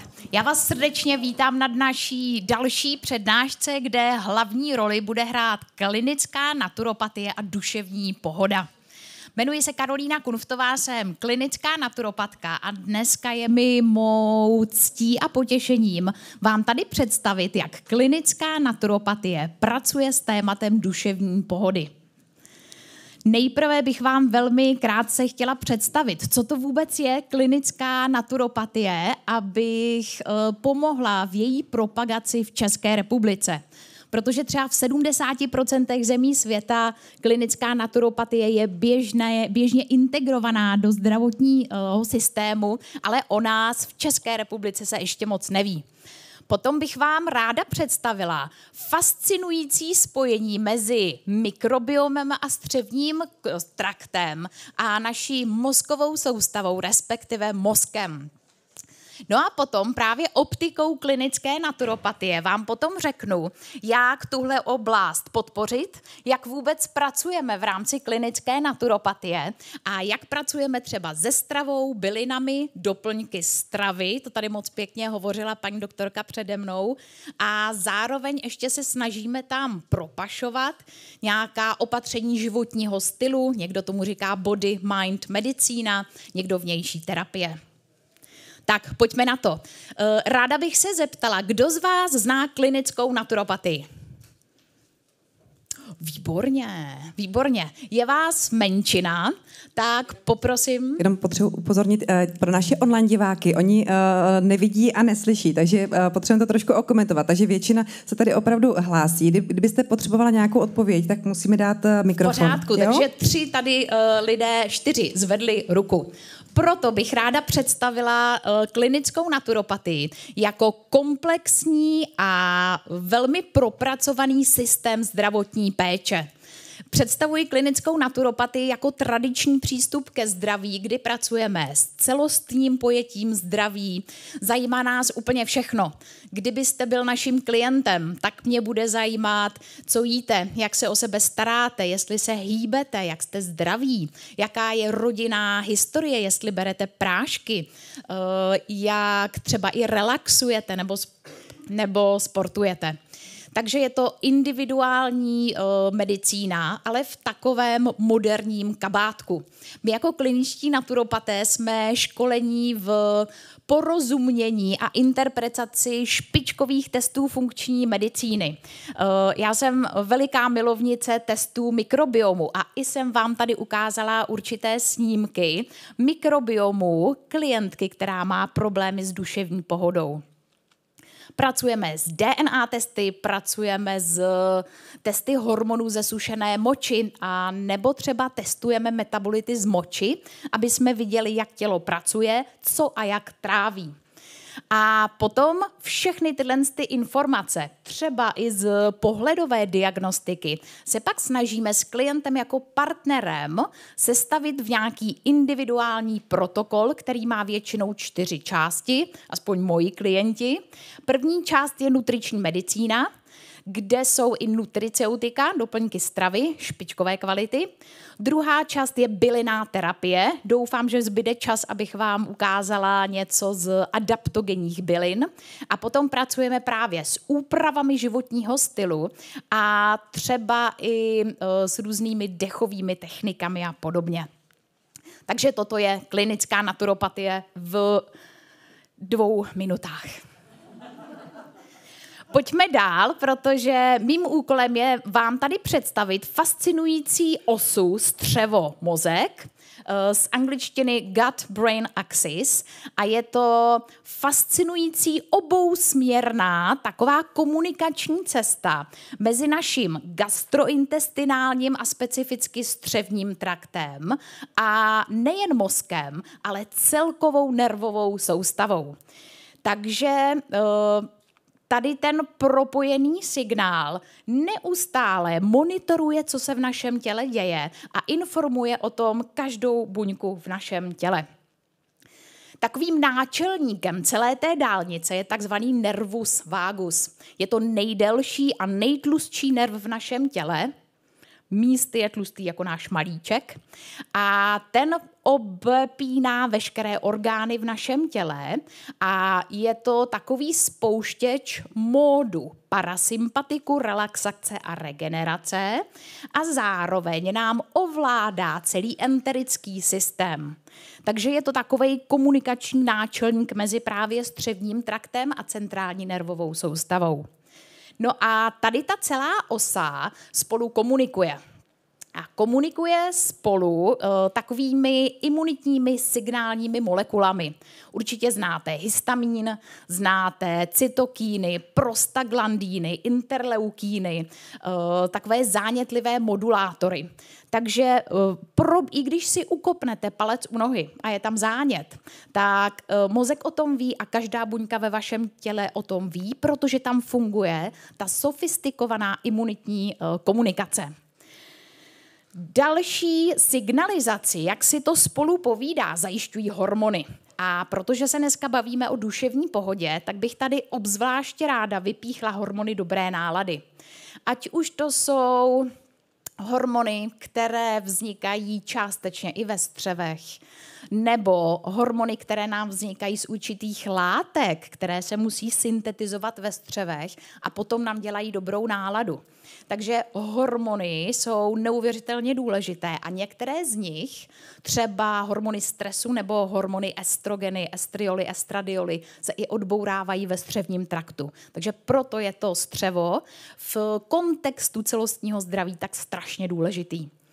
No a potom je tady taková specialita. My, když máme přátelský, kámošský mikrobiom a je dobře živen, tak nám produkuje určité molekuly.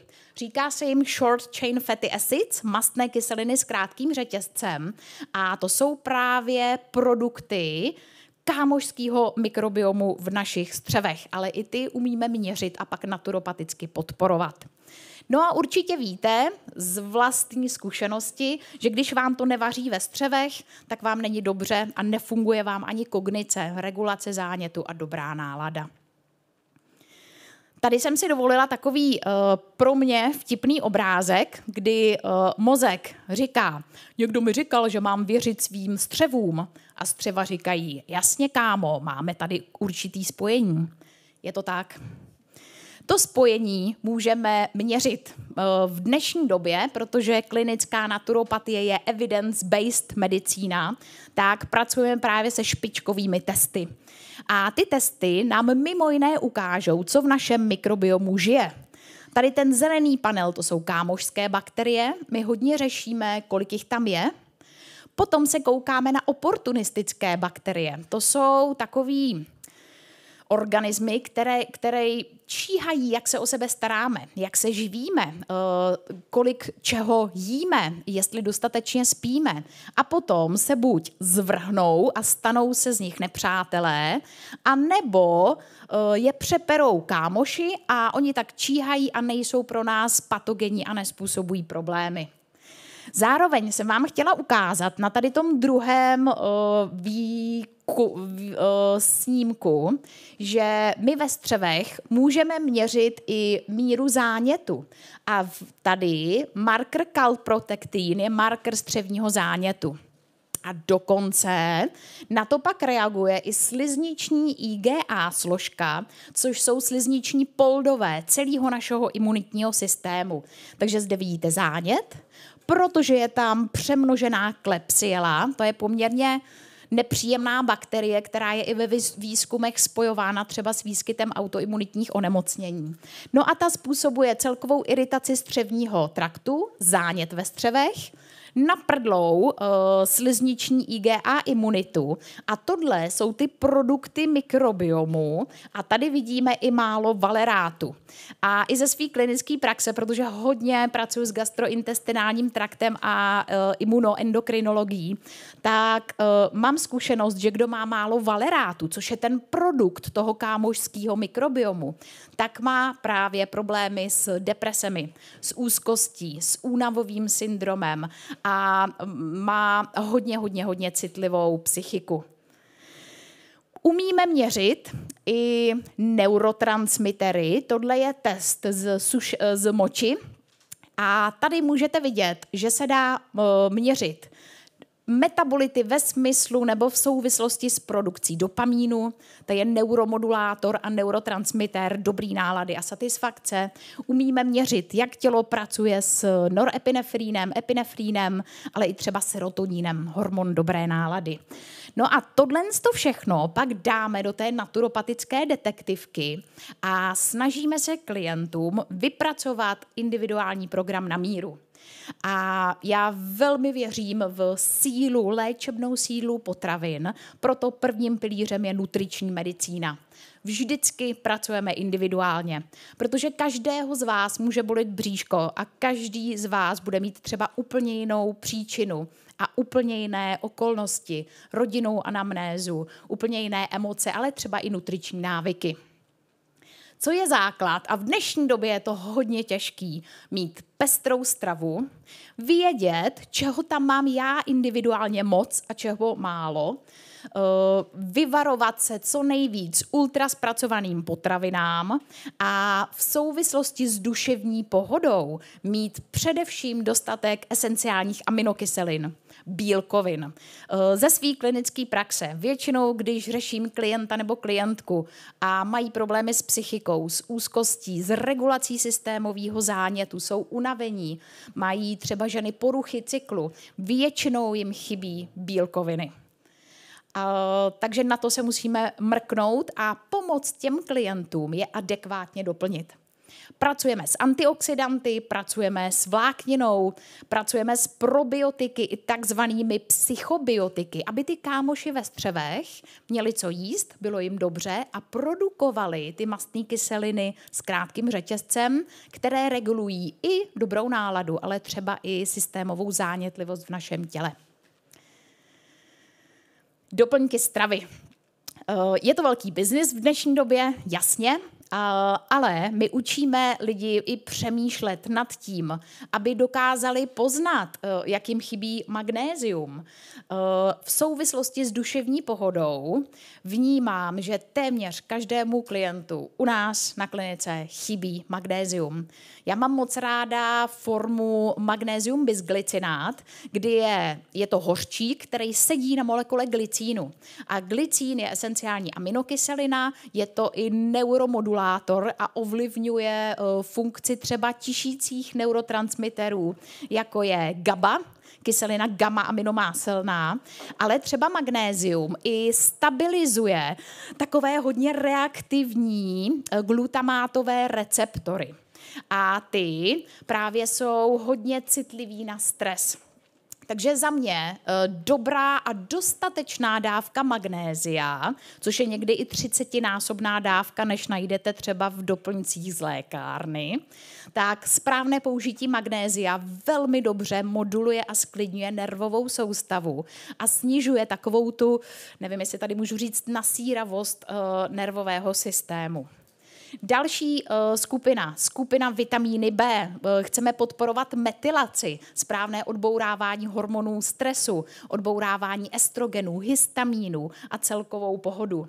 Zároveň vitamin D, ten byl tady několikrát diskutován, má endokrinní působení v mozku a jeho, co vidím na klinice, nedostatek vždycky souvisí s citlivější psychikou a větší reaktivitou nervového systému. Paní doktorka zapropagovala i omega-3 mastné kyseliny a já bych k tomu ještě přidala zinek a právě zásadní aminokyseliny, jako je třeba tryptofan a glycín, které se mimochodem dají velmi dobře ujíst přirozenou stravou. Mám 47 vteřin, takže se nezvládnu rozvášnit nad mým oblíbeným tématem fytoterapie a aspoň jsem vám na slide připravila mé oblíbené adaptogenní byliny, které vždycky konkrétně připravujeme na míru klientům, aby jim bylo dobře. A další poslední nástroj, který se snažíme vždycky zakomponovat do toho individuálního protokolu, jsou techniky, na které v dnešní době trochu zapomínáme. A to je dech, pohyb, spánek, ale třeba i kultivace emocí. Já ráda pracuju i třeba s koupelemi v určitých minerálech, ale vynikající jsou třeba i mindfulness techniky, aby jsme prostě se vyskočili z toho křeččího kolečka stresu a dostali se trošičku víc k sobě. A v tom parasympatickém módu se pak líp regenerujeme a líp se daří i naší duševní pohodě.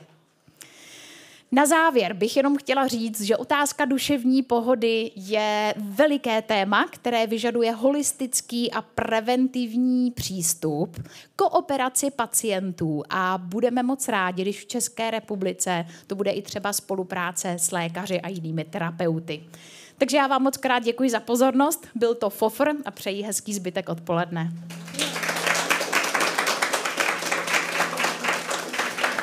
Tak děkujeme paní magistře Kunftové za krásnou přednášku a propojení výživy, psychiky a nervového systému. A nyní nás za 3 minuty čeká hudební vystoupení, které bude promítáno tady u nás v sále i v dalších sálech. A Následuje pauza na občerstvení. Další blok přednášek nám zde v sále bude začínat v 16:05. Děkujeme.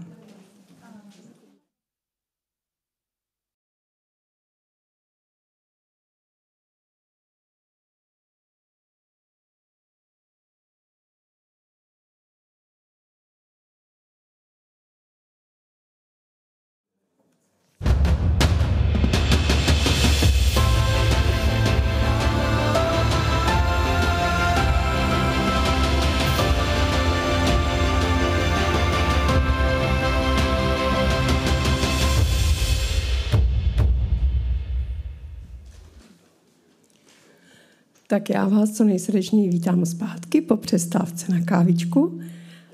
A jenom na začátek krátkou informaci. Paní magistra Lenka Sobková dnes nevystoupí. A prosím o titulky. Takže dojde k tomu, že následující dva přednášející dostanou o trošičku větší prostor pro jejich přednášku, protože mají podobné téma týkající se astrologie.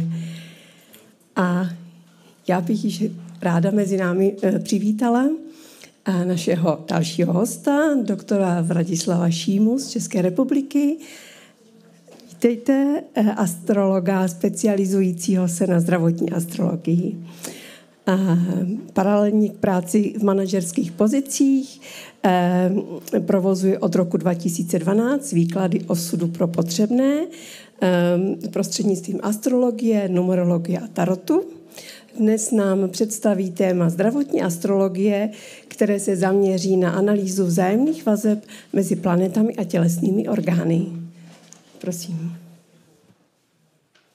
Dámy a pánové, přeji hezký den a je mi velikou ctí, že mohu opět po 2 letech na tomto kongresu říct něco o zdravotní astrologii. Tak, počkáme, až pustí prezentaci. A to je ono. Tak, zdravotní astrologie. Je tady nějaký astrolog? 1, 2... No super. Zkusím, aby to bylo poučný pro astrologii i neastrologii, pro každýho. A já jsem na tomhle kongresu o astrologii mluvil už před 2 lety a tahle přednáška navazuje na tu přednášku předchozí, ale my si trošičku připomeneme, o čem ta předchozí přednáška byla, abyste byli alespoň trošku v obraze. Takže zdravotní astrologie. A připomeneme si, co to vlastně astrologie je. Astrologie je nauka, která vysvětluje provázanosti mezi tím, co se děje na obloze a mezi tím, co se děje v našich životech. A je bohužel veliká škoda, že věda současná neuznává astrologii za obor, kterým by se měla zabývat. A není to vinou astrologie, že dosud nemohla být seriózně zkoumána. Je to veliká škoda, ale snad nám budoucnost i v tomhle přinese nějaký pozitivní vývoj. Během toho minulého kongresu jsme si ukázali, že existují vztahy mezi tím, jak byly rozmístěny planety na obloze v okamžiku našeho narození a mezi našimi tělesnými orgány. Jak to teda je? Takže připomenutí z minula. My se narodíme. Narodíme se od hlavičky až k té patě a na té obloze v tu chvíli jsou nějakým způsobem rozmístěná to sluníčko, luna a ostatní planety. A oni se nachází na té obloze ve znameních zvěrokruhu. Těch znamení je 12, počínaje beranem a konče rybama. A představte si, že to naše tělo vlastně kopíruje nebo má v sobě to stejné pořadí těch znamení, čili my máme na temeni hlavy 0 stupňů berana a končí to 30 stupni ryb. A tak, jak jsou ta tělesa v tu chvíli našeho narození na obloze, tak představte si, že se oni promítnou přesně v té poloze, ve které jsou v těch astrologických znamení, oni se nám promítnou do našeho těla. A je to tak, jako kdybychom je tam celý život od toho okamžiku narození měli. A teďka ty průměty těch nebeských těles, oni nějakým způsobem interagují s našimi klíčovými životními orgány. A mohou ty orgány posilovat, anebo je mohou také oslabovat. A v momentě toho oslabení, tak prostě ten orgán je slabší a může během toho života dojít k projevu nějaké choroby nebo nemoci. A vlastně ten přínos té zdravotní astrologie je v tom, že ten člověk o tom může předem vědět. Může chodit na preventivní prohlídky v tomto ohledu, může upravit svůj životní styl a může se také včas začít ten problém řešit s předstihem, dřív než nastal.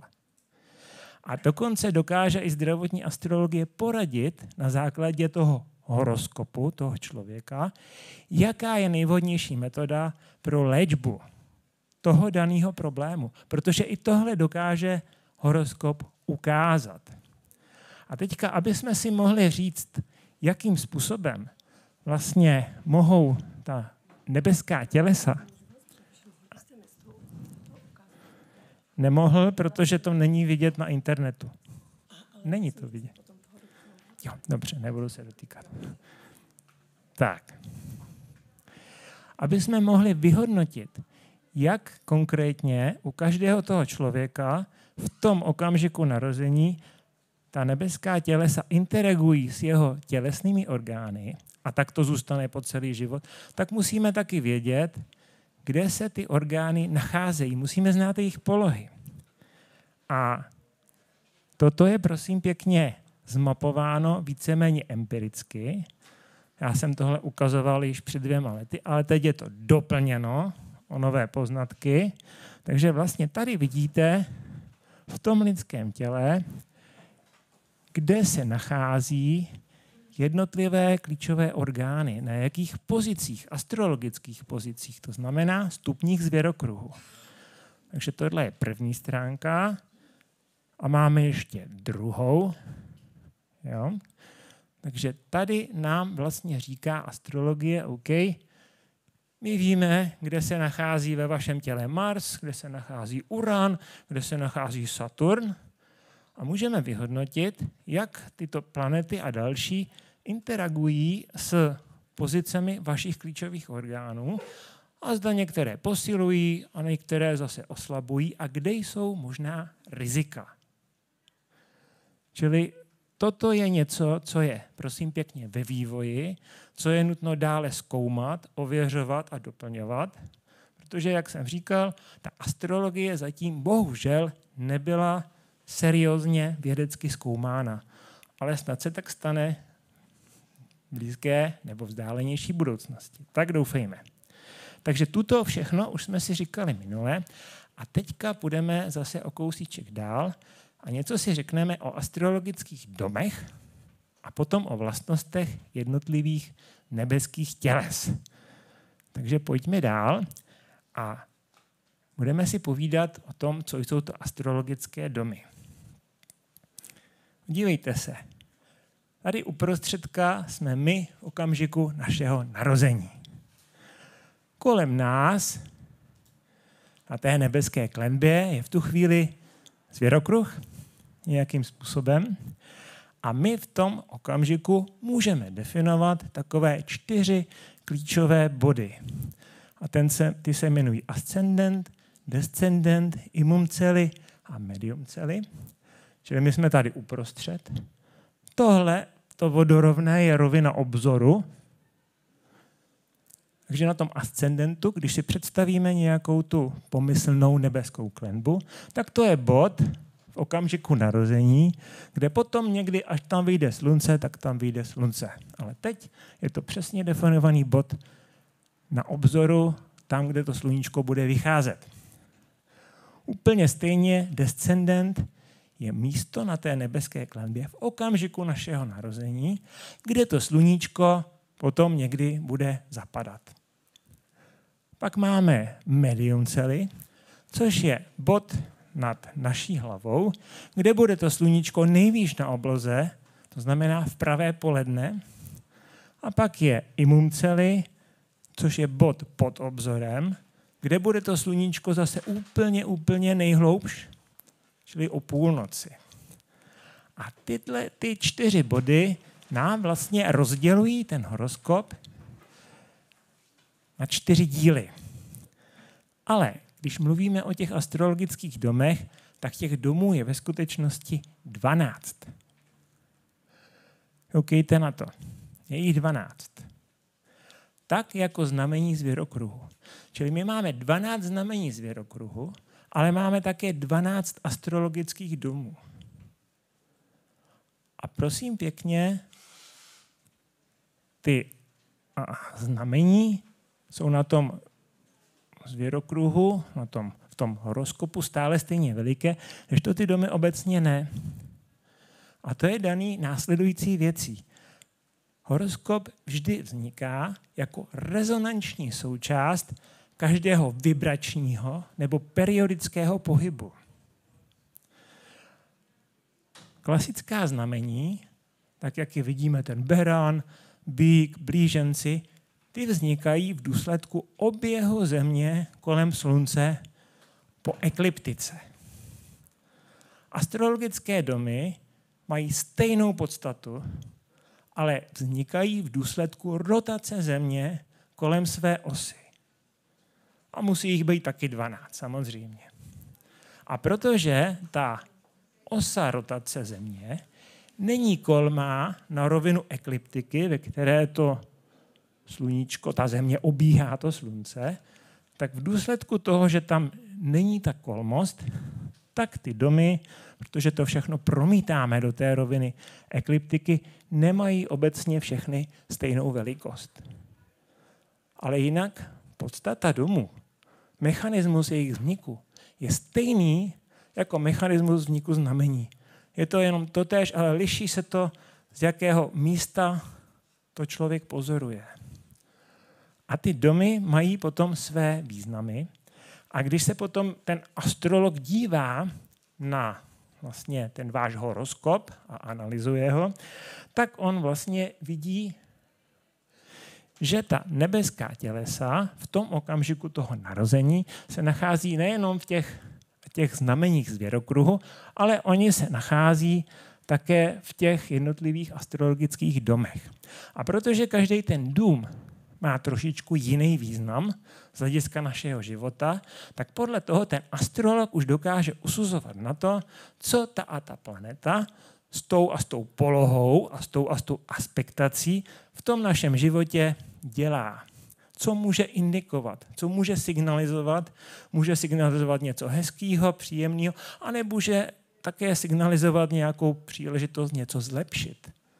Čili tomu říkáme disharmonická potom aspektace. Jo? Takže ty planety jsou ve znameních i domech a ten astrolog bere v úvahu všechno. Ale protože teďka si není na to dost času vykládat všechny ty astrologické domy, tak se podíváme jenom na ty, které jsou významné z hlediska zdravotní astrologie. Tak pojďme na to. Je to dům první, což je dům naší celkové životní síly, životní energie. Tak když je tam něco v nepořádku, máme málo síly, máme málo energie a můžeme být náchylnější k nějakým zdravotním problémům. Je to dům šestý, což je dům pravidelnosti. Tam je všechno, co je pravidelné, ale když je v tom domu porucha, tak je to porucha pravidelnosti. A co je to nemoc? Nemoc je porucha pravidelnosti. Takže takové ty lehčí a řešitelné nemoci se objevují zpravidla v domě šestém. Pak máme dům osmý, což je dům transformace a sem patří i smrt.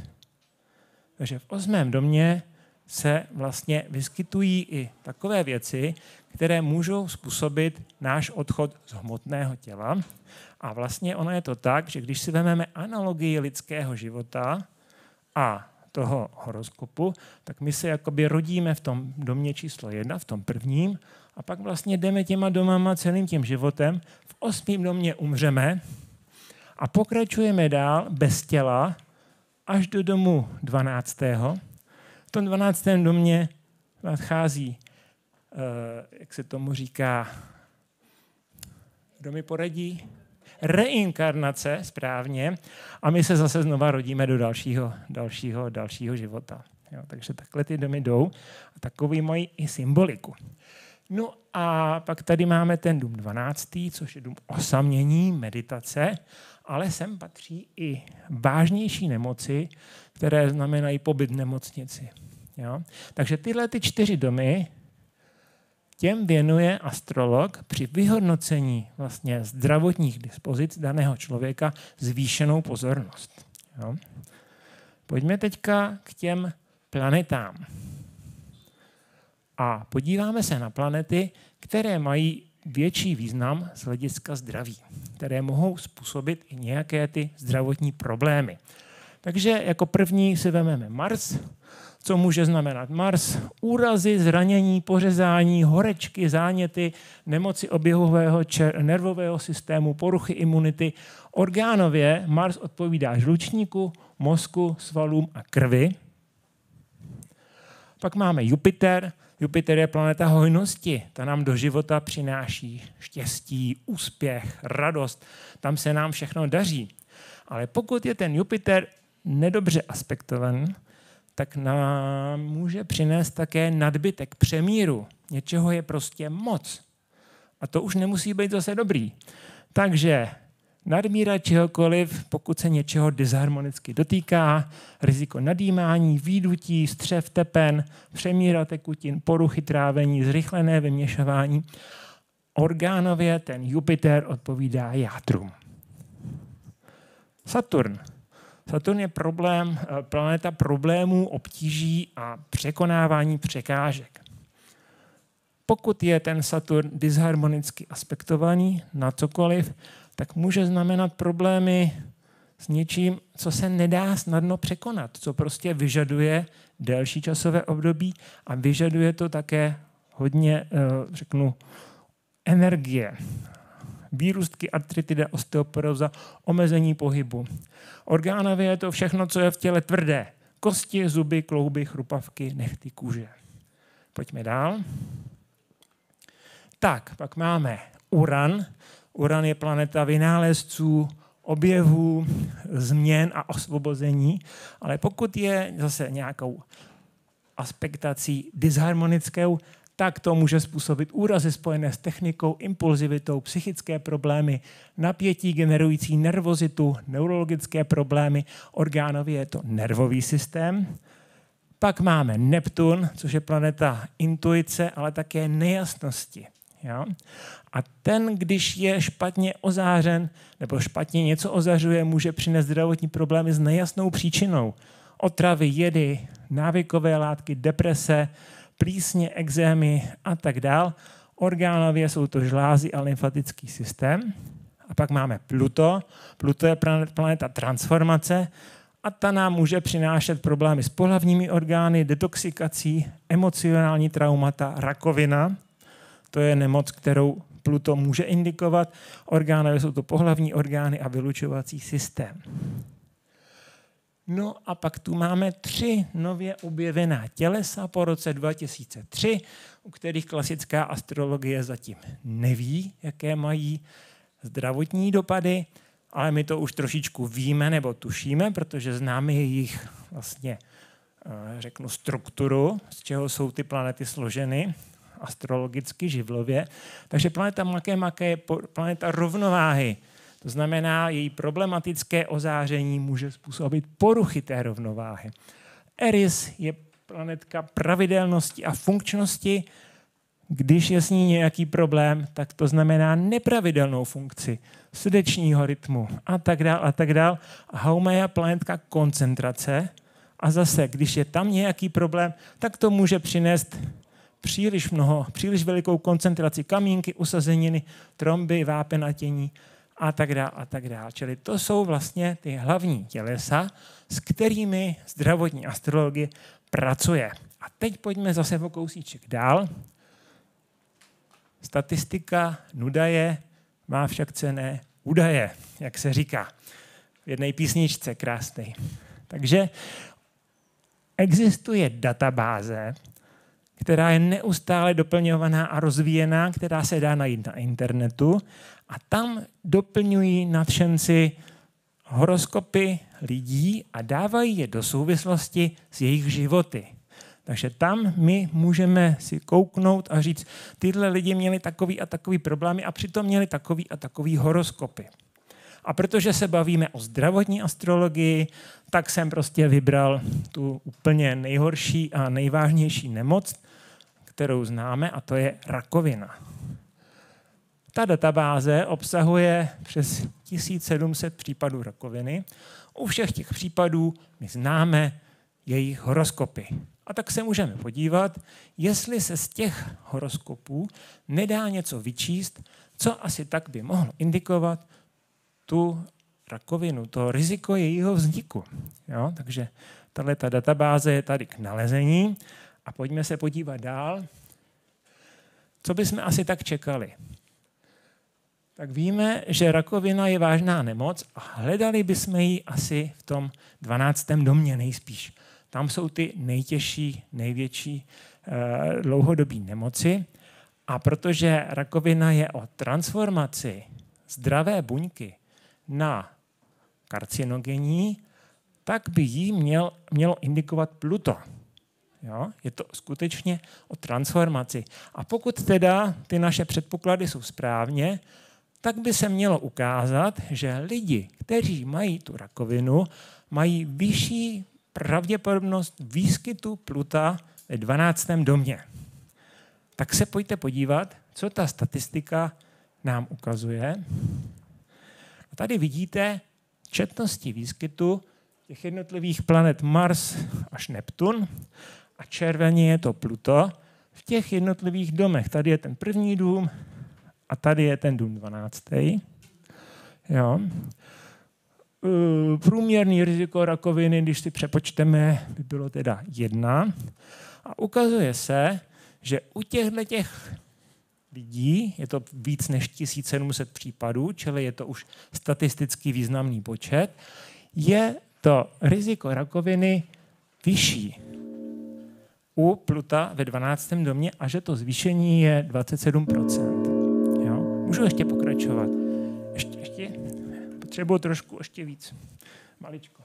Pojďte se podívat na konkrétní příklad a co je třeba dál zkoumat. Vezmeme si jednoho známého světového astrologa, nebo minimálně českého významného astrologa, jednoho z největších, pana inženýra Baudyše, který fungoval i jako ministr obrany. Byl to jeden z největších českých astrologů. A tenhle ten vzácný člověk bohužel v roce 2009 onemocněl mozkovým nádorem a v roce 2010 v 63 letech na něj umřel. Nedalo se už nic dělat. A byla to obrovská ztráta, obrovská škoda. A když se podíváme na jeho horoskop, to je to, o čem si povídáme, tak zjistíme, že on má Pluto v 9. domě, že tam není žádná velká špatná aspektace, tak proč by se mu mělo něco dít, něco stát? On to také nečekal. Ale existuje další vlastně technika, která se zabývá fraktálními horoskopy. Je to vysvětleno a publikováno v této knize Fraktální astrologie pro každého. A je to další směr, kterým by se měly naše úvahy ubírat. A ta říká, že v každém horoskopu je skrytý další horoskop a v něm zase další a v něm zase další a že je to vlastně řetězec horoskopů. A pokud v nějakém tom fraktálním horoskopu, v tom vnoru je nějaká silná dominanta, tak ta musí být brána v úvahu. A když se podíváme na fraktální horoskop toho pana inženýra Baudyše, tak najednou zjistíme, aha, on má Pluto ve 12. domě. Bohužel mu to Pluto napadá Mars.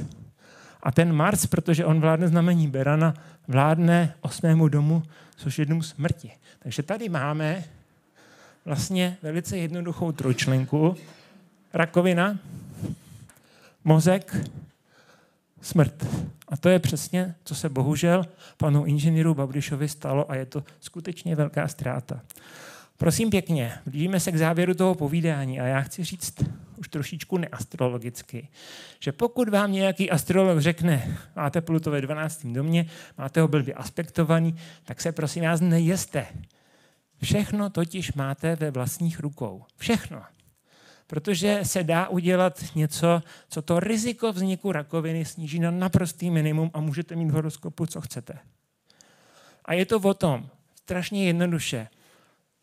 Karcinogenní buňka se začíná chovat nepřirozeně a napadá další buňky.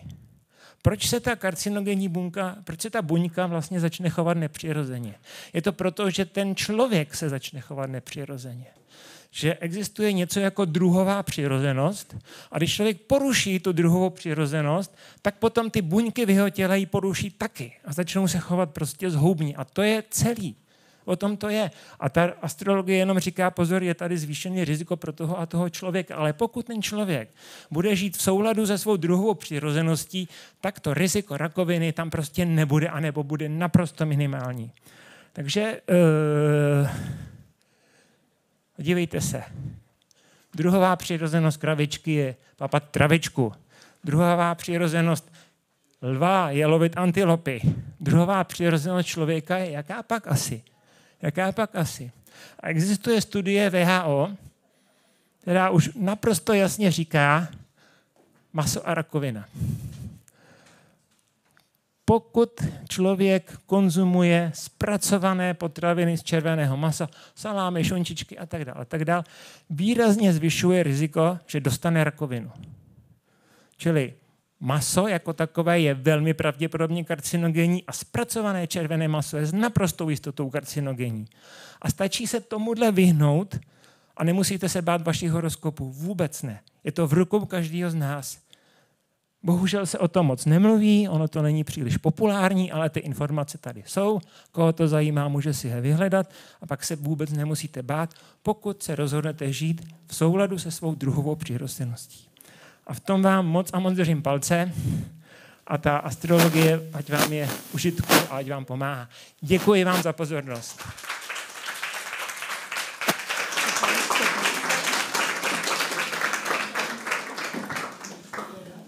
My taky děkujeme za velice zajímavou přednášku.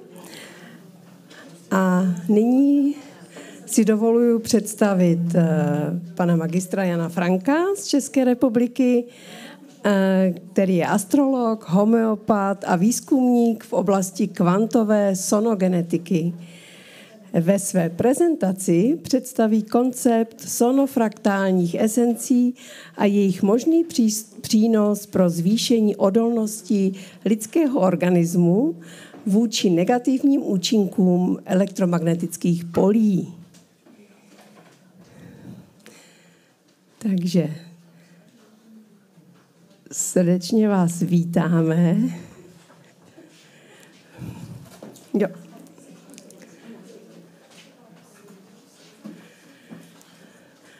Prosím, vítejte.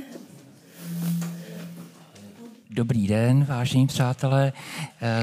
My už jsme měli první část přednášky ve 12:20 v sále číslo 2 a tak jsme si řekli, že teď na téhleté přednášce budeme dál pokračovat, protože to téma expozice elektromagnetických expozice elektromagnetických polí na lidský organismus je velmi závažné. Řekli jsme si, které záležitosti, které orgánové struktury a organismus jako celek ta elektromagnetická pole zasahují. A teď bych rád velmi detailně pohovořil o tom, jak elektromagnetická pole vlastně toho koherentního typu a polarizovaná, to znamená technologicky vyrobená elektromagnetická pole, jejichž čelným představitelem je GSM síť, především pásmo 4G, 5G a nyní experimentálně i 6G nosné frekvence, na které běhají tyto sítě. To znamená, jsou to elektromagnetická pole koherentní, čili mají stejný fázový posun a jsou polarizovaná. To znamená, kmitají jenom v jedné úhlové rovině. To znamená, jsou extrémně silná směrově a vlastně my je můžeme vidět třeba ve městech nebo v různých aglomeracích jako takzvané BTS vysílače. To jsou ty tyče, které jsou vlastně na střechách a na výškových budovách, které vlastně vysílají to elektromagnetické pole. Tak a teďka, jakým způsobem to působí na náš mozek. Epifýza je v podstatě vrcholný orgán, který ovlivňuje celkovou neurohumorální aktivitu celého lidského organismu.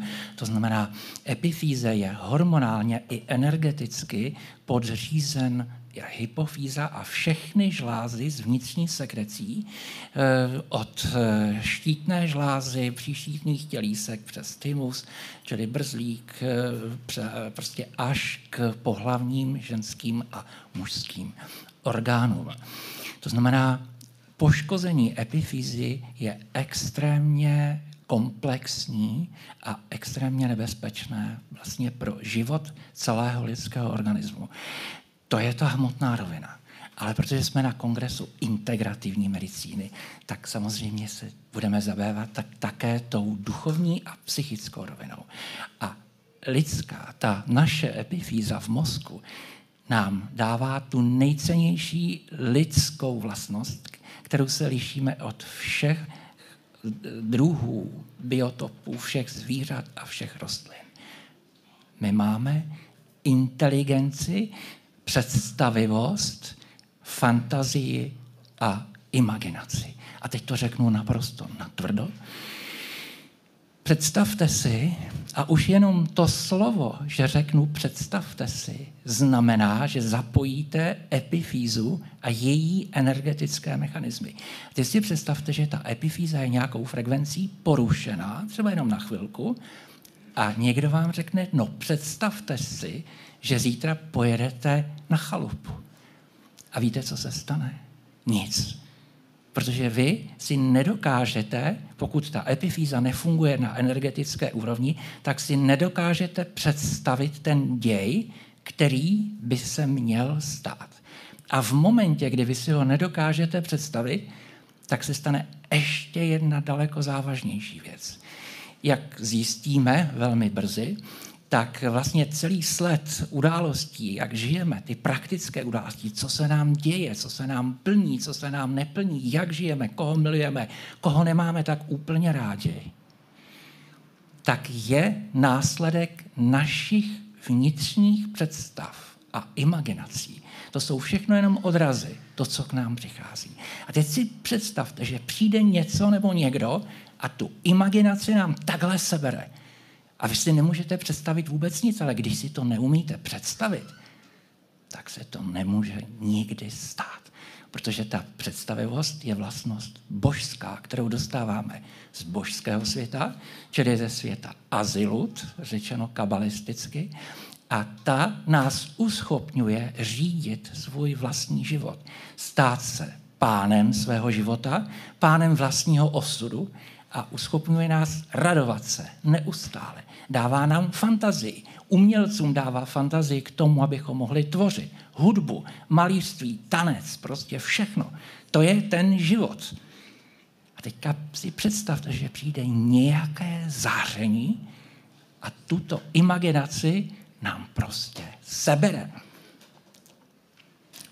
Takže půjdeme dál. Ztráta vyšších kognitivních funkcí, tak o tom už jsme si řekli, dobře?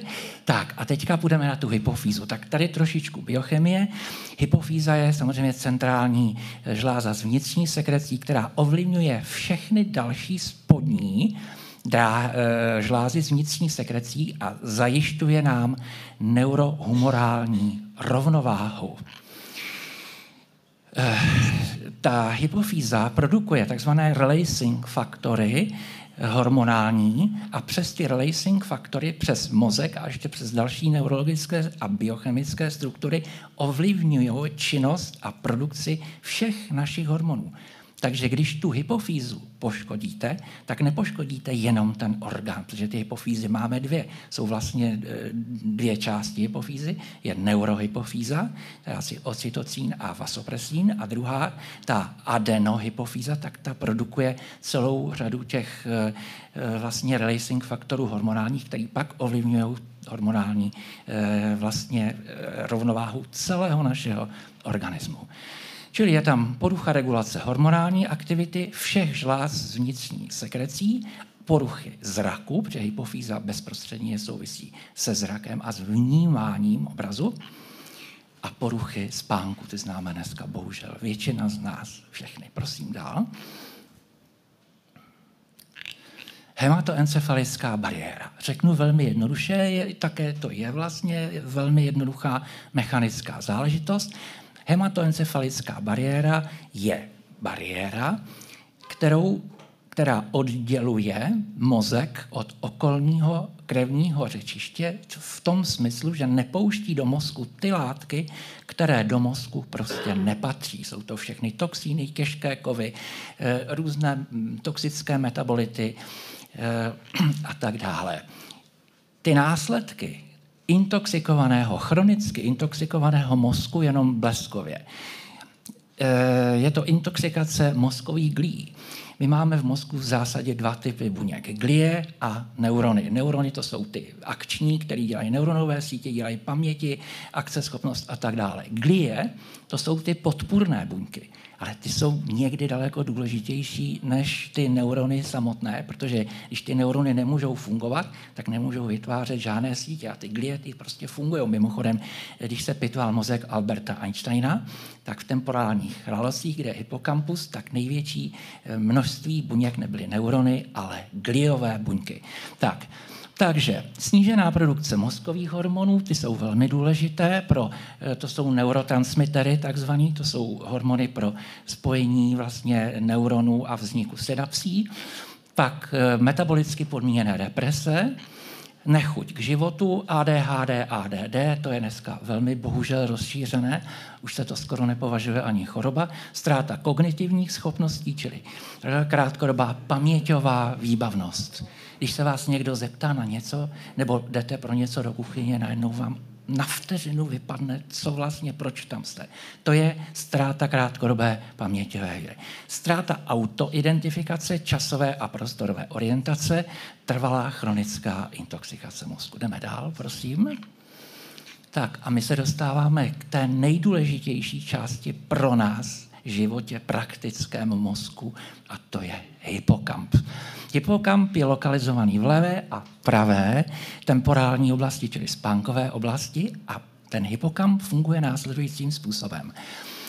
Když přijeli Cortézovy lodě do Ameriky, aby udělali vlastně okupaci jihoamerické kultury, tak zakotvili v zálivu, ale paradox byl, že ti indiáni ty lodě neviděli, přestože tam objektivně byli přítomny. To znamená, teď to řeknu neurologicky, hypokampus má za následek, on pouští do našeho denního vědomí a do vyhodnocovací korové oblasti, šedé a bílé kůry mozkové, pouze ty informace, které jsou nějakým způsobem integrované v naší zkušenosti, naší bytosti, buď v tomto nebo v minulém životě. To je zkušenost, která je přenosná přes práh smrti. Toto. Takže vlastně dojde k tomu, že přestože ten orgán vidí, je tam 10 lodí, tak ty indiáni na to vůbec nereagovali, protože ten hypokamp jim to prostě do toho denního vědomí nepustil. Tak, ten hypokampus v prvé řadě má za úkol takzvanou krátkodobou paměť. To je ramka u počítače. Ta krátkodobá paměť musí existovat, ale ta krátkodobá paměť se musí neustále čistit, aby byla další kapacita pro další nové informace. A najednou se stane, že ta krátkodobá paměť se zahltí, Hypokamp nepošle z krátkodobé paměti do neuronových sítí, protože dlouhodobá paměť se tvoří biosyntézou neuronových sítí a tím pádem se neuvolní ramka a stane se vám jedna zajímavá věc. Mluvíte s člověkem, říkáte mu staré věci, o kterých ví už několik let. Když mu řeknete úplně novou informaci, tak ten člověk nereaguje. Říká, to není možné, tak to řeknete ještě jednou, on opět nereaguje. To znamená, že to elektromagnetické pole, které je naladěné na lidský hypokamp, udělá tu věc, že vám odblokuje v podstatě přepis, že vám odblokuje přepis té krátkodobé paměti do té dlouhodobé a hypokamp, ta krátkodobá paměť je zahlcená a nepřijímá žádné nové informace. Tak a teďka k tomu, těm sonofraktálním esencím, protože toto, co vám říkám, jsou velmi závažné informace. Jsou to informace, které destruují naše neurologické struktury, mozkové, destruují naše žlázy z vnitřní sekrecí, destruují naše orgány smyslové, destruují naši imunitu, destruují náš život a především destruují naše rozhodování, naše svobodné chování, svobodné myšlení a svobodné prozřiďování. Takže kudy z toho ven? Velká otázka. No, byli bychom sadisté, to ještě jednou zopakuju, kdybychom poskytli tyto informace, které se normálně teda neposkytují. A neměli bychom současně pro vás připravené řešení. To řešení je v oblasti sonofraktálních esencí. Jsou to esence, které fungují, jsou vyrobeny naprosto čisté vody určitým, řekněme, kvantově fyzikálním způsobem a ta struktura té čisté vody se pozmění tak, že začne ta struktura rezonovat se strukturami vody, které se nachází v lidském organismu. Ty struktury jsou samozřejmě jiné, určitě si vzpomínáte, jestli jsou tady nějací odborníci, vidím, že ano, z fyziky. Je to objev 4. skupenství vody, která se nachází v biologických systémech na velmi krátkou dobu a to je ta tematika, se kterou pracují sonofraktální esence. HICAREF, neboli Hippocampus Refreshing, je sonofraktální esence, která vám umožní, že váš hypokamp začne fungovat, jako kdyby na něj ty frekvence elektromagnetické nepůsobily. Můžu vám říct z vlastní zkušenosti, mám to vyzkoušené, když neberu týden HICAREF, tak přijdu do kuchyně, přijdu na koncert prostě a nevím, co se bude hrát, co jsem chtěl. Pomalu ani nevím, jak se jmenují moji kamarádi, přátelé a tak dále. Pokud si vezmu ten HICAREF, tak ta situace je daleko lepší. Tak prosím dál. Možná by to chtělo nějakou podporu vědeckých komunit. Ano, ta podpora tady je. Prosím vás, toto téma rozebírá ve Světovém vědeckém fyzikálně-chemickém fóru. Je vlastně vytvořeno 11 000 stran dokumentace, vědecké dokumentace, knižní, teďka nemluvím o článcích ve vědeckých periodikách, které potvrzují, že elektromagnetické pole tohoto typu, které je generováno třeba tou GSM sítí, působí na člověka tak strašně destruktivně. Tady jsou vědecké instituce a nezávislé laboratoře, protože hned se omlouvám, že tam neuvádíme zdroje americké, protože ty jsou samozřejmě tendenční. Když vyrábíte tuhletu technologii, tak nemůžete ji současně samozřejmě kritizovat. Proto uvádím zdroje ruské, zdroje japonské a zdroje kanadské. Z těch kanadských zdrojů je to Simon Fraser University, to je známá univerzita, která vlastně snaží být názorově úplně nezávislá, která podniká samozřejmě jakoby základní vědecký výzkum v této oblasti. Prosím, ještě další. Máme? Máme ještě. Tak a tady jsou odkazy a jednotlivé studie v periodicích, na které můžete si to klidně ofotit, když si to prokliknete, podíváte se do Japonska, podíváte se do Ruska. Samozřejmě Rus tam je velice jako vynikající odborník, pan profesor Beljajev, který se tím zabývá mnoho let, 25 let, tou problematikou a jeho články a jeho studie jsou skutečně naprosto profesionální, ale bohužel tam uvádí i všechna smutná fakta. Tak a teď prosím dotazy. Můžeme ještě? Můžu ještě dotazy? Už ani moc ne, já se omlouvám, musíme pokračovat s dalším přednášejícím. Dotaz, kde se dá koupit, tak to snad ještě můžeme chvilku zodpovědět. Dáte koupit? Aha, jo, mě to bolí. Prosím vás, kdo bude chtít ty esence, jsou možné, napište si adresu internetovou, respektive je to mail, info@sonofratztalum.cz sonofratztalum.cz.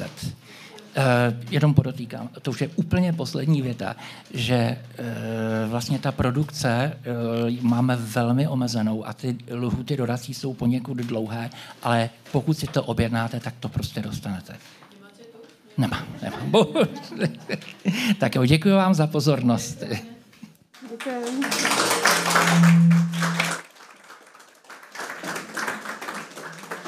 Takže děkujeme velice za zajímavou přednášku. A nyní prosím přivítejte pana inženýra Přemysla Jiráka z České republiky. Pan inženýr Jirák se poslední 20 let specializuje na výzkum a využití tradičních a nových poznatků v oblasti bylinné terapie a terapie medicinálními houbami s důrazem na využití místních zdrojů. Dnes bude hovořit na téma využití hub při léčbě civilizačních nemocí a při úpravě mikrobiomu střeva. Prosím, vítejte. Takže dobré odpoledne. Ta moje přednáška, protože na to máme velmi krátce, tak já bych jenom zrekapituloval to, co houby umí a co vlastně můžeme dělat. Takže jestli můžeme dál. Ty houby jsou vlastně poměrně nové téma. Na první pohled, na druhý pohled už se používají běžně 5000 let. Jak si to posouvám? Jo? Děkuju. Takže proč? Proč je to poměrně jednoduché? Protože houby jsou schopny řešit jako informační médium spoustu nemocí, nebo téměř všechny. Já je používám jako bylinky, jako houby dohromady. Tam je potřeba si uvědomit, jak funguje příroda. Příroda funguje tak, že příroda funguje tím způsobem, že 70% informací a 30% energií běží přes houby. V houbách je všechno, co je v bylinkách a jsou tam ještě k tomu nějaké další bonusy. Tam je asi to nejdůležitější to, že já k tomu přistupuji tím způsobem, že věřím tomu, že vlastně všechno máme nahrané ve svém genomu. Jo, my si pamatujeme 8 generací zpátky, pamatujeme si 252 lidí a ku podivu se to pamatuje každá naše buňka. To znamená, že my, pokud se spustíme v té regeneraci k tomu, jakože se budeme léčit sami, tak je to možné, my jsme to jenom zapomněli. Já děkuji panu Boudyšovi, když o tom mluvil, nebo kolega předtím ohledně těch energií, tak vlastně my tam ty informace máme. My jsme je jenom zapomněli a nejsme schopni se k ním dostat. Takže když se k ním dostanete, tak jste schopni se léčit sami. Je to hodně o stravě. Ten stav toho výzkumu je dneska takový, já jsem vybral jenom to základní asi, kde ty houby jsou právě v té americké databázi. Je tam nějakých 7000 studií o těch houbách, 1000 ročně jich přibývá a jenom když bychom se s tím zabývali, tak si můžete číst jenom o houbách, co dělám já mezi 4. a 6. hodinou ráno. Každý den se zveřejňují 3 nové studie o tom, co všechno houby umí léčit. Tady máme nějaký odhad, jako že ty houby jsou i obchodně zajímavé téma, že se očekává dvojnásobný obrat během 10 let v tom, co se v těch houbách produkuje. Tam je na tom smutné to, že vlastně my využíváme čínské houby. Paradoxně si to ukážeme dál, tam ty čínské houby se pěstují dneska trošku divokým způsobem a spousta z nich už je jakoby pěstována na nekvalitních substrátech a jsou jakoby nařezané, tak jako se řežou drogy, tak se řežou dneska i bohužel i houby. Takže když o tom budete přemýšlet, tak si dobře čtěte ty příbalové letáky, co vlastně tam máte nebo nemáte. Tady, že v to, v čem vám houby můžou pomoci, je to vlastně, když si to představíte, tak je to úplně všechno, co umí bylinky, tak umí i houby. Jsou tam nějaké bonusy k tomu. Já pracuji s 35 houbama, s nějakýma 65 bylinkama. Tím základem je asi ten imunitní systém. Vlastně, když vám funguje imunita, tak jste v té regeneraci se schopni vrátit poměrně významně zpátky nebo úplně. Zajímavé je ten hormonální systém, kdy ty houby umí vlastně to, co právě způsobují, ať už technologie nebo některé ty léky, zejména u žen, tak jsou schopni to srovnat. Já houby miluju z toho důvodu, protože už se ta smrt blíží, třeba za 20-30 let, tak bych chtěl ještě přemýšlet. Takže mám docela rád jako svůj mozek, takže proto mě houby baví z toho důvodu, jako že umí úžasnou věc a umí regenerovat jak mozek, tak nervovou soustavu. To si pak tam řekneme za chviličku. Umí cukrovku, kolegyně, co přednášela asi 3 přednášky zpátky, tak měla krásnou noticku, když jsem se s ním bavil na chodbě. I z mého názoru lze cukrovka řešit stravou během půl roku. Není to takový základní problém. Důležité je střevo, důležité je energie. Něco se stalo. Tady to jste viděli, asi 80% z vás bylo na těch předchozích přednáškách. I z mého pohledu je to základní téma, kdy to střevo, mikrobiom, mozek zásadním způsobem ovlivňuje prostě to naše chování, kde vlastně my se chováme tak, jako se chovají naše mikroby. Je to bohužel tak, jak jim dáte najíst a co tím způsobíte, tak to je vlastně váš duševní stav. Těch mikroorganismů v tom našem těle je 10krát víc než vlastních buněk těla a proto je to vlastně takový fenomén, jako i v tom těle a střevě. Zásadním způsobem ovlivňují chování jak směrem navenek, tak směrem dovnitř, jak jsme schopni regenerovat, jak jsme schopni fungovat. Zajímavá informace, asi jste ji už zaznamenali, ale skutečně 70% toho imunitního systému vychází ze střeva, 70% vaší imunity na tom střevě záleží. Jakákoliv nemoc s velkou pravděpodobností vychází z toho střeva. To samé hormony. Hormony, jako když budete mít tu mikrofloru v pořádku, tak vlastně se budete chovat hormonálně úplně normálně. Je to tak, že vlastně ti lidé, co žijí na tom venkově nebo žijí někde prostě v těch jiných kulturách, tak vlastně ten mikrobiom mají 2x až 4x bohatší, než ho máme my. To znamená, je schopen plnohodnotně toho člověka zásobit a funguje to moc hezky. Ty bakterie umí i další věc, a to jsou produkce neurotransmiterů, kdy vlastně jsou schopní posílit vlastně tu vlastní komunikaci. Co my děláme? My děláme to, že máme vlastně hlad. My máme hlad po těch informacích, teďka máme přehlcený informační systém a ten systém se zahltí, tak jako se zahltil teďka při volbách a nefunguje nám, když si něco potřebujeme ověřit. A teď jsem udělal něco strašného. Tak a teďka, proč já mám rád ty houby? Já jsem se k ním dostával poměrně složitým způsobem. Před 15 lety jsem přišel od klasické medicíny k alternativní medicíně. Mám za sebou klinickou praxi tady v Praze. Na klinikách ještě jako asi 3-4 roky zpátky jsem si myslel, že léčíme my, anebo že něco léčíme. Dneska už mám ten názor úplně jiný, že neléčíme vůbec nic, ale že to je komunikace toho našeho vlastního mikrobiomu, tak jak funguje. To znamená, pokud budete mít v pořádku vyživené tělo, tak budete mít v pořádku i zdraví. V rámci toho mikrobiomu se pořád hovoří o jedné jediné věci a to je vláknina. Ty houby jsou fantastické v tom, že díky té své vlastní struktuře jsou schopni udělat prebiotikum. Úžasné prebiotikum, které vlastně je schopný mít 2000 metrů v 1 gramu té houby. Představte si to jako chomáč vlákna, kde ty probiotika jsou schopný žít a zároveň je to i jako prebiotikum. Zároveň houby vnímám tím způsobem, že pokud pracujete s houbami, které jsou divoké, tak ty divoké houby v sobě mají zcela zásadní informace z té přírody tady. Proto já pracuji vlastně s houbama tady z české přírody, protože si myslím, že prostě třeba hericium vypěstované na českém buku má úplně jiné vlastnosti než hericium vypěstované na zámocích bůrce Morušového z Číny.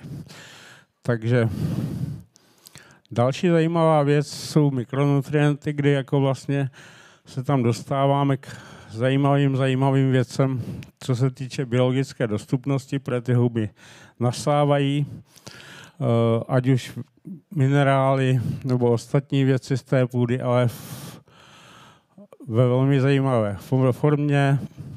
Určitě jsou to velmi silné antioxidanty. Jedna z těch hub je nejznámější přírodní antioxidant, který stačí vyrovnat vaši oxidační stres jako v 1 gramu té houby. Antivirotika používali jsme při covidu, dají se používat preventivně. Já vždycky říkám, že je jednodušší 100krát řešit tu věc preventivně. Protože když se ten bacil naučíte zpracovávat imunitně a fakticky, tak vlastně vy tu nemoc nikdy nedostanete. Protože vy jste prostě na té úrovni -10 a vlastně vy tu imunitní informaci zpracováváte včas. Takže zase tak. Potom ještě důležité je asi, ta přednáška je strašně krátká, takže ono to je na několik dní vyprávění, takže v 15 minutách je to problém. Cytostatika. Máme obrovský problém s rakovinou. Japonci se vydali tou cestou, že v Japonsku je 30% rakovinových léčení podporováno houbami. Protože se zjistilo, že vlastně potencují ty standardní léky a vlastně ty cytostatika můžou být prostě 10krát slabší, takže neníčí tak ten organismus. Taky velmi zajímavé téma. Tak. My jsme se vydali tou cestou, že vlastně jsme ty houby začali mikronizovat a tam je takový technický údaj, že ten rozměr toho mezi těmi klky v tom střevě je 60 až 120 mikronů. My jsme ty houby začali mikronizovat na 80 mikronů, aby vám zapadly přesně do toho střeva, aby vám byli schopní předat jednak tu informaci, jednak vytvořili to probiotikum, prebiotikum a jednak jste z toho dostali to maximum těch informací. Tak. Tady máme ty nejčastější houby, které se dnes používají. Česká akademie věd se vzepnula asi 3 roky nebo 4 roky zpátky k heroickému výkonu, kdy vydala publikaci, která je nepraktická do lesa, protože má asi 5 kilo, ale jako je to určitě hezké. Jmenuje se encyklopedie léčivých hub, ale vlastně my si všichni myslíme, že prostě musíme kupovat nějaké čínské houby. Ale všechno, co tady vidíte, to nejsou čínské houby, to roste u nás běžně v lese. Jo, takže vlastně čínské houby neexistují.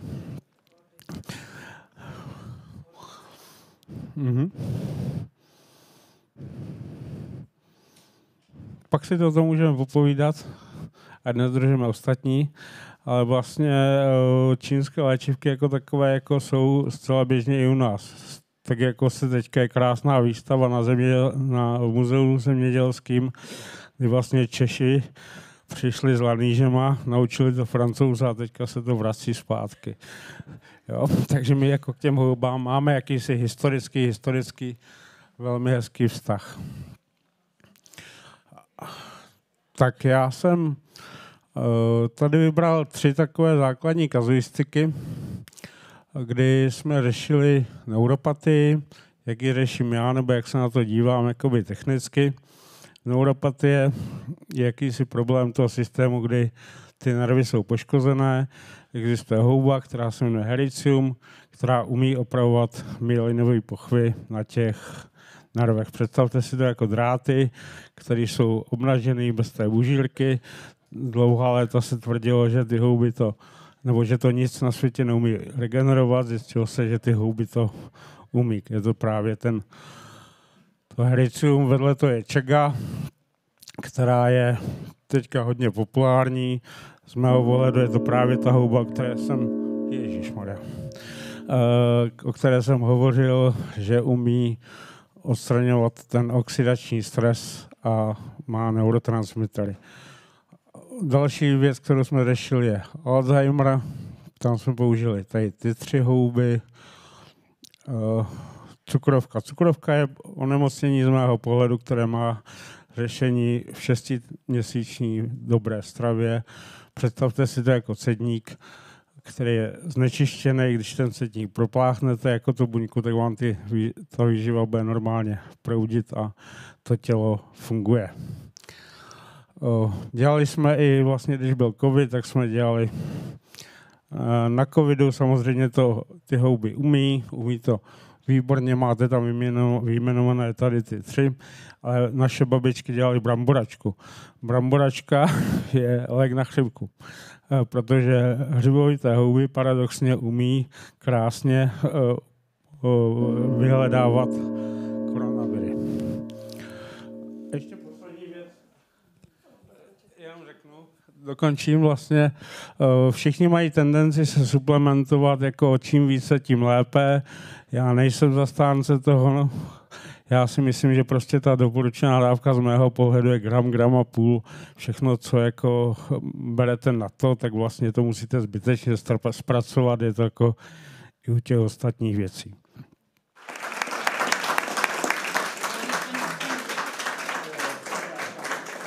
Já jsem ještě přinesl na ochutnání, potom je tam předu houbový kakao, takže kdybyste někdo chtěli ochutnat houbové kakao, tak je tam k dispozici vlastně. A to asi všechno. Děkuji. My také děkujeme za velice zajímavou přednášku.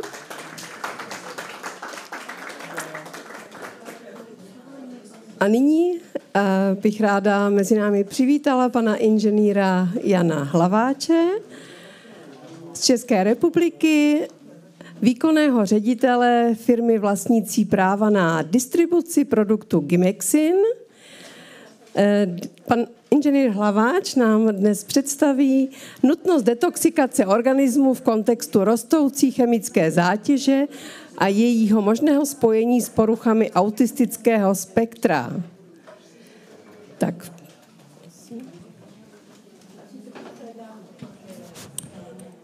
Už je? Takže počkáme. Tak. Dobrý den, dámy a pánové. Dovolte mi v krátkosti říct jenom příběh, jak jsem se k tomuto produktu dostal. Znal jsem velmi dobrého léčitele, který jako diagnostik měl prostě 95% úspěšnost. A ten za mnou přišel a řekl, tady přináším produkt, který je potřeba dostat mezi lidi a vy děláte ve farmaceutickém průmyslu, tak si nastudujte argumentaci na úrovni evidence-based medicine. Takže ještě mi sdělil tedy, že to bude fungovat jako adaptogen, což je proto, aby to bylo registrované jako lék, to nejhorší, protože to má prostě strašně velmi široké pole pozitivních účinků. To znamená, normalizuje tělesné funkce, udržuje vyrovnanost hormonů v těle, udržuje dobrou hladinu cukru, je netoxický a nedá se adaptogenem ani předávkovat. Já v podstatě jsem k tomu přistoupil zodpovědně a vyhledal jsem asi 240 studií, kde jsem vysledoval účinnost a které jsem si seřadil v podstatě, v kterých oblastech tyto látky budou účinné. Takže když se na to podíváte, tak tam najdete tu osu střevo-mozek. Začal jsem pracovat a zjistil jsem, že v podstatě budu velmi dobře schopen dokázat detoxikaci organismu od těžkých kovů. To mě trvalo zhruba asi 1 týden. Pak jsem začal pracovat na imunitě, to taky jako bylo velmi rychle hotové. No a tento léčitel mi ještě řekl, že se mám soustředit na autismus, protože on tam vidí, že to bude jako účinné. Takže já jsem se tomu věnoval jsem se tomu rok a v podstatě na nic jsem nepřišel. Byl jsem z toho velmi rozladěn a v podstatě odložil jsem to a začali jsme ten produkt prodávat. No a stala se taková věc, že mi zavolala matka a říká, že mě chce poděkovat, že syn se jí po tom produktu rozmluvil. A mně to bylo jako velmi nepříjemné, protože já jsem nevěděl, proč tomu tak je. Ten mechanismus účinku já jsem nenašel. Takže já jsem si dovolil kontaktovat Homeopatickou lékařskou akademii, její lektory, protože s nimi spolupracujeme, jestli by byli tak hodní a podívali se na ten mechanismus účinku. A dostal jsem odpověď, spojte se s paní profesorkou Struneckou, to je prostě nejlepší odborník na autismus. Takže paní profesorka Strunecká mi poslala tady tuto studii, která mi v podstatě otevřela oči a hovoří se tam o potencování hliníku a fluoridu. To v podstatě mě navedlo na to, co tam mám hledat, nebo co je ten spouštěč. Jinak tedy zde je ještě pro vaši informaci, v momentě, kdy byl publikován tento článek, ta její práce, tak to byla 9. nejčtenější práce jako na světě. Takže to jenom dokazuje, že to byla velmi zajímavá práce. Tak to vypadá. Takže já jsem se z toho jako poučil a to jsou data od ní z této práce, kde ona ukazuje výskyt, nebo dala si tu práci a seřadila výskyt autistů v zemích, kde je povinná fluoridace vody. Zde vidíte výskyt autismu ve Spojených státech. Zde vidíte výskyt autismu v Evropské unii. Zapamatujte si, když tak tady tato čísla, protože s nimi budu pak pracovat pro výpočet korelačního koeficientu. Zde je výskyt autistů v zemích s endemickou fluorózou, to znamená, to je organismus je předávkován fluoridy. No a zde jsem to dal do grafu, kde vidíte ty jednotlivé skupiny a zde máme Českou republiku a zde je v Irsku je fluoridace vody povinná, takže vidíte, že ty hodnoty jsou vyšší. A pak jsem zde udělal takovou skupinu, kde ty hodnoty jsou taky jako docela vysoké, ale tam se nefluoriduje. Takže tam je nádherně popsáno, že se zjistilo, že zdroje pitné vody jsou z geologického podloží, které je bohaté na fluoridy. Zde jsem ještě srovnal hodnoty, to je adequate intake pro hodnotu fluoridů pro lidský organismus a zde mě prostě zaujaly ty rozdíly, kdy toto jsou maximální možné limity pro fluoridy. A když se podíváte ve Spojených státech a v Austrálii, tak jsou v podstatě trojnásobné než v České republice. Nebo teda než v Evropě, tak pardon. No. Takže já jsem, jak jsem studoval ty účinky, nebo účinky toho produktu u té detoxikace na ty těžké kovy, tak když paní profesorka mluvila o těch komplexech, tak mě tam v hlavě sepnulo, že prostě ten náš produkt se dobře váže dohromady s hliníkem a umí ho vyčistit z organismu. Takže já jsem té matce zavolal a říkám jí, paní profesorka mluví o těchto komplexech, ale já vím, že ten hliník jako my umí ten produkt dostat z toho těla a proto by to mohlo fungovat. Tady toto. A myslel jsem si, že už to mám hotovo od té matky a ona mi volá za týden a říká, no já jsem dohledala co užíval ten můj syn, a on měl předepsané fluoridové tablety pro zpevnění zubní skloviny. To se tenkrát jako doporučovalo. Takže si říkám, no tak to je jako fakt marker, který to je zajímavý se tady tímto věnovat. Takže tady to. No a pak byla druhá, kdy mě zase volala matka a říká, já bych vám chtěla poděkovat, děti se potom zlepšily a já mám 2 děti a oba 2 autisté. A já si říkám, no tak to je ideální prostě materie ke studiu. Tak říkám, prosím vás, nebyla byste hodná a nepovykládala mi, co se stalo. Ona říká, dobrý, děti byly očkovaný, všecko v pořádku, zdraví. No a za nějaký čas si šli hrát na zahradu a na té zahradě soused tu zahradu postříkal pesticidy. A já si říkám, no tak to je pesticidy, tak tam není žádný dobrý hliník, ten by se tam dohledal asi, ale fluoridy ne. Tak jako jsem z toho byl tak rozladěnej, ale pak mi přeskočila jedna studie, když jsem viděl, že pesticidy za UV záření degradují na kyselinu trifluoroctovou, čili fluor tam je opět přítomen, takže jsem ho dohledal. A bohužel ta kyselina trifluoroctová má velkou nevýhodu, protože patří do té skupiny PFAS, to znamená polyfluoralkylované substance, které patří do té skupiny věčných chemikálií. Takže oni se v přírodě nerozloží za stovky až tisíce let. No. Takže mě v hlavě jsem si řekl, no to je hrozný, ale teď ty pesticidy, oni jsou oficiálně povolený používat a nikdo to nevidí a tam by bylo dobré spočítat, to jsem si říkal jako osobně interně, jaká ta zátěž těch fluoridů z těch pesticidů je.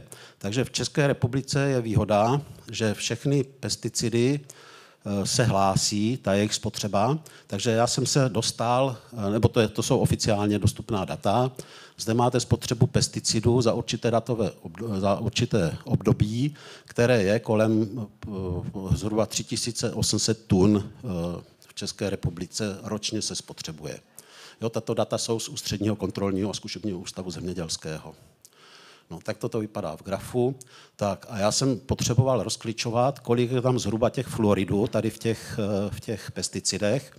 Takže tady vidíte fluoridy s nejvyšším obsahem, pesticidy s nejvyšším obsahem fluoridů a s nízkým. Pak teda je potřeba říct, že jsou pesticidy, které fluoridy neobsahují. A já jsem si udělal takový algoritmus, abych spočítal, jaká ta zátěž pro jednotlivce je. Takže zde máme tu průměrnou spotřebu pesticidů.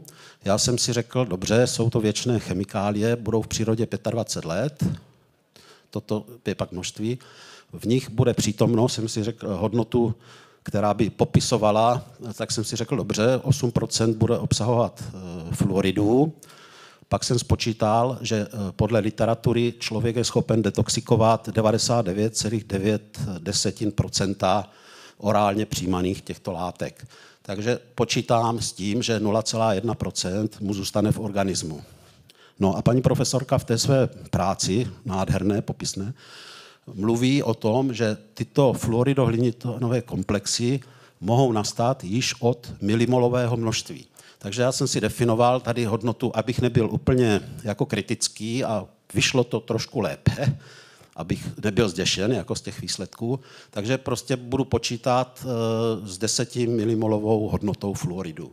Takže toto množství, které jsem si očistil, že to zůstane v organismu, tak jsem to vydělil a dostal jsem se k tomu, že za 25 let prostě ty pesticidy jsou schopny kontaminovat tady 38 milionů lidí.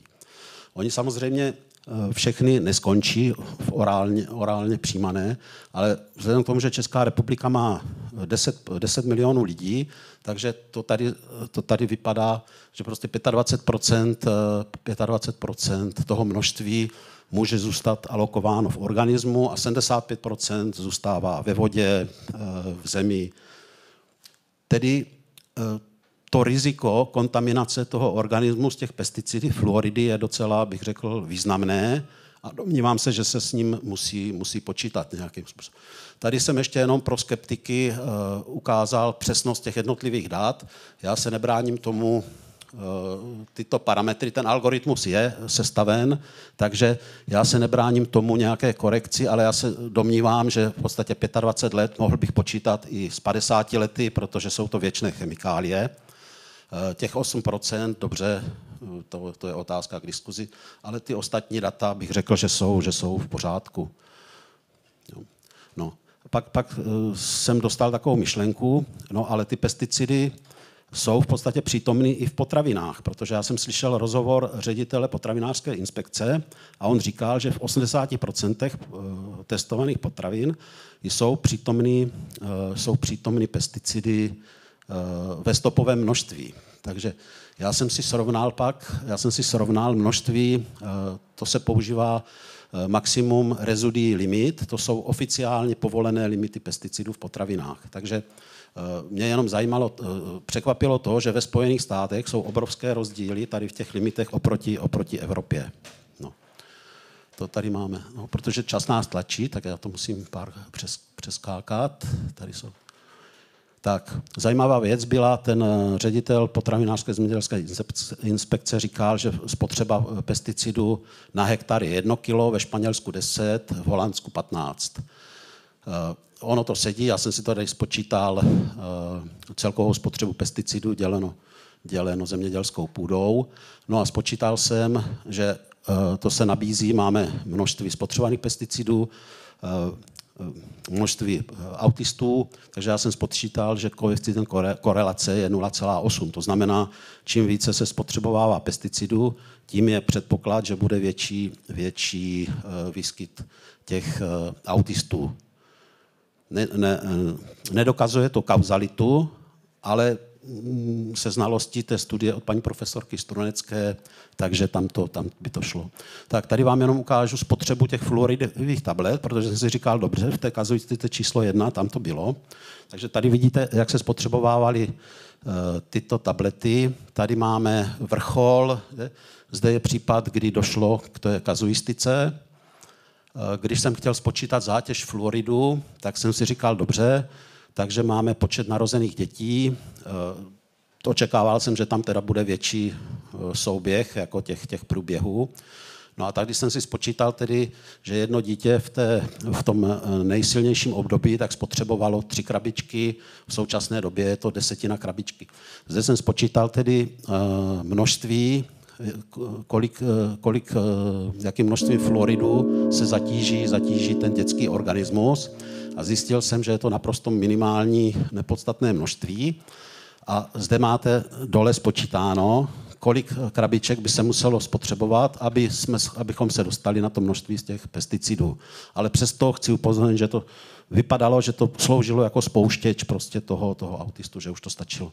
Zde jsem spočítal jenom hodnoty fluoridu pro pitnou vodu. Zde jsem počítal hodnoty fluoridu ze zubních past, jaké je zátěž. Zde máte porovnání.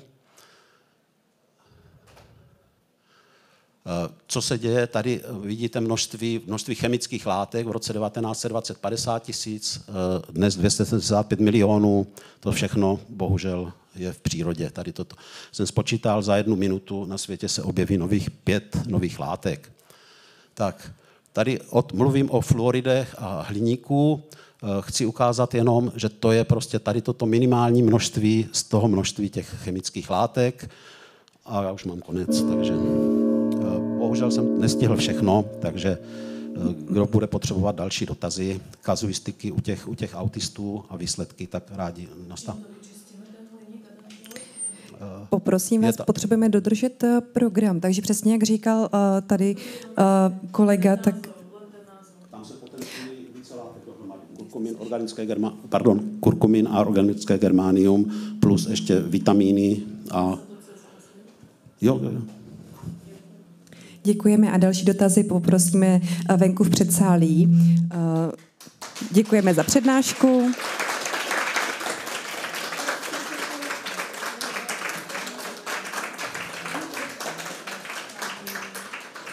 A A nyní, dámy a pánové, nás čeká přednáška pana doktora Vladimíra Hricíka, kde ho dnes plně zastoupí jeho kolegyně doktorka Ludmila Děbnárová, spolupracovnice vedoucí pilotního výzkumu v oblasti oxidu dusnatého. Představí unikátní produkt právě na bázi oxidu dusnatého L-komplex, který má i certifikaci jako produkt pro speciální lékařské účely. Takže poprosíme paní doktorku, dobrý den, vítáme. Dobrý den, já bych možná šla zpozdálí, ať můžu takhle, ne, přednášet, nebo? No, já bych radši, kdyby opravili jméno, já nejsem Jebnárová, ale Děbnárová, jo, to by mě docela, no. A mělo by být nejdřív video spuštěno. To, co právě vidíte, je krev průměrného třicátníka. Všimněte si, jak jsou jeho červené krvinky zhluklé. To rozhodně není dobré znamení. Krvinky mají na starost transport kyslíku. Když jsou v takovém stavu, nedochází k optimálnímu okysličení orgánů. To vede k postupné degeneraci. Teď se podívejte na krev toho samého člověka 30 minut po užití ultrakomplexu. Vidíte ten rozdíl? Velké shluky krvinek téměř zmizely. Tento efekt je možný díky oxidu dusnatému, plynu, který hraje klíčovou roli ve zdraví cév.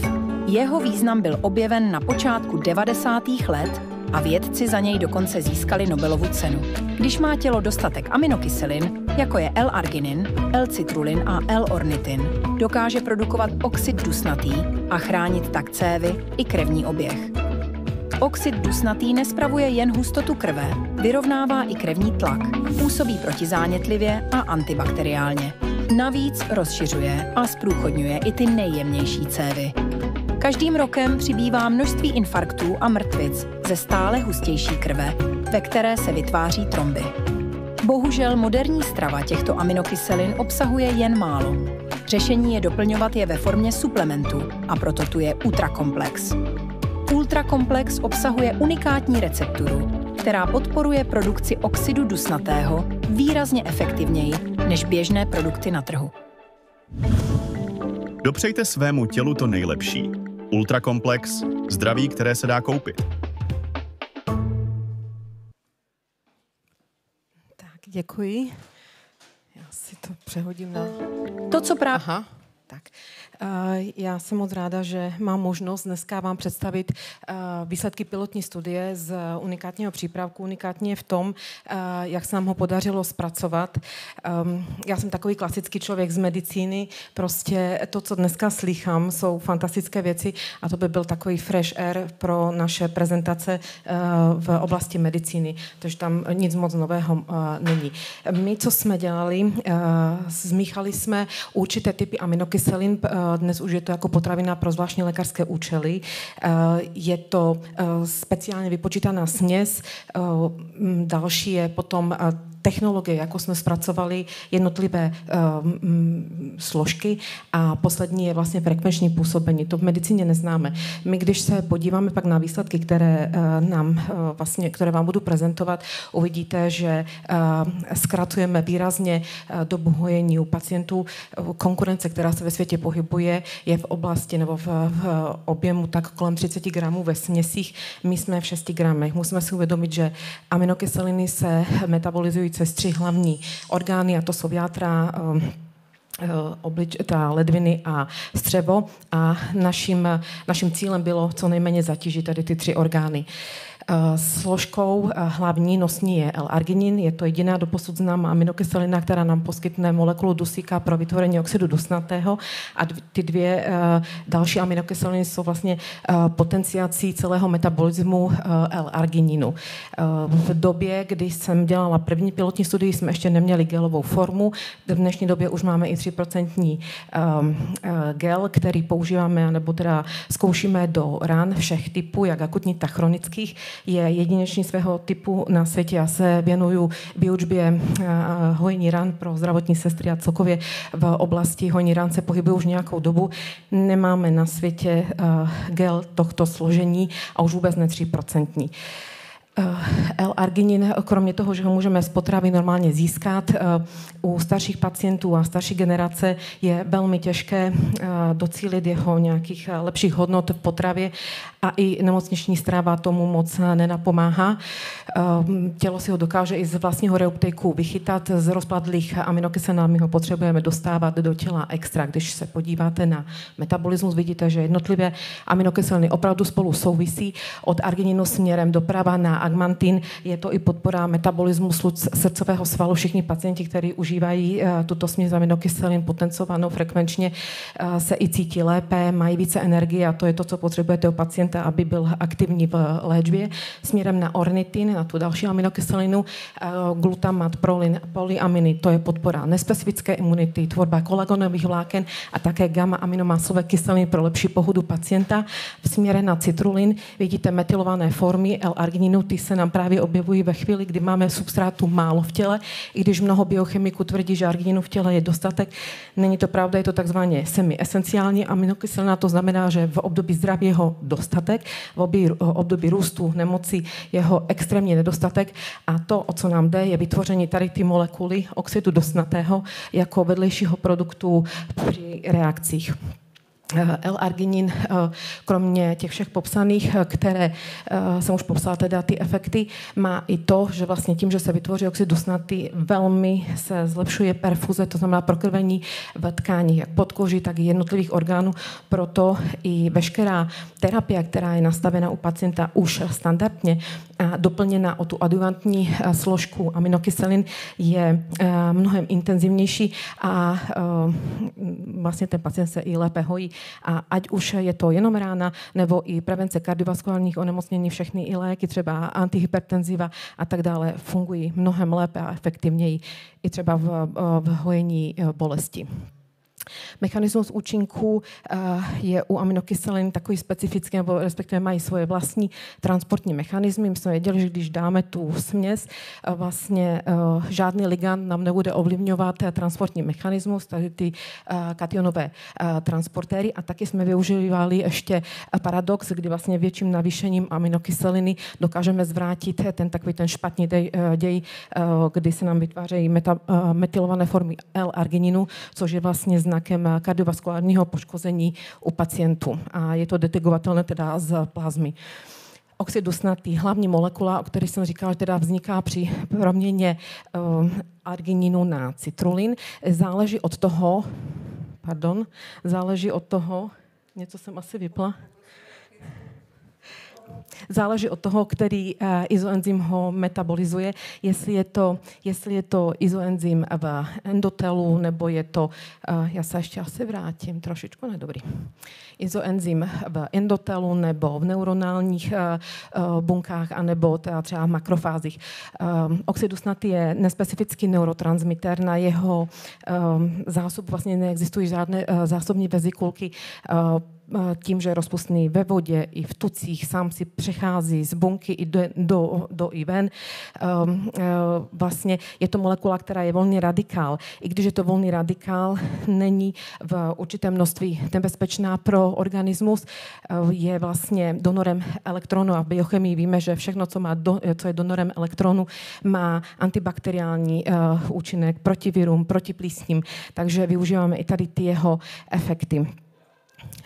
Má několik funkcí. My jsme se zaměřovali jak v ranní fázi zánětu, tak i pozdní, teda u rány, jak na regulační, tak efektorovou funkci. U ty efektorové je velmi důležité říct, že když nám probíhá zánět na ráně, jakýkoliv v těle i skrytý, který nevidíme, tak první, kdo tam běží, jsou to bunky nespecifické imunity a to jsou makrofágy. Hned na to tam naléhají neutrofily a neutrofily, to jsou ty bunky, které pak vlastně, jsou taky vlastně patří mezi bílou řadu. Jsou bunky, ve kterých vlastně vzpláne celé ta oxidace. Vytváří se superoxidový anion, který dál reaguje s oxidem dusnatým, který se navyšuje a tvoří a vzniká takzvaný peroxynitrit. Peroxynitritový anion, který takzvaně buněčný nápalm, všechno to nám spálí, ty bakterie, pomáhá nám hojit pochopitelně všechno ve fyziologických funkcích a hladinách. Ta ranní fáze, jak jsem říkala, jsou makrofágy, všechny ty procesy, které probíhají. V té pozdní fázi je potom právě ten proces směrem na ornitin. Je důležité to, aby nám vznikala granulace, doplňovalo se tkanivo z rozpadlých tkání, když uvidíte podle fotografií, a pak se rána zavřela.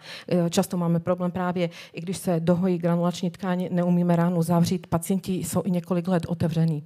První kazuistika je u pacienta, který normálně diabetikem nebyl, skončil kvůli COVID-19 a to, co se dopustilo u nás v nemocnici, je tristní, ale vzniklo to. Vznikl dekubitus tady těch velikánských rozměrů, prý nebyl čas polohovat pacienta. Jo? Bylo to asi 15 na 25 cm. V první fázi mi i vrchní sestra z chirurgie říkala, že ještě šlo zachránit to, co pak nasledovalo. On ještě teda pacient dlouho ležel, byl tlumený morfinem, nebylo ho možné z toho spánku probudit, tak potom vlastně po probuzení začala hojivá fáze, byl přeložený na chirurgii, okamžitě začala léčba. My vlastně, tady to jenom popisuju vlastně, že jsme začali jsme z 2x denně 3 gramy. Chci jenom podotknout opakovaně. Směsi ve světě se používají kolem 30, 20 až 30 gramů. My jsme v 3 gramech na 50 kg člověka, to znamená průměrný pacient má 6 gramů těch aminokyselin, dají se přimíchat do sippingu, anebo do nazogastrální sondy stříknou rozpuštěné ve vodě. Máme na to způsoby, jak to do pacienta prostě dostat. Tato fáze byla zálečena, vidíte, jak strašně chybí vlastně tkáň celá. Ona po úplném vyčištění bylo vidět až střevní obsah, respektive střeva. Už po 14 dnech, podívejte se, co se stalo, dorůstala velice rychle tkáň. Chirurgové se sami chodili dívat, že to ještě nevěděli o 80letého člověka. Asi na 2 týdny mu byla nasaděna potlaková terapie, ale protože se dostávala stolice neustále pod ten vák, tak se zrušila a navíc v těch 14 dnech se pacient zlepšil. Biochemicky naprosto skoro jako zdravý. Vlastně opiáty už ani neměl, měl pár tablet na bolest, ale upadal nám psychicky, protože byl už asi 2. nebo 3., tak nějak 2,5 měsíce byl v nemocnici, takže to byl zrovna kolegyní tatínek, převezli ho domů a pečovala o něho doma s tím, že teda opravdu i domácí strava bohatá na bílkoviny a poskládána tak, aby podpořila hojení, je to, co pacienti naši potřebují, a to, co se vaří v nemocnici, volá mučenky, moukou zahuštěné jídla. Podívejte se po, myslím, že 6 měsících.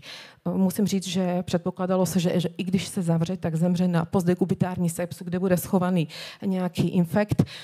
Pacienta jsme postupně, to jsou ještě paty, jsou takové trochantery, když se otáčel, tak i tam vznikaly dekubity. Postupně jsme ho zahojili za 8 měsíců, tady to je 9. měsíc. Ze zkušeností víme, že pacient podobného věku většinou se ani nezahojí. Když jsou mladší, v lepší kondici a vůbec ne jako po covidu, tak léčba trvá tak 16 až 24 měsíců. Tohle je zahojené za 9 měsíců s tím, že se ani neměl vlastně zahojit. Dožil ještě další 3 roky.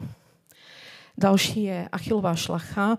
Je to pán, který přišel prostě s akutním zánětem. V horní části vidíte operaci primární. Po pár dnech se vytvořil absces, museli říznout, vyčistit. Nehojilo se to ani po potlakové terapii, takže on akorát nepřišel na poslední focení. Za 4 měsíce byl zahojený kompletně klasickým fázovým hojením a aminokyselinami s tím, že vlastně se to hojí tak 6-9 měsíců u tohto typu pacienta. Další je posttraumatický chronický defekt předkolení. To je v podstatě u pacienta, který v 70. letech měl velmi nehodou zdemolovanou nohu, ale chtěli zanechat. Doktoři se snažili, odstranili teda fibulu, noha byla, lítko bylo zdeformované, ale jak přišel věk, zhoršil se cukr, začaly se staré rány otvírat a v této fázi existoval 9 let. I s moderním hojením. Jo. To se ani nedá. Velké úspory, já to rychle prolítnu, velké úspory v hojení. Farmacie je biznis, ale dá se to dělat i tak, aby naše populace taky zestárne. Za 20-25 let nám hrozí populační riziko, diabetes a všechny ty potíže, které s tím jsou. Toto jsou třeba chronické rány, které skončí v nemocnici kvůli komplikaci. A to jsou staré data z České republiky. Je jich mnohem těch pacientů víc. Nebude na to hojení, pokud se nějakým způsobem k tomu nepřizpůsobíme i v tom přístupu. Tohle jsou výsledky jenom z gelu. Podotýkám 7-8 dní zahojené dekubity, všechno odloučí se v jedné fázi, nekroza, dorůstá tkáň, dalších 7 dní je dohojený celý dekubitus. Tohle je zase erysypel, vidíte to celé, jsou bakteriální nákaza. Pacient nesnesl nic do rány, za 2 dny zmenšení, odchází s gelem, dohojuje se doma sám. Z pilotní studie je skoro 100% úspěch. Já jenom potřebuji vám ještě ukázat mladého pacienta, hokejistu, který měl 7 let narůstající takový jakoby karcinom, který nevěděli léčit. Po 5,5 měsících je všechno vyléčený. A tady to jsou už jenom covid, musím to říct, protože nám nikdo nezemřel po covidu a nemáme postcovidový syndrom, žádný neléčíme. Využili jsme informace z Durham, ze Severní Karoliny, z laboratoří 3 inhibice na napojení se covidu na bunku hostitelskou, inhibice ribozomu a replikace virových částic a uvolnění vlastně do okolí tím, že se blokoval nebo inhiboval enzym apoptózy bunky. Nic z toho vlastně, jak říkám, syndrom, léčba byla trošku vyšší, u covidu asi kolem 10 gramů. Já vám strašně děkuju. Moc krát děkujeme, víme, že je to krátký čas a je nám líto přerušovat takovou zajímavou přednášku. Děkujeme, že jste dorazila. Díky moc. Tak, poprosíme dotazy až venku, protože opravdu musíme dodržet program a není na to teďka prostor. Je nám to moc líto. Nyní tu vítáme pana magistra Antonína Kunického, terapeuta a lektora informační medicíny působící v České republice. Ve své přednášce nám představí informační metodu Yoalis, která využívá přírodní doplňky stravy a unikátní informační technologii k podpoře detoxikace a zlepšení imunity.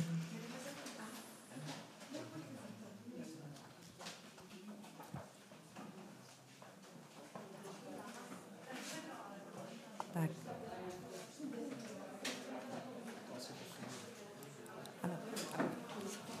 Vítáme vás. Dobrý den, dámy a pánové, jmenuji se Antonín Kunický, vystudoval jsem výživu, sportovní fyzioterapii a jsem pedagog. Já bych vám chtěl představit informační medicínu, kterou děláme ve firmě Yoalis více než 25 let. Samozřejmě máme na to jenom 15 minut, je to spíš o tom, že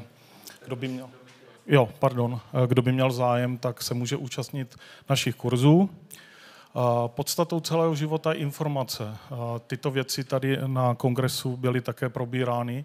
Člověk je v podstatě nějaký informační systém. Někdo říká, že jsme hologramy.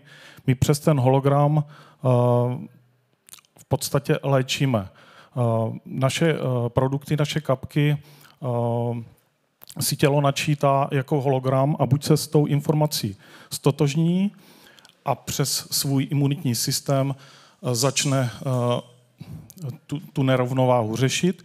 A když se s ním nestotožní, tak jde dál a v podstatě informaci ignoruje. Ono to není úplně tak pravda, že by ignoroval a on si někdy nějakou dobu, neměřitelnou dobu, může nechat, jak se říká, do zásoby. Takže setká se s tím problémem, ale ví, že se už setkal s nějakou právě tou informací a i dodatečně tyhle věci dokáže řešit.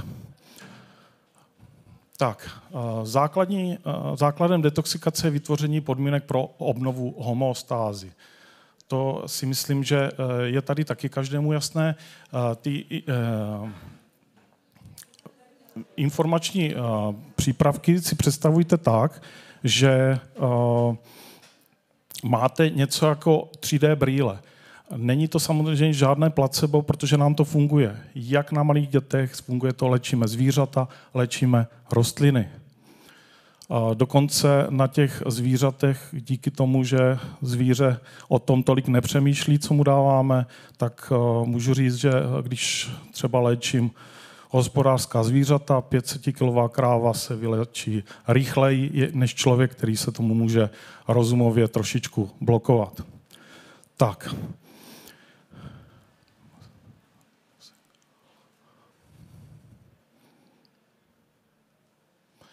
V informační medicíně hodně vycházíme z moudrosti staré Číny, ale nejenom. A vycházíme z takzvaného čínského pentagramu.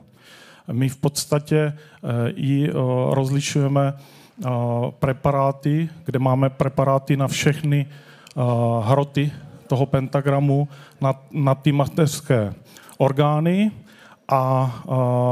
které obsahují nejenom mateřské orgány, na mátkově, když si vezmeme třeba, teď je doba ještě slezinová, tak je to slezina, ale máme preparáty na žaludek, slinivku a další dceřinné orgány toho slezinového okruhu. Tak k diagnostice používáme přístroj Salvia, který v podstatě vychází z přístroje od doktora Fola, který ho sestrojil před více než 80 lety jako testovač akupunkturních bodů. Salvie je upravená na to, aby testovala na dráze osrdečníku. A my víme, že srdce a osrdečník má mnoho nervových výstupů a v podstatě na té dlani na dráze osrdečníku můžeme dávat jednoduché nebo i zdvojené dotazy a Salvie nám říká, jestli ano nebo ne, jestli je tam zátěž, jaký je tam problém. A samozřejmě terapeut musí být dostatečně edukovaný na to, aby s tím dále mohl pracovat. A má to své výhody. Samozřejmě existují jiné možnosti a automatové, ale myslím si, že ten přístup, který my máme, má mnoho do sebe. Tak.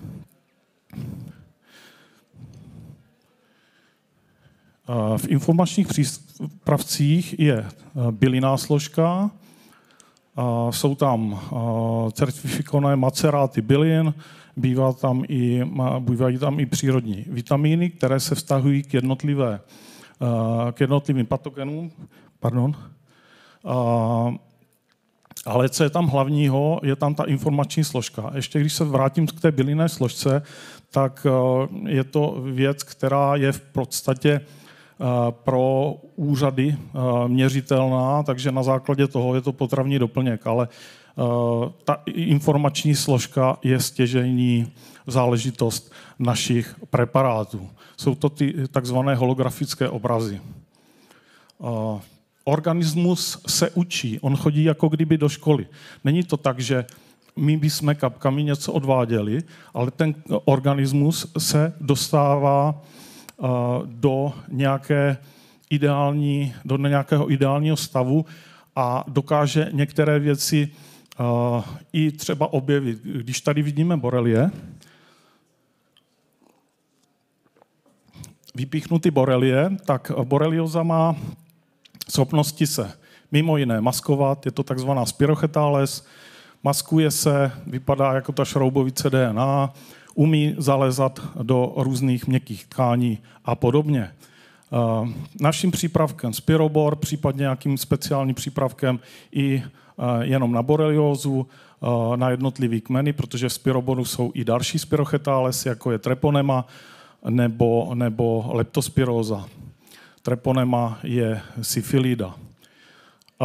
Tak borelioze se maskuje a ten imunitní systém může být trošičku zmatený, má v sobě další a další toxiny, ať živé nebo neživé, i takzvané psychotoxiny a je naváděn do tkání přímo na ty spirochety té borelky.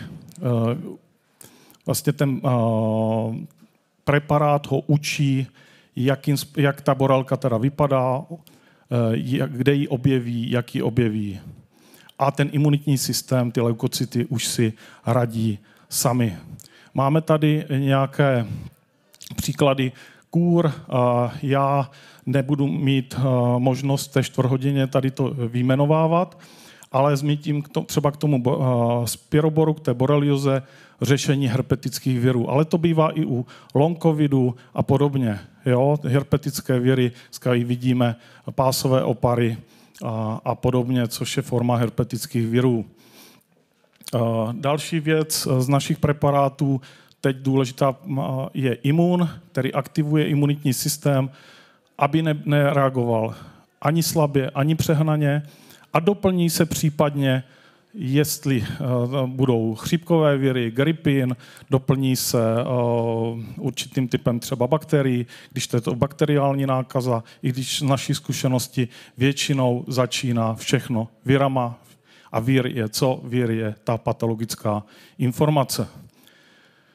Pak tady máme samozřejmě na jednotlivé tkáně, máme to rozdělené dle barev, takže orgány jsou červeně, žlutě jsou namátkou mikrobiální preparáty a podobně. Tak, tady máme zdravé buňky a v podstatě takové meridiány a vy možná víte, že tu moudrost u těch starých Číňanů, kteří se ty věci vypozorovali, potom potvrdil doktor Head vlastně v pojetí toho, čemu říkáme klasická medicína, a nazvali Headovy zóny. Takže vlastně to informační působení, ty informační dálnice zjednodušeně řečeno zprůchodňujeme.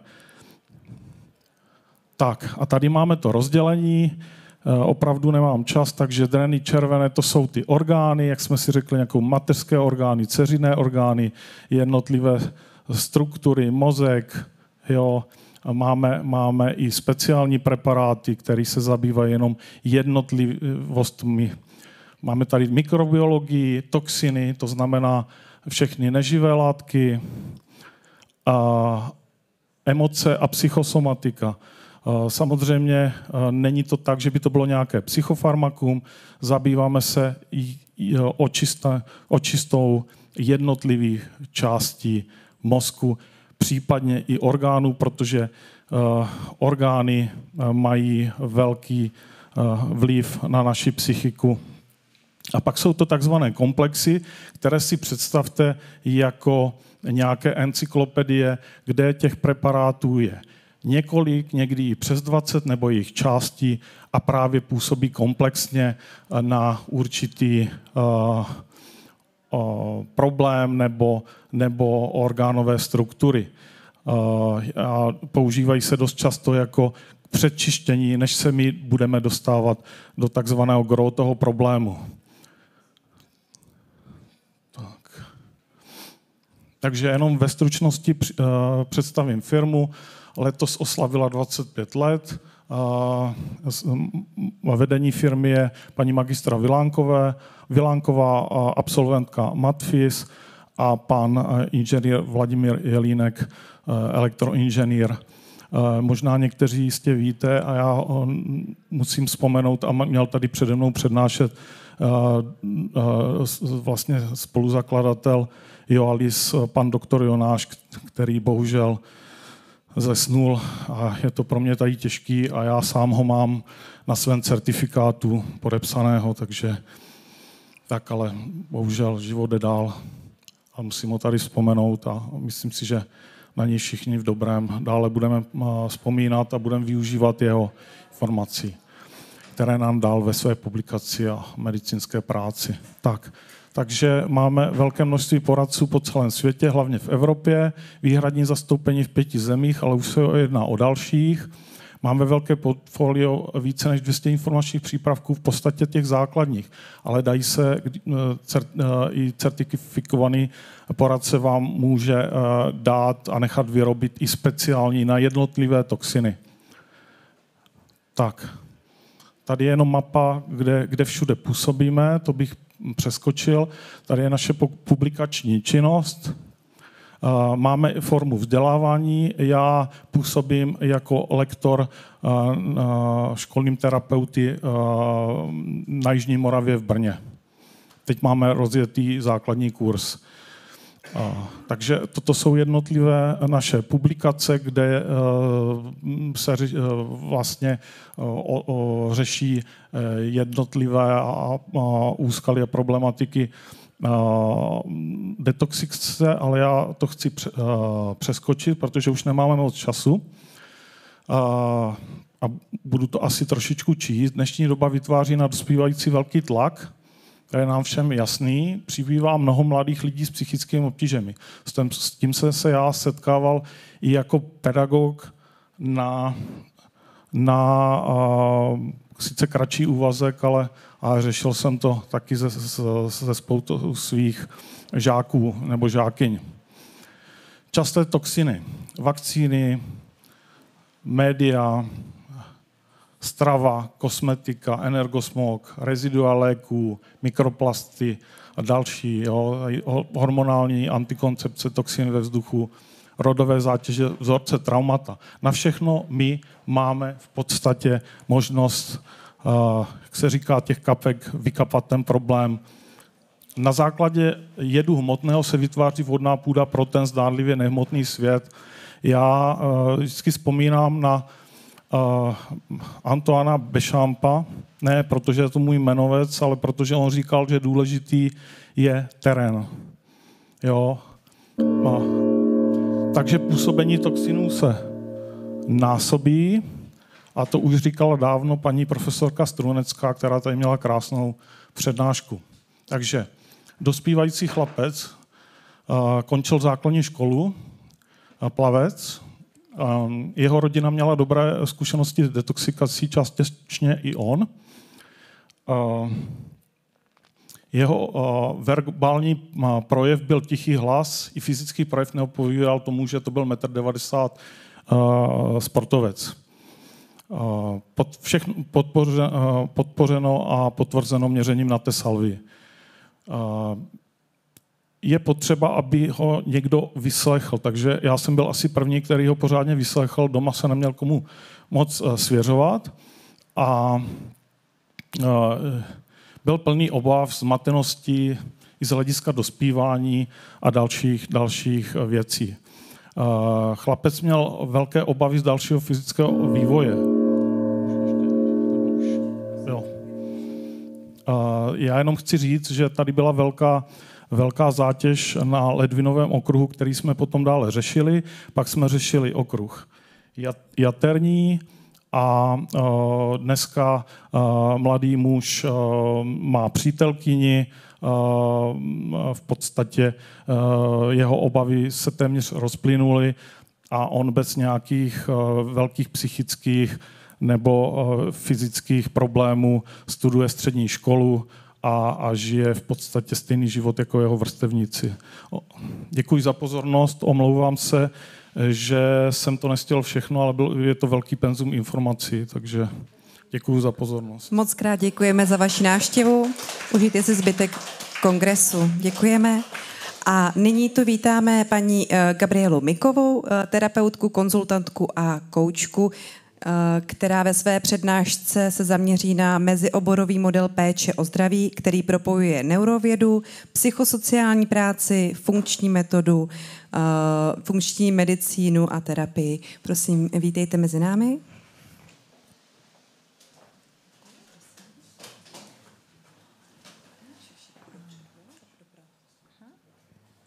Dobrý večer, dámy a pánové. Děkuji, že jste vydrželi, už je dost pozdě. Já teda nejsem vůbec speaker a říkala jsem si, jestli přednáška nebo to, co vám chci dneska sdělit, vůbec bude to, co bych chtěla, protože dnešek jsem vnímala velmi, velmi pozitivně. Čili já tady nechám pár slajdů s tím, že asi bych začala tím, že jsem maminka 2 dětí, obě 2 byly poškozeny z vakcín. Vždycky mi je doporučeno na těch slajdech mít co nejmíň, protože vždycky, když informuji o těchto skutečnostech, tak veřejnost na to reaguje různě. Když se pustím hlouběji do testů, vždycky z toho vyvstane nějaký problém skrze mainstream. Dovolila bych si vás tímto způsobem oslovit v zájmu o jakoukoliv spolupráci za pomoci síťování a propojení dalších oborů, tak budeme rádi za váš zájem, protože mou klientelou jsou převážně děti s postvakcinačním syndromem. Obě 2 děti jsem měla poškozené z vakcín. Toto se nám událo ve Spojených státech, kde se mi děti narodily a měla jsem štěstí v neštěstí v tom smyslu, že tam je tam větší komunita rodičů, které už měli prošlapanou cestu, měli za sebou příběhy, že...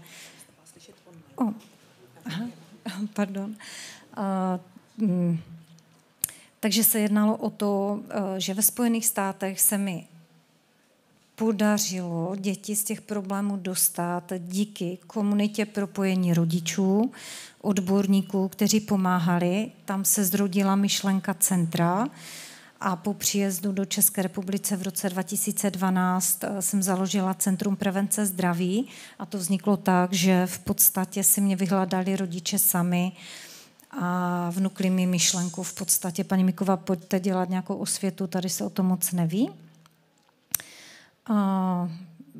Neumím moc korelovat slajdy s tím, co bych chtěla říct, takže v podstatě snažím se propojovat odborníky napříč obory. Také to vzniká za běhu tím způsobem v praxi, že vždycky přijde klientík s určitým problémem. Metodika, kterou jsem se učila, snažila zapojit, neřeší všechny problémy a tak s cílem pomoci rodičům navigovat je dále na další odborníky, vyvstává spolupráce mezi obory. Centrum mám v Ostravě, zaměřujeme se na poruchy autistického spektra. Od roku 2012 navštívilo centrum přes 900 rodin. Dále se zabýváme poruchami v souvislosti osamozek, střevo a bloudivý nerv. Tam je toho hodně podobného. Tím, že rodiče, kteří mají jedno dítě z poruchu autistického spektra, plánují třeba další děti, tak takhle jsme se rozvinuli dále do prekoncepční péče. Pojďme testovat a podívat se, jak to můžeme, nebo co můžeme pro tu osobu udělat, co posílit, kde má problém, jestli je tam problém s mikrobiomem, jestli jsou zátěže, herpetické viry. A pomáháme těm rodičům se připravovat v podstatě, nebo detoxikovat. Ono je to strašně obsahlé, já mám obavu, že nebudu schopna všechno říci. To znamená, vyvinula se jakoby další metodika pro prekoncepční péči, děláme laboratorní vyšetření, takzvaně nepřímou diagnostiku, nabízíme doplňkové služby, jako je inhalace molekulárním vodíkem, konzultaci Gimexinu a další. Klademe důraz na mezioborovou spolupráci. Prostě není, žádná metoda není one size fits all, není všechno pro všechny a taky nemůžeme všechno vědět, takže snažíme se propojovat odborníky nebo v rámci edukačních konzultací, když zjistíme, že je určitý specifický problém, pro který my nemáme řešení, tak posouváme tu rodinu dál. No. Vycházíme v konceptu iniciativy Defeat Autism Now, který v podstatě zase se opírá o zkušenosti zakladatele pana Rimlanda. Byl to Institut pro výzkum autismu, který federálové ve Spojených státech zavřeli v roce 2015. Ty vlastně se snažili porozumět hlubším příčinám neurovývojových poruch, imunitních dysregulací, toxické zátěže. Ty děti, které měly poškození, v podstatě začaly se věnovat dietním opatřením, metabolickým problémům a brousili a zohledňovali genetické faktory.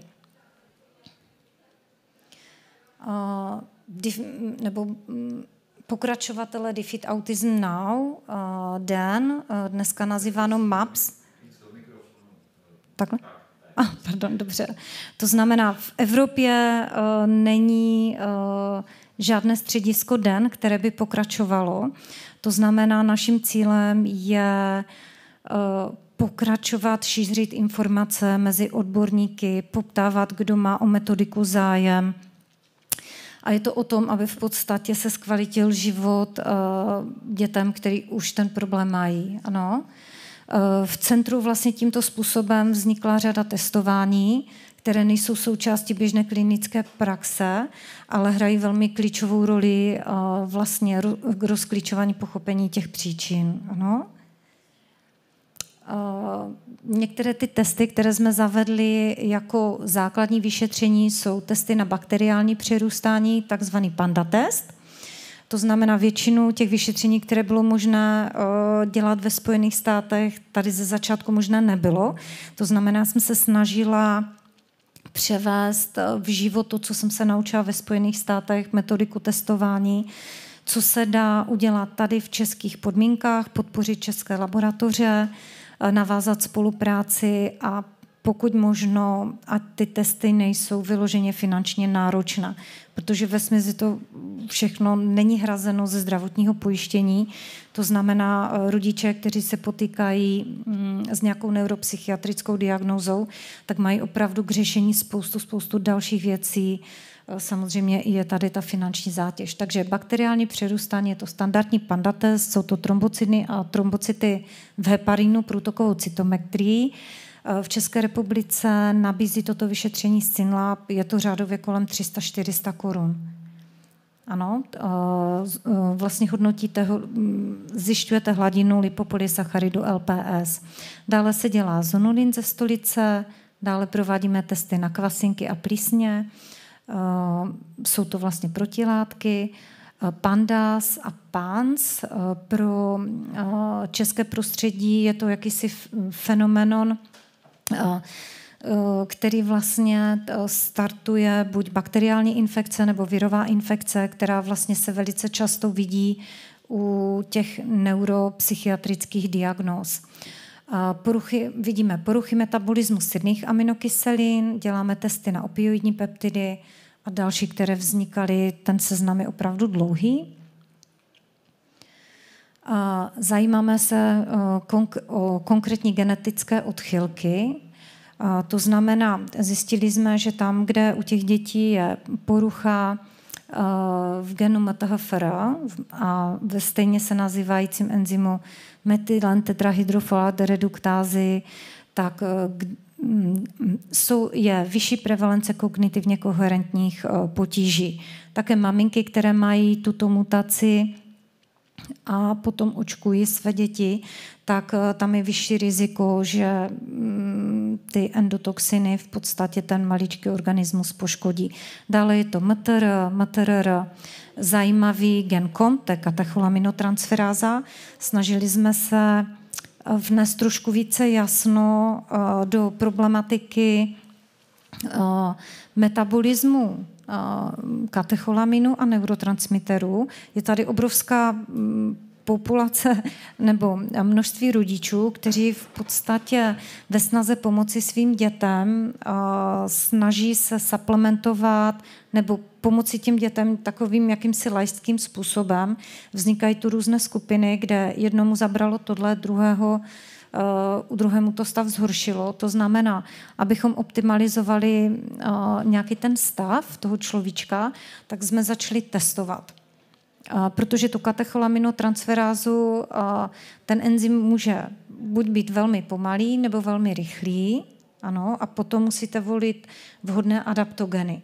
To znamená, jsou látky, které rychlou katecholaminotransferázu ještě zrychlí a jsou látky, které naopak pomalou, jako je mutace v tom genu COMT-MET-MET, tam ta katecholaminotransferáza pracuje velmi pomalu. To znamená, u těch dětí dále v moči vidíte vysoké hladiny dopaminu, noradrenalinu. Dále se vlastně ten COMT hodně i, když volíte správné psychofarmakum pro léčbu, tak nemůžete třeba u toho COMTu s mutací MET-MET nasadit strateru. Vy vlastně ten dopamin, který koluje tomu dítěti v krvi, zvednete mu ještě hladinu a tak dále. PEMT je o tom, jestli mám přirozenou ochranu vlastně jater, jestli mám dostatek cholinu, potom tady máme prekurzory tvorby serotoninu, dopaminu, vychytávání receptorů, IFTM3. Tento gen získal pozornost v době covidu, kdy vlastně můžete mít buď takové genové nastavení, že máte dostatečnou virovou ochranu v buňkách, či nikoliv, GSTM1, T1, P1. Gen, který vlastně kóduje, jestli vy máte nějakou, nebo konkrétně jakou máte expresi genu metylentetrahydrofolát reduktázy. U těch dětí bývá nulová exprese jak v M1, tak 1. A těch testů je celá řada. To znamená, asi na to není vůbec prostor povídat. Vždycky přijede rodina a buď zjistíme, že dělali testy v zahraničí, velmi sofistikované testy a jich hodně, anebo je rodič, který tyto věci slyší úplně poprvé. A vzhledem k testům, které děláme, se objevuje třeba vysoká hladina opioidních peptidů. To jsou vlastně betabolity podobné opiátům a vlastně vzniká vysoká excitotoxicita v mozku a reaguje na ní celé tělo. To znamená, pak, když navrhujeme rodičům dietní opatření, vynechat gluten, vynechat zrní, vynechat pšeničný klíček, nepít pasteurizované mléko, tak je otázka, co mám jíst, co tomu dítěti mám dát. To znamená, máme celou brožuru, kde se věnujeme, jakým toxinům je potřeba vyhýbat. Uděláme testy na bakteriální přerůstání, na kvasinky, na opioidní peptidy a náš jídelníček nebo stravovací brožura má vysvětlivky a na určitou dobu ta potravina musí být vyřazena. Takže máme různé brožury pro naše rodiče, protože kromě toho, že jim se snažíte vysvětlit, že nějakých 27 bodů, nějaké osnovy, když mám autistické dítě, koho mám oslavit, že mám udělat genetické testy, že je dobré udělat si testy na dědičné metabolické poruchy a vady, že je dobré udělat komplexní imunitní panel, ano, a těch informací je celá řada. Teďka uděláte dietní opatření a když to řeknete dospělému člověku, tak v podstatě on řekne, výborně, můžu tam dát něco, co mě nebude vadit a nějak si to zařídím. Když to řeknete mamince, ta maminka má 5leté dítě, to dítě se strahuje ve školce a vy ty mamce ještě řeknete, prosím vás, neočkujte, protože teďka to není úplně jako rozumné, tak pracujete s klientelou, kde narážíte na spoustu problémů a na systém. Čas běží, to znamená, pokud byste měli zájem o nějaké bližší informace, o metodiku, o statistiky, o osnovu, vždycky říkám, že první 2 roky jsou pro všechny strašně dlouho, ale vydržet a vracet se zpátky, to znamená, všechny materiály jsou nastavené a my hledáme odborníky další na spolupráci.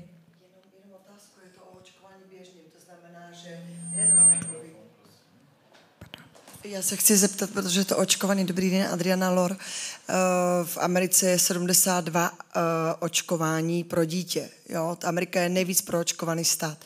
A mě zajímá jenom, zdali bavíme se o očkování, který není jenom pro covid, ale i ostatné očkování. To znamená, že vlastně, já nevím, takový ty, teď mi napověste, já nevím, každých 10 let, tetanovka a podobné ty věci, anebo ty děti u nás, bavíme se o Československu, kde jsou povinné očkování, tak je myšleno očkování obecně, nebo jenom covid? Co jste tady zmínila? Děkuji.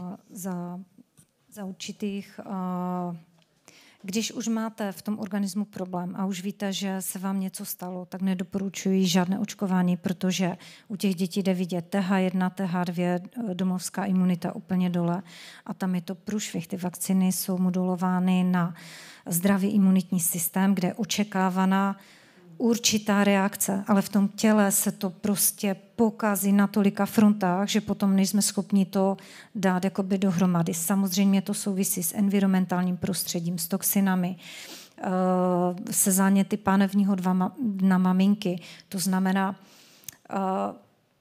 já doporučuji neočkovat. Proto také si nemohu dovolit dělat přednášky detailní, protože se pouštím na tenký led. Nicméně bereme rodinu po rodině, kde se to snažíme vysvětlit. Je to teda velmi, velmi náročné, jak pro rodiče, tak pro mě samotnou. Blíží se mi 50, docházejí mi síly. To znamená, já bych touto cestou si dovolila a požádala vás, pokud byste věděli o odbornících, kteří by byli ochotní spolupracovat, budeme velice rádi, protože si myslím, že tato společnost se řítí do průšvihu. Dobře, děkujeme moc krát za přednášku. A momentálně mám pro všechny účastníky informaci, že za pár minut se odchází do přístavu, kdo má zájem. Budou 2 plavby lodí. První je v 19 hodin na lodi Cecílie, to je hodinová plavba.